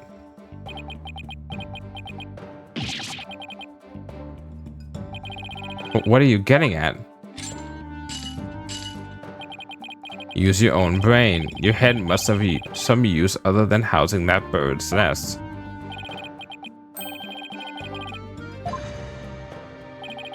Dr. Cosmos and the detective witnessed the scene from the southern door. The killer fired at them then, and that's why the bullet was found in the south. Ah.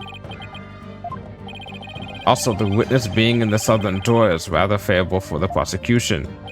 Huh? How about it, Director? If you don't tell the truth this time... Yikes. His handcuffs.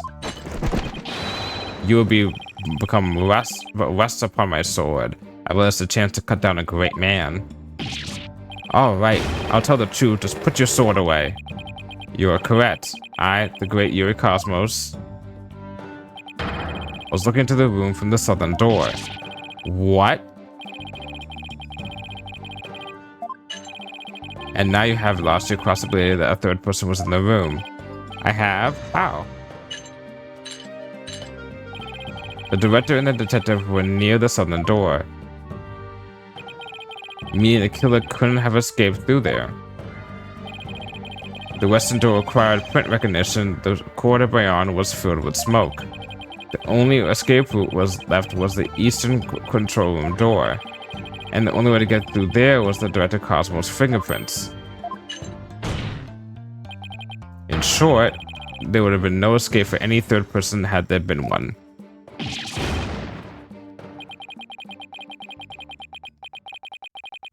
Okay, but here's the thing. Why was he in the south? Right? They were supposed to be having a launch pad thing. Wouldn't he have been in the control room? Why was he in the south?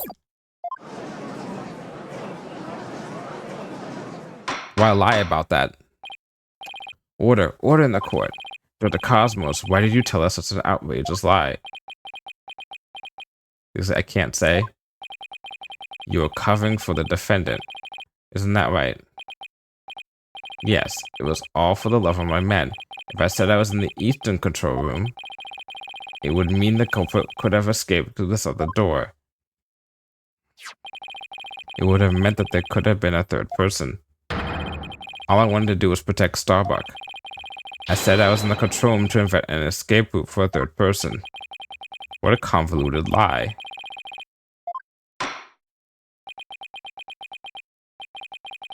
It looks like we've come to a conclusion. The defense's arguments, the possibility of a third person has crumbled. No. It's over.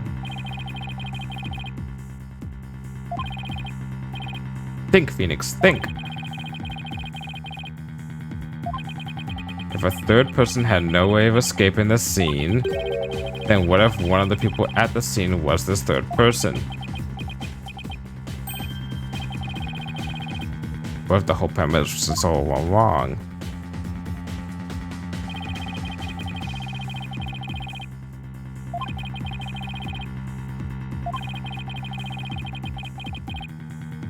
What if one reached the scene before the other one? The person entered the lounge, they would have been the third person. The defendant is the only one who could have killed the victim and shoot at the director. There doesn't appear to be any room for argument against those claims. I will now render my verdict. Please wait, Your Honor. There is still one possibility. Oh, this had better be good, Mr. Wright. There was one and only person who could have escaped from the scene, and that person would be the first person who arrived on the scene. Then, upon entering the boarding lounge... Oh, thumbs up. The second person to arrive came via the southern door. That's why the first person fled through the room, using an escape route that was accessible only to them. Very well, let's hear more about this theory. Who is the one person who could have escaped from the boarding lounge? Take that! What? But that's... Mr. Wright, what are you claiming here? Of all the people who were at the scene, only the witness could have escaped. The director is the only one with the authority to open the control room door, after all. But that means...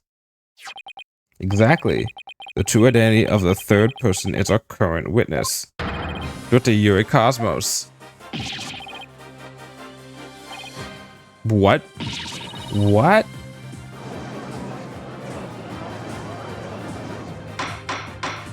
Which I have to take this guy's, testimony as heart, but he is only by what he's saying is true. And if he's a suspect, then we could throw that out the window. Order in the court, I say. Mr. Wright, you explain yourself in more detail. I assert that Director Cosmos arrived at the scene before Detective Arm and entered the boarding lounge alone. Detective Arms arrived after that end and saw a suspicious figure who was actually Director Cosmos standing in the lounge. That's why she fired those 2 warning shots. I've been hit on the starboard side. Captain Wright, it's a direct hit on the enemy ship, sir. A magnificent shot. Warning shots fired from the enemy ship. Prepare to intercept. Cosmos, you have told a lie in this court once again. I've been hit on the port side. The enemy has called in for reinforcements.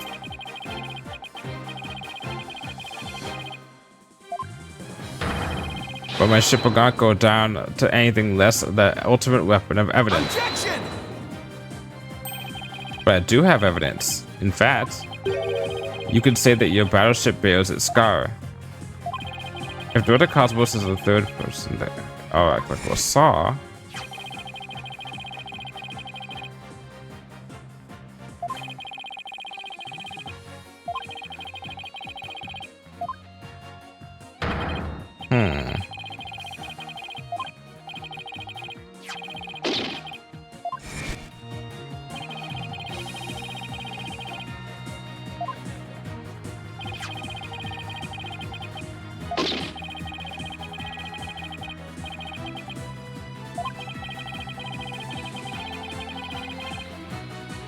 Evidence on the Director's body is of a different kind of evidence than before.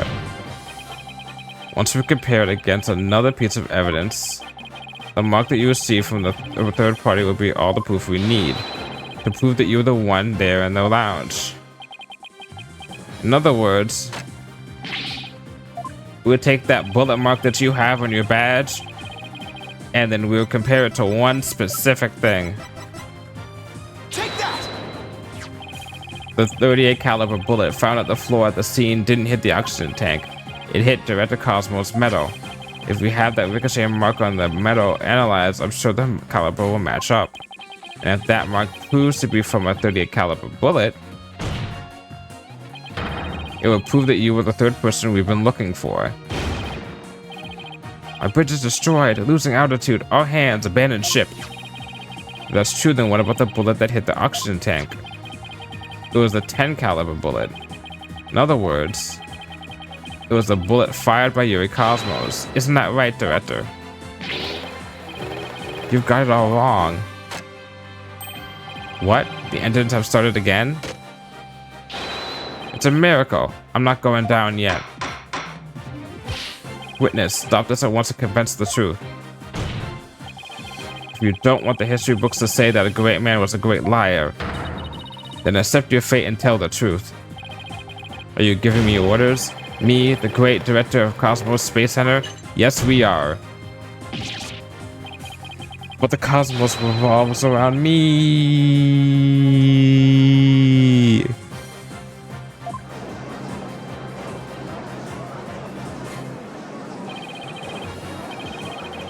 Someone get me off of this thing. Order in the court, and will someone please stop the witness from spinning?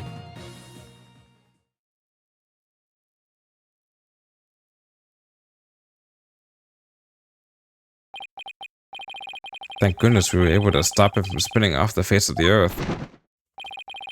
While he was trolling, I took the liberty of running an analysis on the mark of the metal. It was made by a 38 caliber bullet, matching it with the size of the Detective Arm's firearm. Are you ready to confess the truth, witness? No, you've got it all wrong. This is just a misunderstanding. Is he going to start piling on more lies? Looks like it.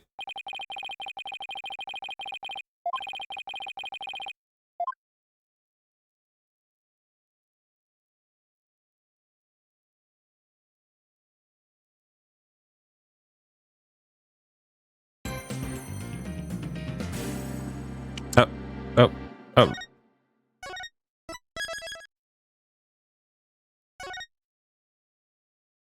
We, I guess we'll stop here. I guess so. I guess, yeah. I didn't think that it would stop this early, but I mean, yeah. I guess we can stop here, right? Um.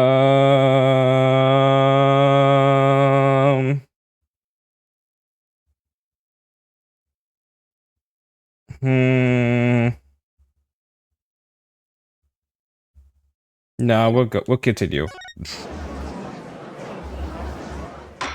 No, we'll continue. Dr. Cosmos, a new possibility has been presented by the defense. We'll call this the second encore. They're claiming that you were this third person. Forgive me. I'm so sorry. So the great pioneer of space development is revealed to be just another fabulous cur. I only have one question for the likes of you.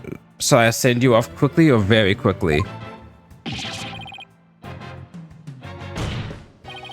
The evidence doesn't lie, Dr. Cosmos, so don't try to talk your way out of this. Fine, I'll tell you the truth. It's all just as you say, Mr. Wright. It's true that I was there in the boarding lounge. I got there before Detective Arm, and when she arrived, she was fired warning shots at me.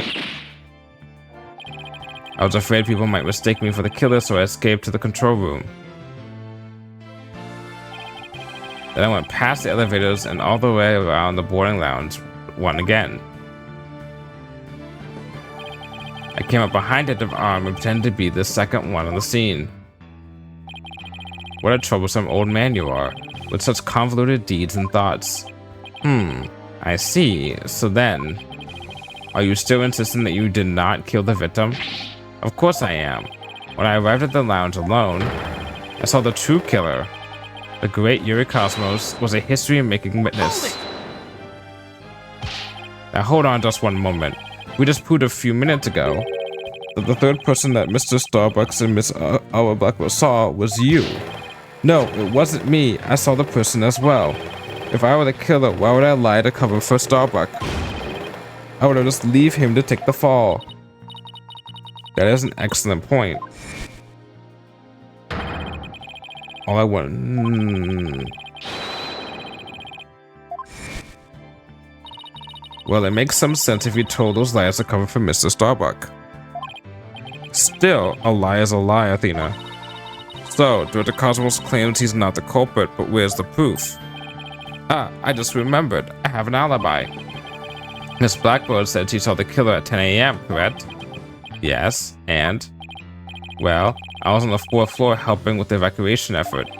Ask any member of the staff you'd like, they'll corroborate with me. The director is not fibbing to the court for once.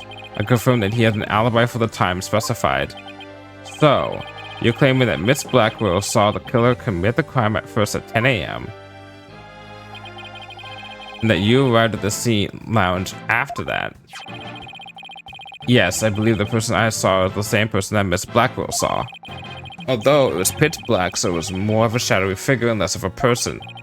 And I couldn't actually see their face, but it was definitely the silhouette of an earthling. As long as he has an alibi, we can't very well claim Dr. Cosmos was the killer. No, we can't. Then again, maybe we don't need to yet. Yeah, I wonder what he was doing. Your Honor, the defense moves to have the director testify about the moment the person he saw. Very well. Dr. Cosmos, your testimony, please.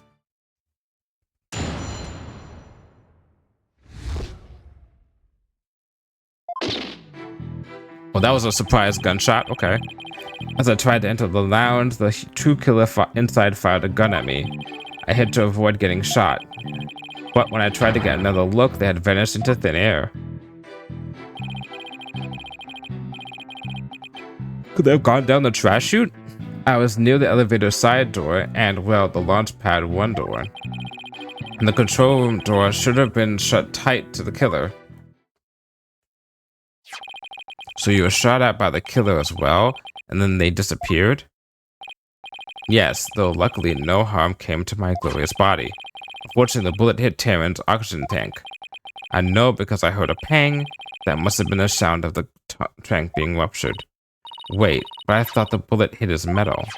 That was a arms bullet, remember? Right. What a mess this is turning into. So let's see. Director Cosmos is claiming that when he found Mr. Terran and his killer, the culprit shot a 10 caliber bullet at him. Right, but it actually hit Mr. Terran's oxygen tank and ruptured it. Then the killer disappeared and the director went into the boarding lounge. When the arm caught up and fired those warning shots at him. Judging by his metal, it looks like one of them almost took him out too. Good summary, but that doesn't explain where our mystery killer went. Dr. Cosmos, I was wondering if you could elaborate on when the figure disappeared. I'm ashamed to admit I tried to hide myself when I was shot at, but when I peeked back into the lounge, the weird killer was gone. I went into the lounge straight away to investigate, but what I found was Terran with a knife in his chest and Starbuck out cold on the floor. So we have a culprit who vanished from the scene that had no escape route. Vanished without a trace. It's truly like one of the great mysteries of the cosmos. Silence! A riddle of the ages indeed, but I'd rather know how a fibbing leech such as you can be lauded as great. A great man is always misunderstood in his own time, but he must remain true to himself even if those around him don't understand.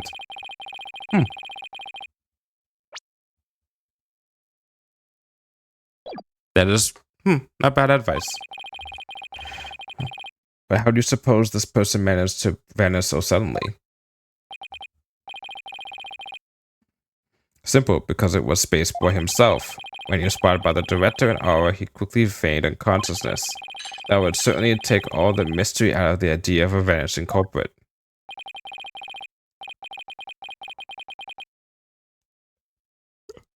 That is the wisest thing that Phoenix Wright has done in a while, is to not raise an objection when he doesn't have any counter evidence yet.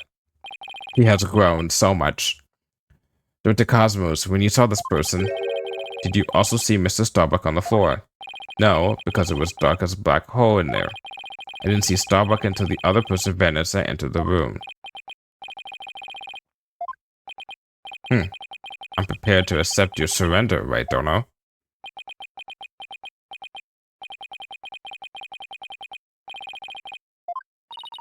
Mr. Wright, why don't you let me help? Huh? While the director was giving his testimony, I detected a cacophony of discord. Which means he's hiding his true feelings from us, huh? That'd be great, Athena. Let's see what you can do with him. You got it, boss. I wouldn't want to miss this chance to delve into a great mind.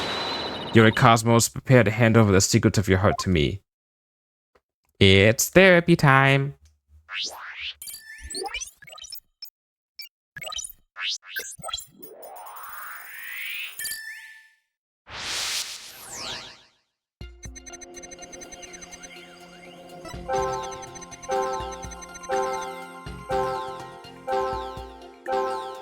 That's understandable. You would be surprised, scared, and angry, or sad and angry if someone was firing at you.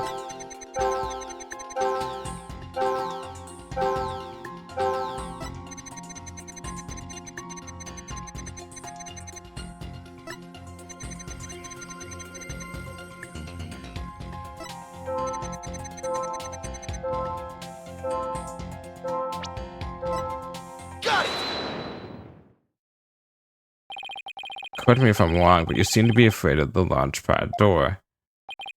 The great Eurocosmos? Afraid? And what basis do you have for that outlandish accusation? Whether I have any basis or not, you seem quite distressed by it. I'm not. I'm most certainly not. Dr. Cosmos, there's something about the launch pad door you're not telling us, isn't there? Was it open?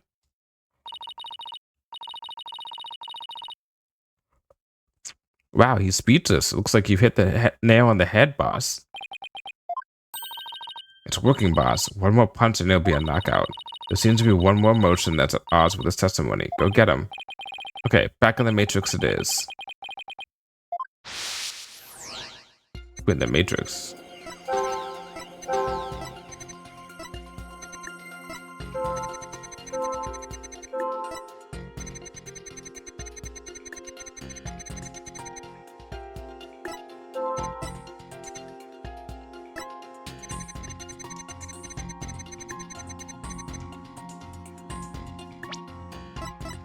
Got it! They weren't, so you weren't surprised. You must have thought it was very strange that the killer vanished into thin air. I don't know how I got that. I did. That kind of thing doesn't happen usually. Yet at that time, you barely registered any shock at the occurrence. What?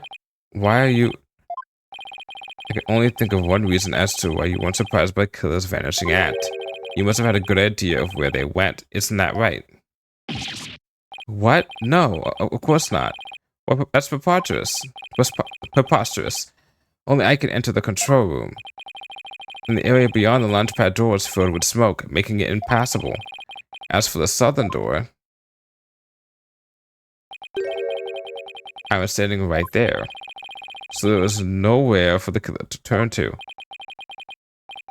Maybe or maybe not, you went into the room to check on Mr. Starbuck and Mr. Terran, right? Yes? Well, the culprit took that opportunity to silently slip out through the southern door. I highly doubt it, as you recall, right after I entered the lounge. The arm came rushing toward it herself via the southern hallway.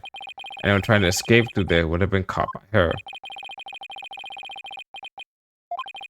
So you're absolutely sure there was no escape room for the culprit to use? Let's just input those 2 pieces of data, and yes, that's what I wanted to see. Resto Changeo, that's Discord. Looks like we're on the right track. Thanks, Athena.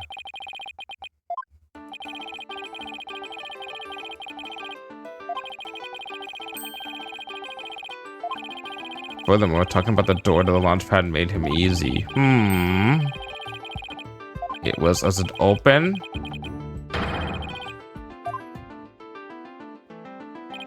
Director Cosmos, did the real killer escape through here? Take that! The culprit went through the launch pad 1 door to escape, didn't they? Yes. I mean, no. Disaster to starboard. We're going to crash into an asteroid. But the area beyond that door was filled with smoke, wasn't it? True, but this is still the only logical answer there is. If we could just figure out what the director was hiding about Launchpad 1 door, we should be able to iron out the logical inconsistencies. Oh.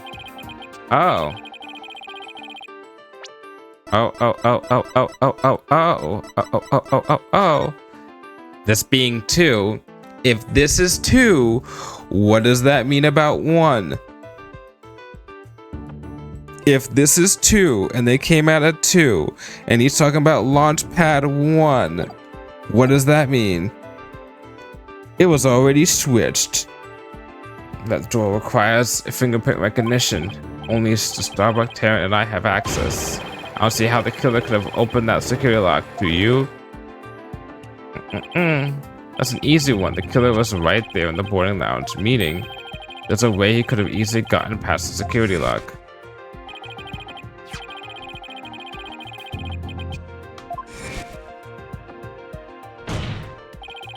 I suppose that the killer used this person's fingerprints to get past the security lock. Take that! That's... Mr. Starbuck was lying unconscious there in the boarding lounge, and Wright could have easily gotten past the security lock by using Mr. Starbuck's prints.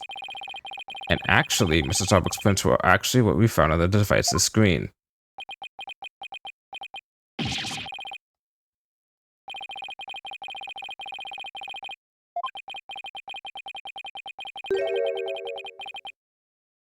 And here's the thing, right? If Blackwell's like, oh, maybe it was Mr. Starbuck who fled through the escape route, that's bullshit, because immediately right afterwards, Candace's arm came in, and then, and he came back around as well. And in that time, you know, she would have been like, somebody escaped or somebody came back in from the launch pad window. So we can already prove that Mr. Starbuck didn't come back through.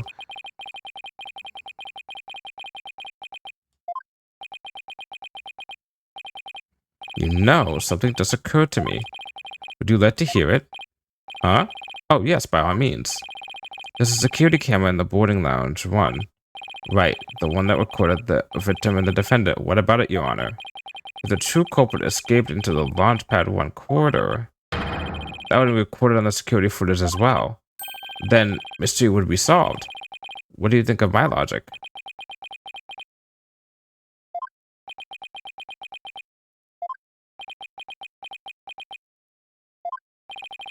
Hope you didn't strain your faculties too much for that, Your Baldness. I beg your pardon? Look, if you play the security footage beyond this point...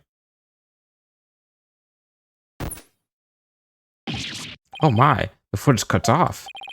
The camera was running on backup power, but apparently the power cables were damaged, most likely by the after effects of the explosion.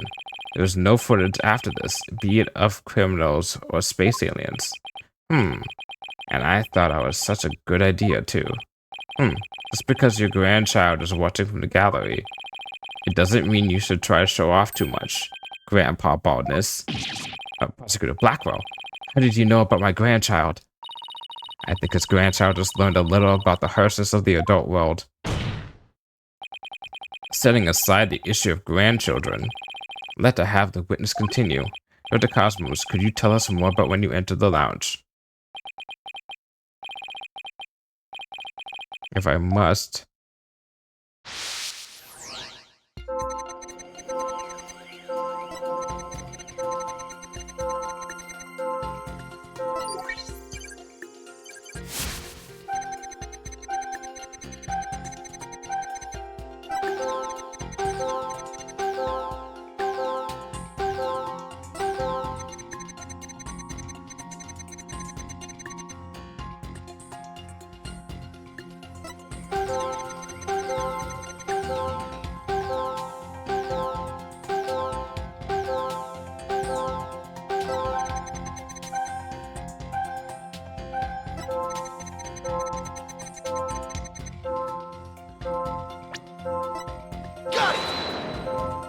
Nope. Nope.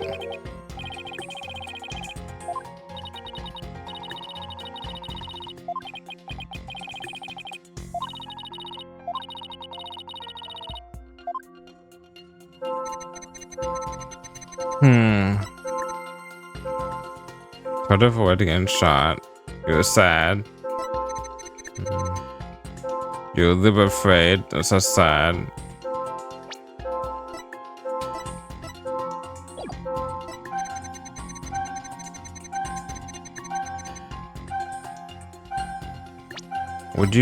Would it be this, would it? Really? Would you be surprised? Detective Cosmos, why were you surprised when Detective Arm found you and again when she fired? I mean, I would be surprised in a high stakes situation too, but interesting. Isn't that a bit unnatural?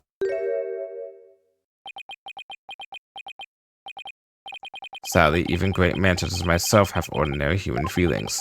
Our bodies are bound by the forces of gravity and emotions. Even a great mantis as myself experiences surprise on occasion.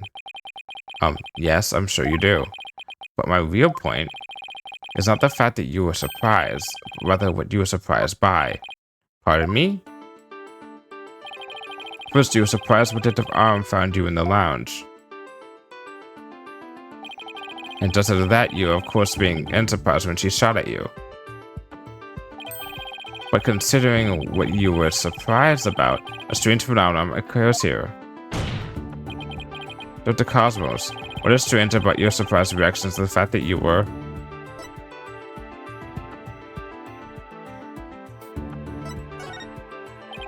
Sure, you were surprised when Detective Arm shot at you. But the surprise you felt when she found you in the lounge was much greater.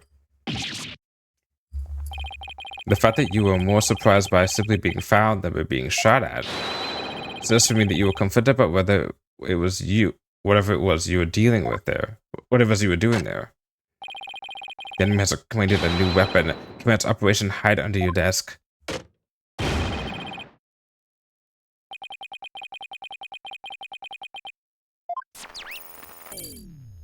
30%. Still going. Boss, I'm getting less Discord now. That must mean he really is hiding something about that launchpad door. I wonder what it could be. He was doing something suspicious around that door. Maybe we can spot some change between before he came to the room and after. Did the Fulbright give us a photo taken after the crime? Let's run a comparison. Let's see. This is a photo from the door before the Director Cosmos arrived. This is how the door looked after the Director entered the lounge. Hey, look at that. There is a change. Something's definitely different. Director Cosmos. What is it? What have you two been up to over there? Finding the answer to what you were doing when Detective Arm found you, that's what. And the answer lies clearly in this footage. All we have to do is compare it to the photo that was taken during the investigation. It would be ridiculous. If you really have to have an answer, you have pointed it out already.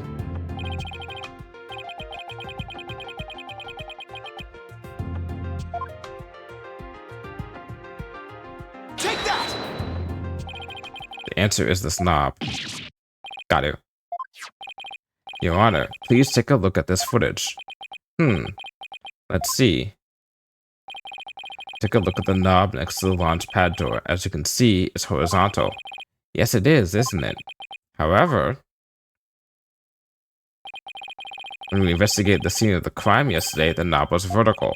And what does that mean? It means that sometime between before the Director arrived and after, someone turned this knob. After the scene was discovered, you were the only one who could have turned the knob. Come on now, Director Cosmos. Let's hear what you have to say. What were you trying to do by turning the knob by that door? Fine, I admit it. You're right, I did turn that knob. The knob is a safety lock meant to keep the launch pad in place. I was afraid there would be no more explosions, so I wanted to move the launch pad away. You wanted to do what? Hey, didn't Bucko tell us something about how they prepare for launch? Said that once the launch pad's fully assembled, it's moved to the launch site.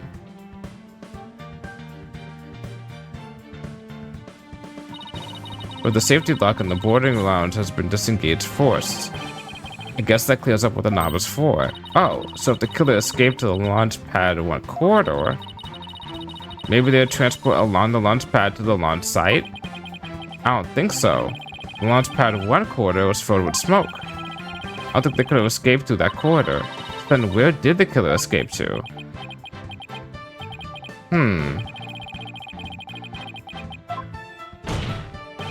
Dr. Cosmos, I request you tell us about moving the launch pad in more detail. Fine. But listen carefully, for I'm about to give history-making testimony.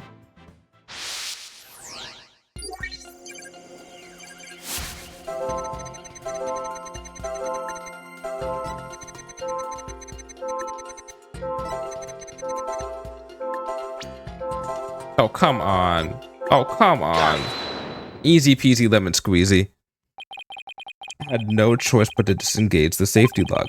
You make it sound like you were reluctant to do so, and yet when you did it, you felt some joy as if you were very pleased with yourself.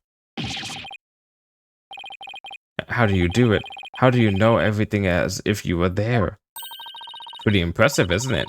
This is the power of analytical psychology.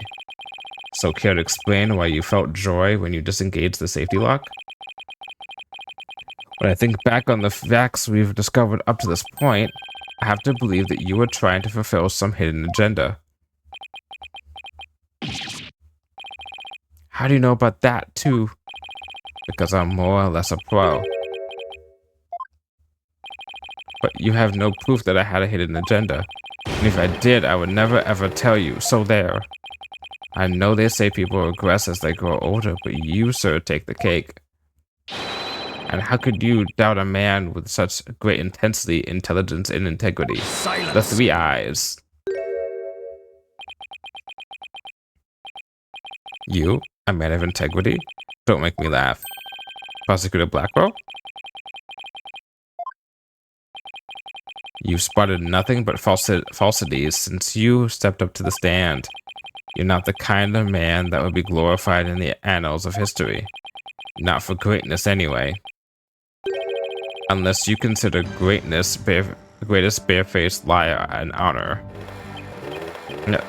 Liar?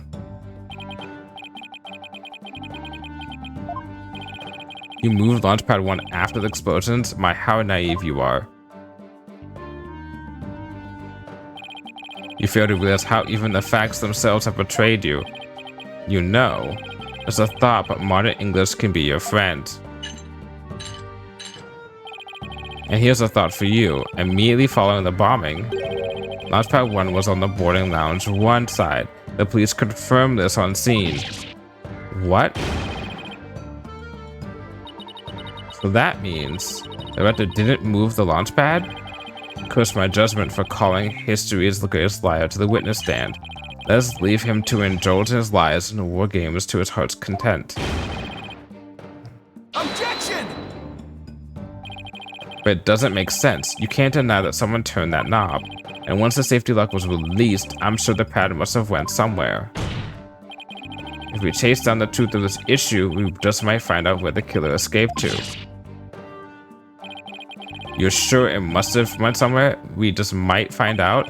Your argument are nothing but conjecture, bluffing, and wishful thinking.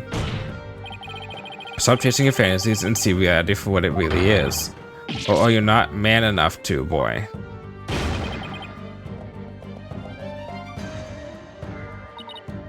Aha, talk about hitting below the belt.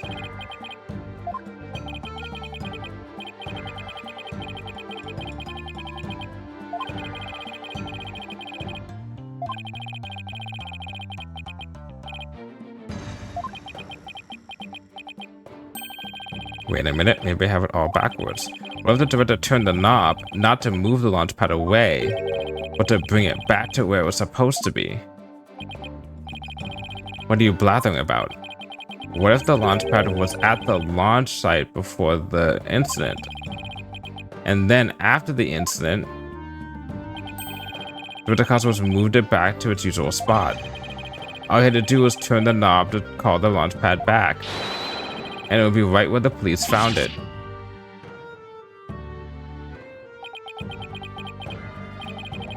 Ah. You made him sigh like Mr. Starbuck. Was I really that sad at off base? It pains me to have to explain how wrong your own logic is to you. However, a great liar turned the knob only after he discovered the crime scene. Indeed, the pad existed beyond the lounge when the Astro Wonders made their escape. The fact had been recorded for posterity on a filmless film. Oh, right. So, to reiterate, stop chasing your fantasies and see reality for what it really is, boy. Get a grip, Mr. Wright, and focus. We know the launch pad must have been moved. My deductions and actual facts of the case are in direct contradiction with each other. Or maybe the two astronauts never actually boarded the rocket. And here we get to the crux of this part of the case. This footage could be fake, taken with body doubles after the incident or something. On second thought, that's too far-fetched even for me. Never actually boarded the rocket. Hey, wait a minute. Maybe, just maybe. Huh? Particular Blackwell, what if I told you that the two astronauts never set foot inside the launch pad area, but instead went into another place? What if that when the director moved launch pad 1 back, it was not from the launch site, but from another place? What would you say then? Cut the existential bull or I'll cut you. Mr. Wright, you explain yourself at once. Very well, Your Honor. Let me explain. Dr. Cosmos' reason for moving Launchpad 1 was because he wanted to switch it with some other place. I'm sorry, but did you say switch it? What would he possibly have switched the Launchpad with? Oh, you'd be surprised, Your Honor. All it takes is a little thinking outside the box, and the answer becomes clear as day. This is what was switched with Launchpad 1, and here we go. Launchpad 1 was switched with the Space Museum? In the past, the Space Museum used to be called Launchpad 2. It had all the same features as Launchpad 1 and can even be moved to the launch site. One of the few things I remembered from this case was not the switcheroo necessarily, but when I saw this picture and I saw the 2 at the back, I remembered the switcheroo. And once we went to the museum, I was like, oh shit, I remember this now. Meaning that, yeah. You can't mean the rocket the astronauts boarded was not the one in Launchpad 1. It was the one in the Space Museum. What? Balderdash. And yet, it's the only explanation that accounts for every widow and inconsistency. This is how the Space Center was just before the incident. I see Launchpad 1 and the Space Museum have already switched places. That's right, and with the 2 switched like this, the astronauts entered the Space Museum from Boarding Lounge 1. This allowed the True Killer to enter Launchpad 1 from the Boarding Lounge 2 and set the bomb on the rocket. Come to think of it, the door to the Space Museum from the Boarding Lounge 2. Yep, it's open to the public anywhere from 9 to 7. Exactly, anyone could pass through the door to the Space Museum. There's no fingerprint recognition system on that door. In other words, with the 2 launch pads switched like that, someone other than Mr. Starbuck could have easily planted the bomb. After setting the bomb on the rocket, the culprit snuck into a Boarding Lounge 1 and waited there concealed, in order to kill Mr. Terran when the 2 astronauts emerged from the Space Museum. Recall that Miss Blackwell, Mr. Starbuck, and the director all saw a suspicious figure, who, we can suppose, after killing Mr. Terran, made their escape into the Space Museum. After that, Dr. Cosmo switched the 2 pads back, without realizing the killer was inside the Space Museum.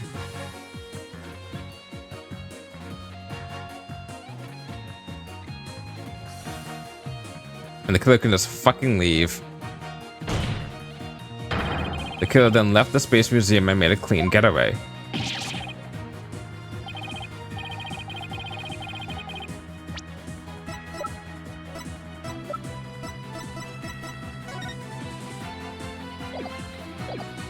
Right, Dono, I see how you know how to handle a sword and handle it well. But I'm just to call you Swords Master Bluff.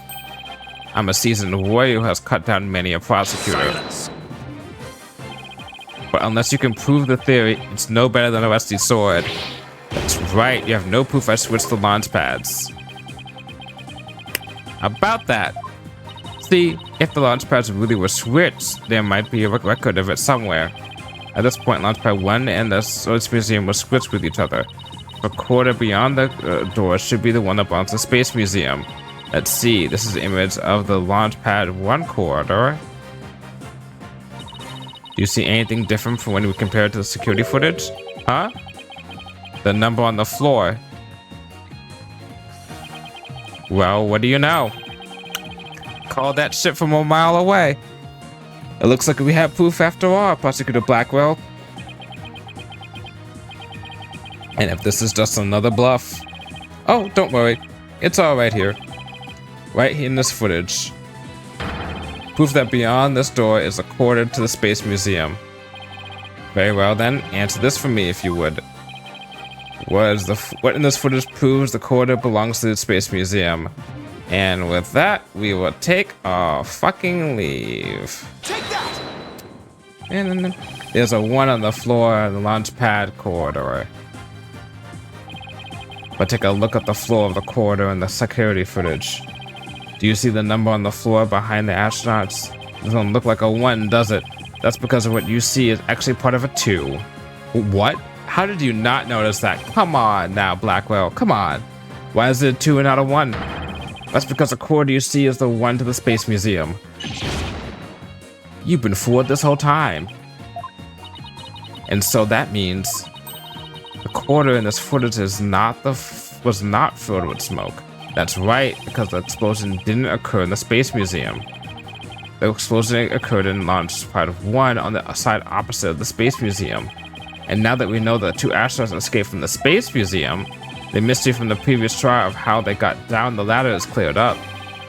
Mr. Turan, carrying Mr. Starbuck, simply took the elevator from the upper level down to the middle level.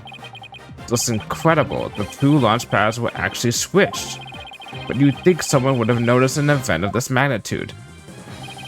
Everyone was down in the basement center when the launch pads were swapped back. There's no way anyone could have known what was happening on the surface. But Cosmos knew.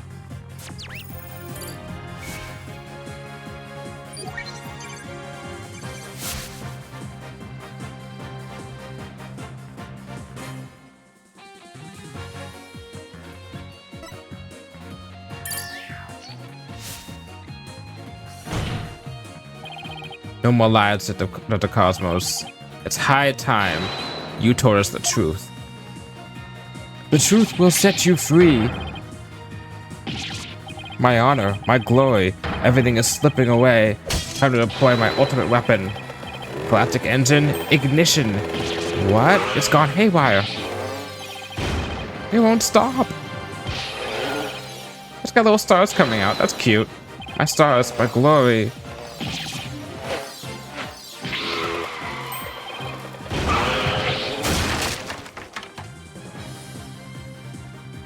Ouch. Bailiff, on your steed and after that witness.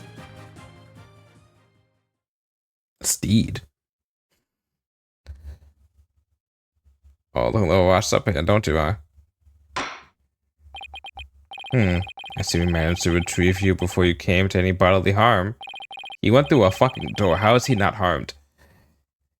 Dr. Cosmos, do you admit you switched to launch pads? I admit it's true. I switched Launchpad 1 for the Space Museum. It is good to hear words I can believe for a change. Before you do, Your Honor, two things. First, we don't know if Mr. Turan had prior knowledge of the switch. As for Mr. Starbuck, he was unaware of his surroundings thanks to his medication. Either way, Mr. Turan would have realized the instant he stepped into the Space Museum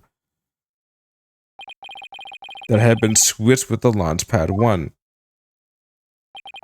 So my first question is, if the Space Museum was perfectly fine, why did Mr. Turan feel the need to put on such a dramatic display?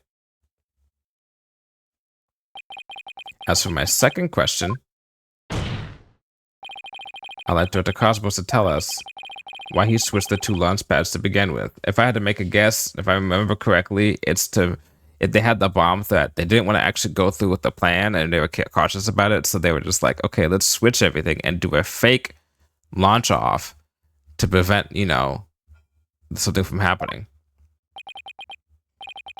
Please, I exercise my right to remain silent. But I will say my hands were tied. I was only doing what I could to keep my men from getting caught in that blast. The director is terrified. He must have one heck of a reason for not wanting to explain why. Probably not a good time to try to pry it out of him, huh? Excuse me, but would you mind if I picked up my stars? Without my badge of rank, I'm nothing. I don't see why not. Bailiff, help the director to retrieve his stars.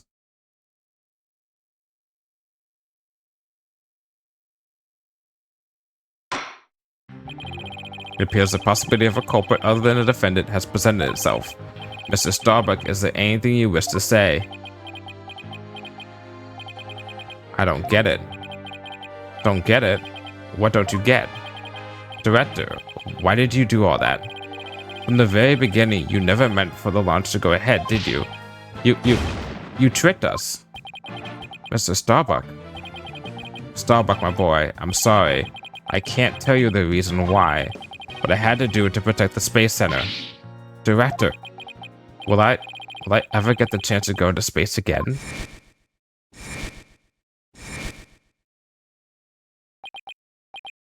Yes, of course. I won't rest until it happens. I will get you the space again, my boy. In the dream, is still alive. Yeah, let's go. Silence.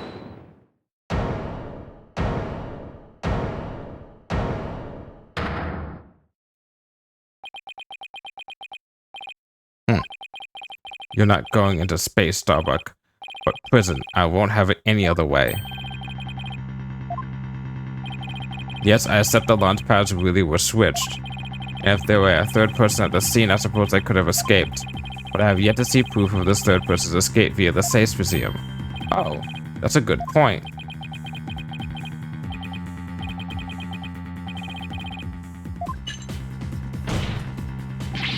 Starbuck, you will spill everything you know. What? Me? Where did you get those bombs? If you don't... Get those bombs, tell me now. If you don't, my blood will feast on your blood. Oh, by really quickly. If I'm going to die, I want to die in space. I have to do something. Solomon Starbuck. Prepare yourself. Fulbright? Thank you. Thank you, Fulbright. Now, you know violence isn't the answer, Prosecutor Blackwell. That annoying, cheerful laugh can be none other than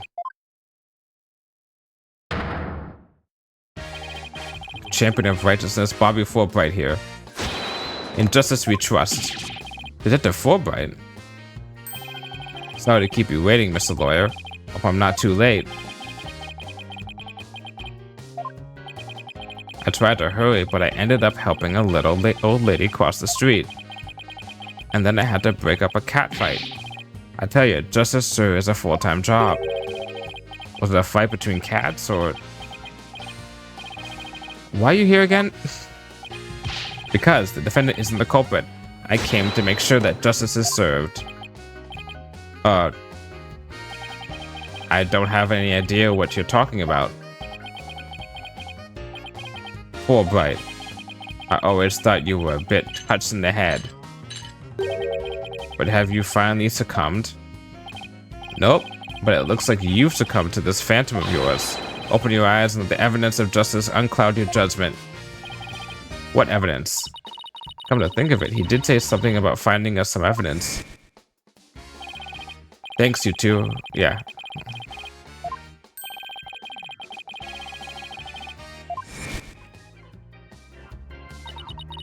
I didn't think he was serious, though.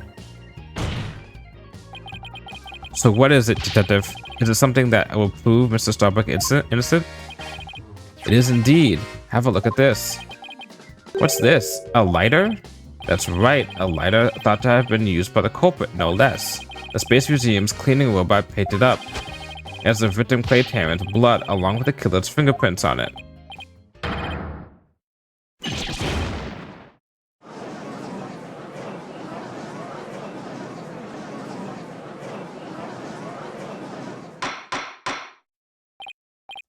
Order.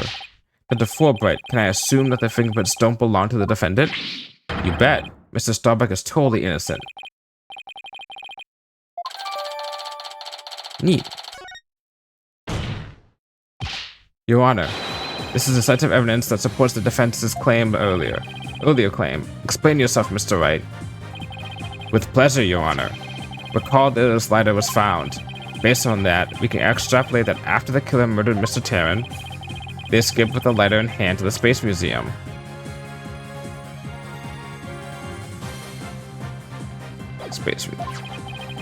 Where they dropped it. The switching of the two launch pads occurred. Then finally the killer left through the boarding lounge 1 and made their escape.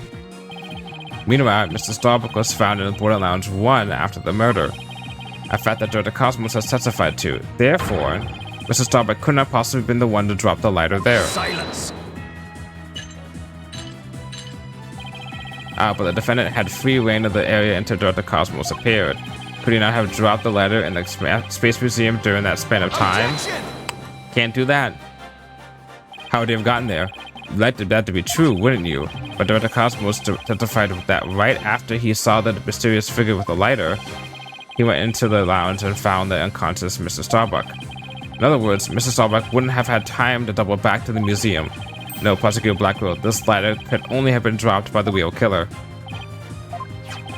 Most importantly, Mr. Starbuck's fingerprints are nowhere to be found on this ladder. I think you understand what this means, don't you? This piece of evidence unequivocally proves that Mr. Starbucks wasn't the culprit. This does indeed appear to be decisive evidence that proves the defense's claims. As for the remote switch that was found in Mr. Starbuck's pocket, we can assume it was planted by the killer on the unconscious Mr. Starbuck. There must be some mistake. Frankly, Prosecutor Blackwell, I've been worried about you. You've been chasing this phantom for 7 whole years. I understand your urgency because tomorrow... Silence!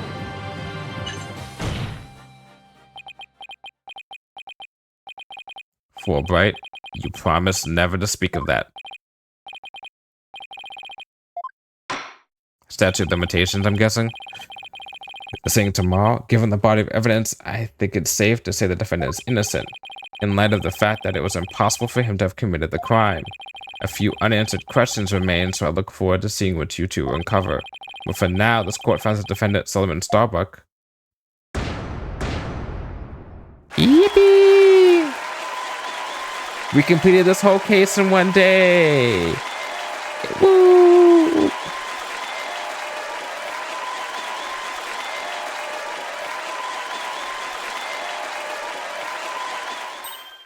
Yes, we did it, Mr. Wright. Looks like we pulled it off somehow, huh? Mr. Wright, Miss Sykes, thank you. And please, thank Apollo for me, too. You are all the best. Oh, I wish we could tell Apollo about Mr. Starbuck's verdict right now. Yeah, me too. Now that that verdict has been reached, I'll have to bring today's trial to a close. Court is adjourned. Objection!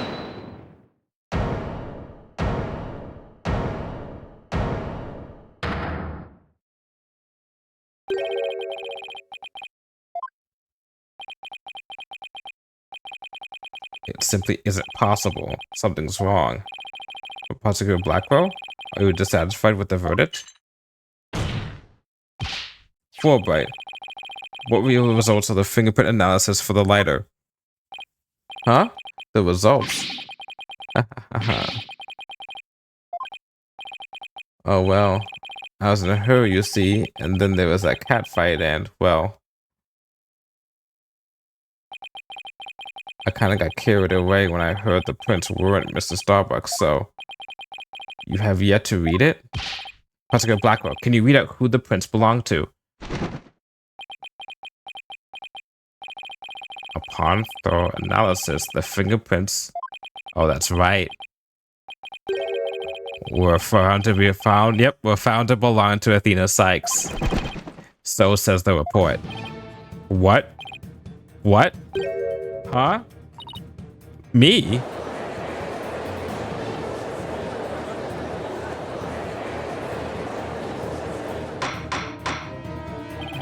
Order, I say, order! Miss Sykes, tell me you have an explanation for this.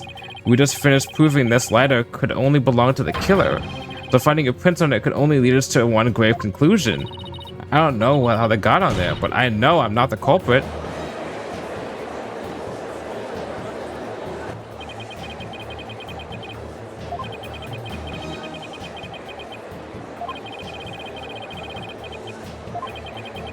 So how could it have led to this?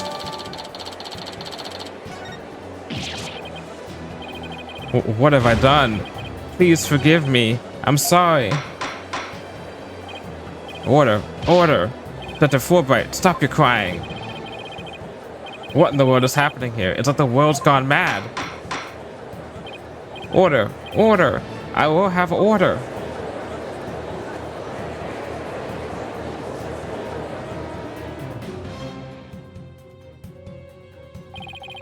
Confusion spiraled into utter chaos. After all we'd fought for it, the truth had turned cruelly on us to accuse Athena of the crimes. Somewhere, somehow, everything had gone terribly wrong. We had stumbled over the edge of the reason and into the jaws of a twisted darkness.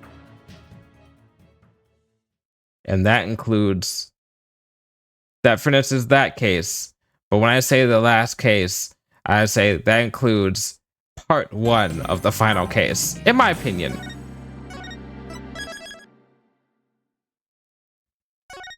Because now we're about to enter part 2, which is technically a second case. So honestly, it's really the last case. Kind of. Somewhat. Really. Somehow. Anyhow, but we're going to stop for today. Because we're going to knock all that out next week. My goal was to get to this point with the end of today. And I was going to stop earlier, like 2 times, but you know what? We're gonna that's not gonna be a, yeah, we're gonna, I powered through. I powered through my tiredness.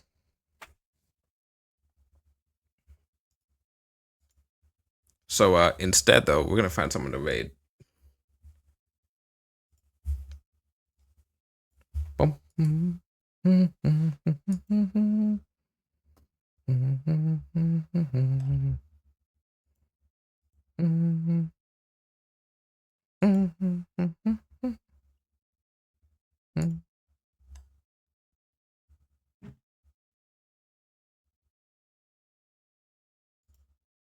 Let's see if this person's still alive.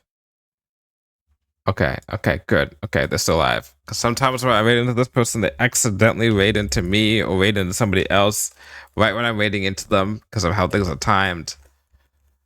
Say hi to Nagi. There